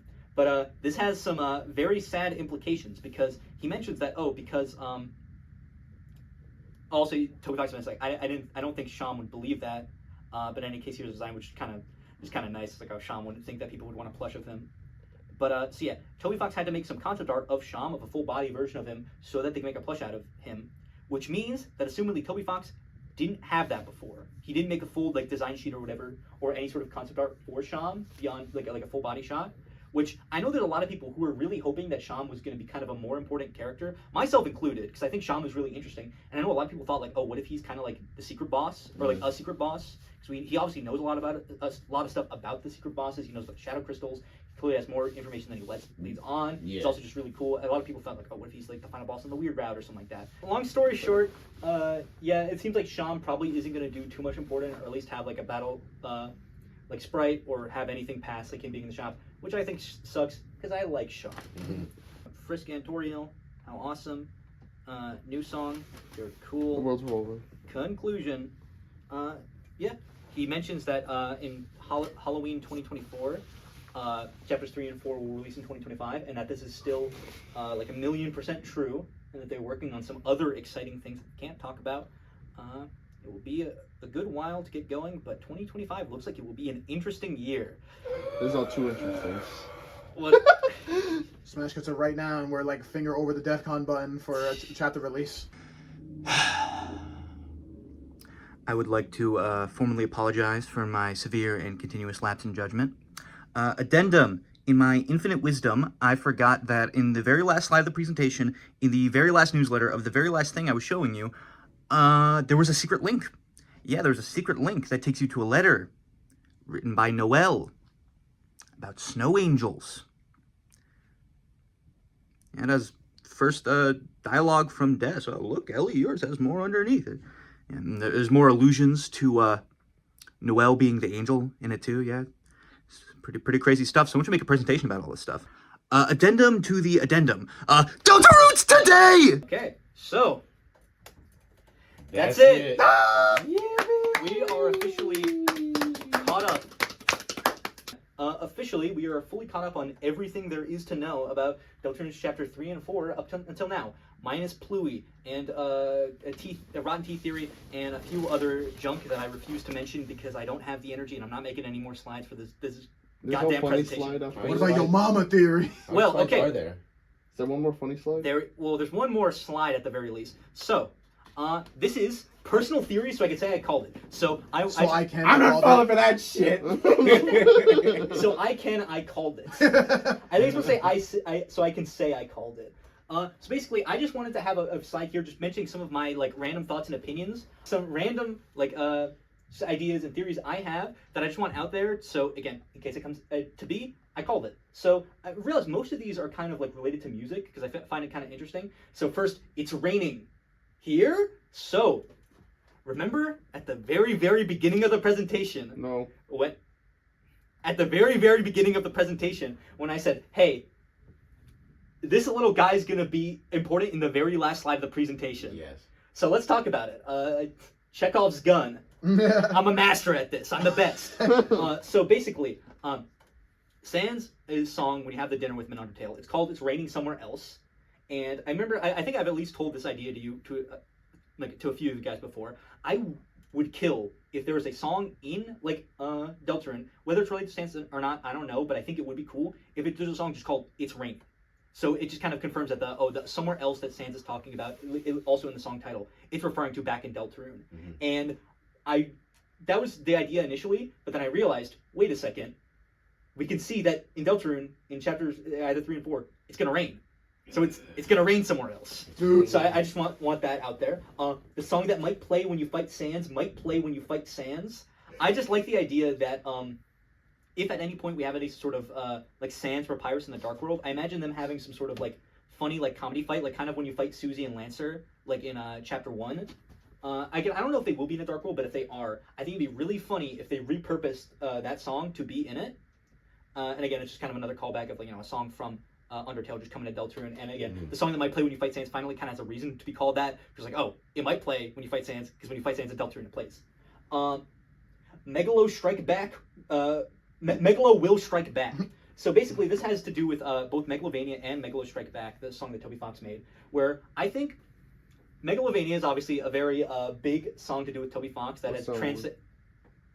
It's the one that goes. That's the one with the poops and fart sounds. Right. It kind of sounds like the Squeaky Hammer Dog song. Oh, dude, I love that one. Imagine if it did. It's like actually the motif in that is like very lowly in the. Speaking of very low in the mix, that's like randomly there. We're gonna get to Penumbra Phantasm. Okay, so Megalovania. I think a lot of people feel like it's gonna show up in Deltarune. It has to. And I think that would be really cool, especially if we get it like on a weird route. And I know a lot of people have come up with this idea, and I really, really like it. That like, what if like Susie is the super strong like final boss of the weird route, where like Susie's like trying to like stop like all the weird stuff you're doing, and then Megalovania plays when you fight Susie. I think that'd be really cool. But also, I think other than Megalovania, I think it would be really cool if they use Megalo Strike Back. Do any of you guys know what Megalo Strike Back is? No. I think I explained it to you, Jacob, at least once, but it's probably like when. It probably was like at least like over 3 years ago now. So I'm not blaming you. Okay. I just kind of have them. So basically, Megalo Strike Back is a song that Toby Fox made for like some sort of like I Miss You Earthbound like fan project. Yeah, never mind. It's coming back. So basically, it was a song where a bunch of people who were like fans of Earthbound, they made a bunch of songs, like fan music. And again, Megalovania at this point was already super popular. This is before Undertale.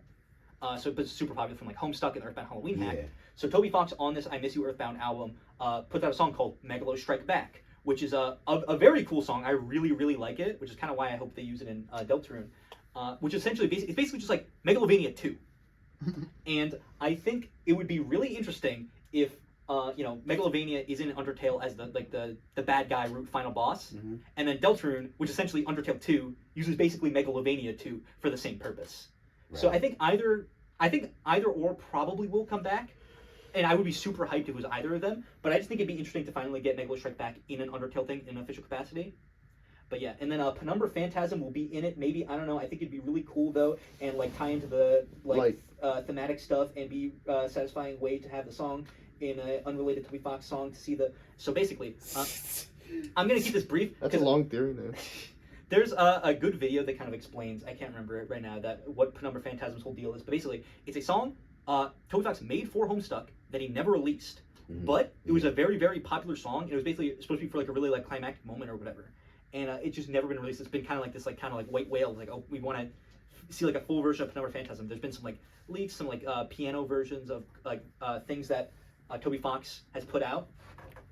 And yeah, so it's also been a widely kind of theorized thing. It's like, oh, what if the final like version of Penumbra Phantasm, which we finally hear in official capacity for the first time, ends up being in Deltarune? Because Penumbra Phantasm, Penumbra being like, I think it has something to do with like a some sort of like do with like shadow, because Umbra there. Yeah. I was about to say it's like, oh, it's the outline of a shadow, but no, that's an Umris, which I'm not getting into Umris. This goes into the. Oh my god, the deeper the rabbit hole. No, this is like a fan fiction thing. Umris is. Oh no. Yeah. This is again. I bring up Azzy Pants. This goes. All right. Anyway, so Umris is different. But yeah, Penumbra Phantasm. There's a lot of again like name wise, it has a lot of connections to like darkness and like dark worlds and stuff like that. And then also so it just had a lot of significance to stuff that might have been about Deltarune. So there's a chance that it will be in Deltarune. Some people think there's a chance that might not be because a lot of the leitmotifs in it are leitmotifs from Homestuck. But that hasn't stopped Toby Fox before. Like there's a lot of leitmotifs like in different, especially like around like the core area of Undertale, I believe, which has Homestuck like leitmotifs and stuff like that. Do you guys know what a leitmotif is? Yes. Okay, just make I sure. mean, there's no way we could be this far into like a Deltarune Undertale class without knowing what that is. I guess that's true. And also, but again, transition. Leitmotifs is really important because in Penumbra Phantasm, I think in the final piano version of it, right at the end, there's like a segment, and I don't think people really talk about this much, but this is like fascinating to me. There's a segment that sounds like Once Upon a Time from Undertale, or more accurately, sort of like Hopes and Dreams, like just like the dun dun dun. And it's again, I don't see people talk about this, but it's, like, it's pretty like wholesale a rip from that, and this is before Undertale would have come out. Oh shit! And then the biggest thing, or one of the biggest things, is that Penumbra Phantasm is in Hopes and Dreams. Now, I'll show you guys the video maybe like later, but like it is incredibly quiet, incredibly low in the mix, and you can barely hear it. But people like isolated, like whatever the thing is, and you can like just hear it, like the main motif, like the doctor motif or whatever from Penumbra Phantasm is just in Hopes and Dreams. It's like, why is it there? But then also, more importantly, is that the leitmotif from Penumbra Phantasm is also in some songs from Deltarune. And I think, I believe the song's called The Holy, which I think plays when you're around a dark fountain. There's like a pretty clear snippet of it that is just like there.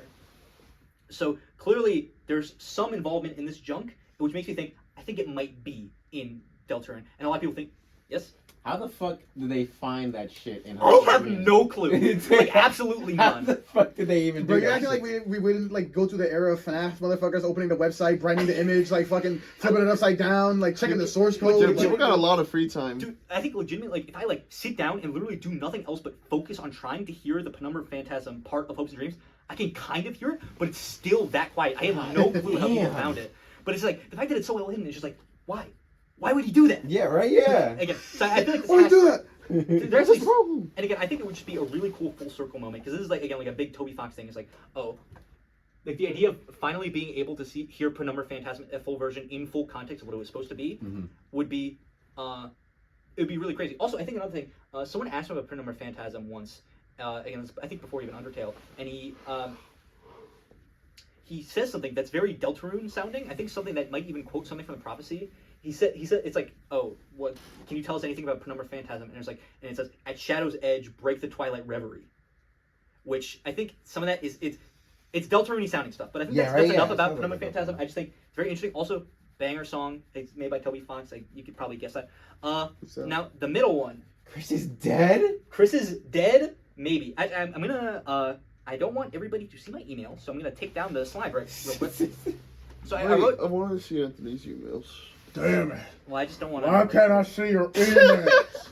So, I have a few observations about Kris being dead that I wanted to talk about, and I forgot, I didn't have it in the slides, but I wrote it down real quick. So basically, yeah, I think Kris might be dead. Now, I know this is not a wholly unique theory, but it's something that I came up with on my own, and I saw other people perpetuate afterwards. So I just want it out there. I came up with this. I'm not using other people's influence. This is my idea, and I don't know if it's necessarily true, but I think it's interesting. So basically, I think Kris might have fell in an ice lake and died. Damn. So like, there is a lot of allusions to like Kris being like dead in like Deltarune, like with a lot of like weird innocuous dialogue. But I think so there's like allusions, especially at the beginning of chapter 2, where Susie's like saying like, oh, like look at the school zombie walking around, like you've been sleeping like a corpse, like all a corpse all class. And there's a few other like lines of dialogue, and also the way that kind of Kris acts when they take out the soul to kind of like walk around like a zombie a little bit. And I feel like it feels very in keeping with Toby Fox for just a random like dialogue like that, where like Susie, you're supposed to ignore, like, oh, she says like, oh, you're the school zombie, that like coming around is like being like, oh, like you look back at that and like, oh, that was like actually like crazy like foreshadowing. Wait, and like Chekhov's gun.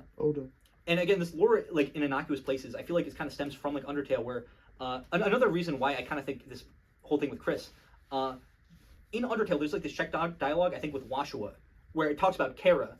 It's basically Frisk tells Washua like some like stories or something, or just whatever the enemy is, some like stories. And assumingly this is them taking it like from Chara, because we know Chara's like with Frisk or something, because they mentioned stuff that would have been about like Chara, because it's like, oh, you remember like you tell them about a kid playing in a mud garden with their sibling. So that again, very clearly Chara. You remember a kid eating pie with their hands, and the last one is you remember a kid, or you tell them about a kid who slept in the soil. So the last one referencing they're dead, but It's fucked up. yeah, God. and so it's pretty messed up, and it's weird that again just this random like piece of dialogue just has like it is a check dialogue too, so it's not something you're even like guaranteed to see. Has like some sort of like stuff about Chara and also some more dialogue about them being just like a kid, which I feel like Chara is an evil murder person, which is stupid. But so I think it's Kris in I forget which enemy. It's an enemy in chapter 2. I think it might be the pop-ups, or no, it's not the pop-ups. I think it's with the snow like people where you like blow off the snow or whatever. Mm-hmm. It has a similar thing where they mention like 3 different like scenarios that all are involving Kris. It's like I think it's you remember like the warmth of like a hot chocolate. You remember the snow matted on your brother's nose. He's talking about Azrael, and then you remember the cold from the ice lake.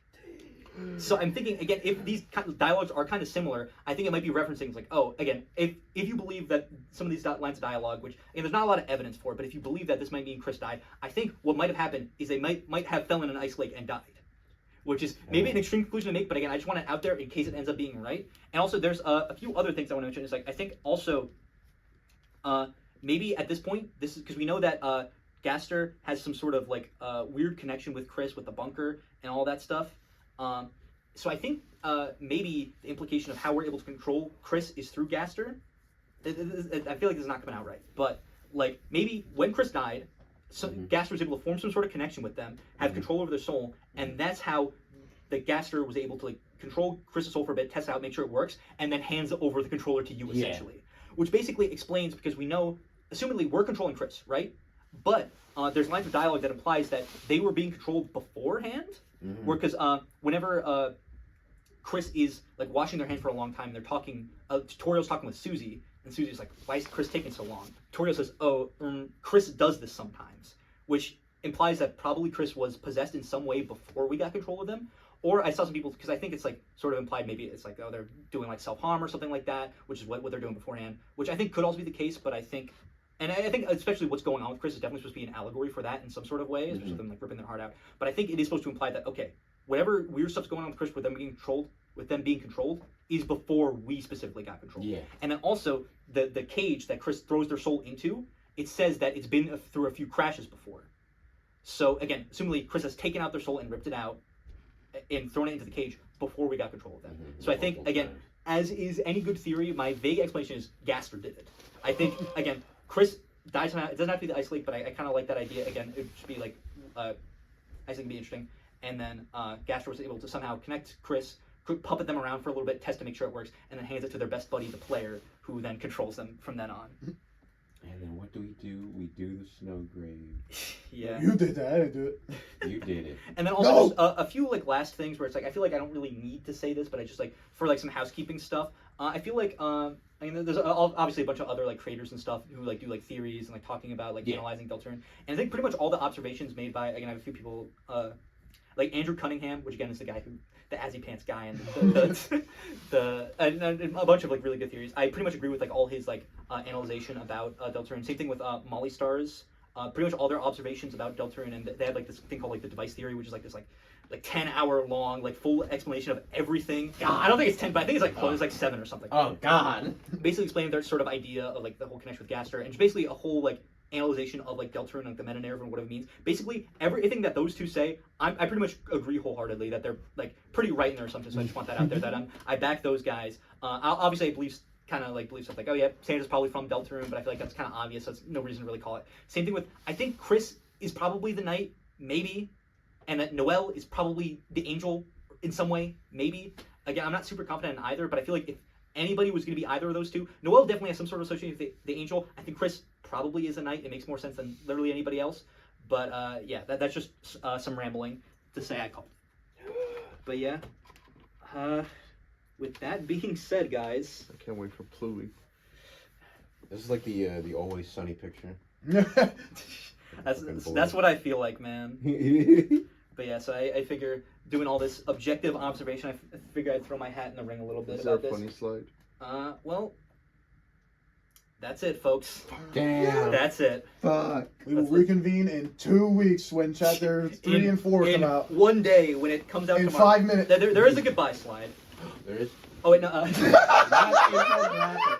Sample headline. This has several texts that you can edit. So, yeah, I used some like generic like cork board like. So how does this tie to Deltarune? This is the sunny picture. Deltarune takes place in Brazil. No, it takes place in Utah, I think. No, that's FNAF. It takes place. I was gonna say, yeah, wait. No, it's a FNAF. It takes place in Vermont because of Umris. But yeah, I just thought it'd be funny to keep this slide in. So onto the last slide. Oh my god! So onto the last slide. Thank you. So yeah, that is the last bit of the Undertale Deltarune Chapter 3 and 4 Brain Rot Primer Extravaganza. I want to thank anybody who might be watching, and I want to genuinely very much thank my three fellas on the couch and chair over here. Fuck you, Megan. Yeah, I really do appreciate you guys. I don't appreciate you guys engaging with my garbage. But yeah, I hope this was informative. Jacob, can I see your notes? Make sure you're paying attention in class. Make sure to show the camera. I drew a marathon. So, to prove that these hours and hours were worth anything, I want to go around the room and just tell me one thing that you learned about Deltarune that you didn't know before. So you want to start, Josh, since you're the closest in proximity to me? I want to go second. Jacob Brown, would you like to start? I go third. What's one new thing you learned about Deltarune? The one thing I learned was actually all the fucking whole like the blog postings. I remember seeing bits and pieces of those when they were coming out because it was like live with the Spamton Sweepstakes. That was like kind of going around like behind me. Like I knew it was happening, but I didn't know shit about it or where to even begin for that.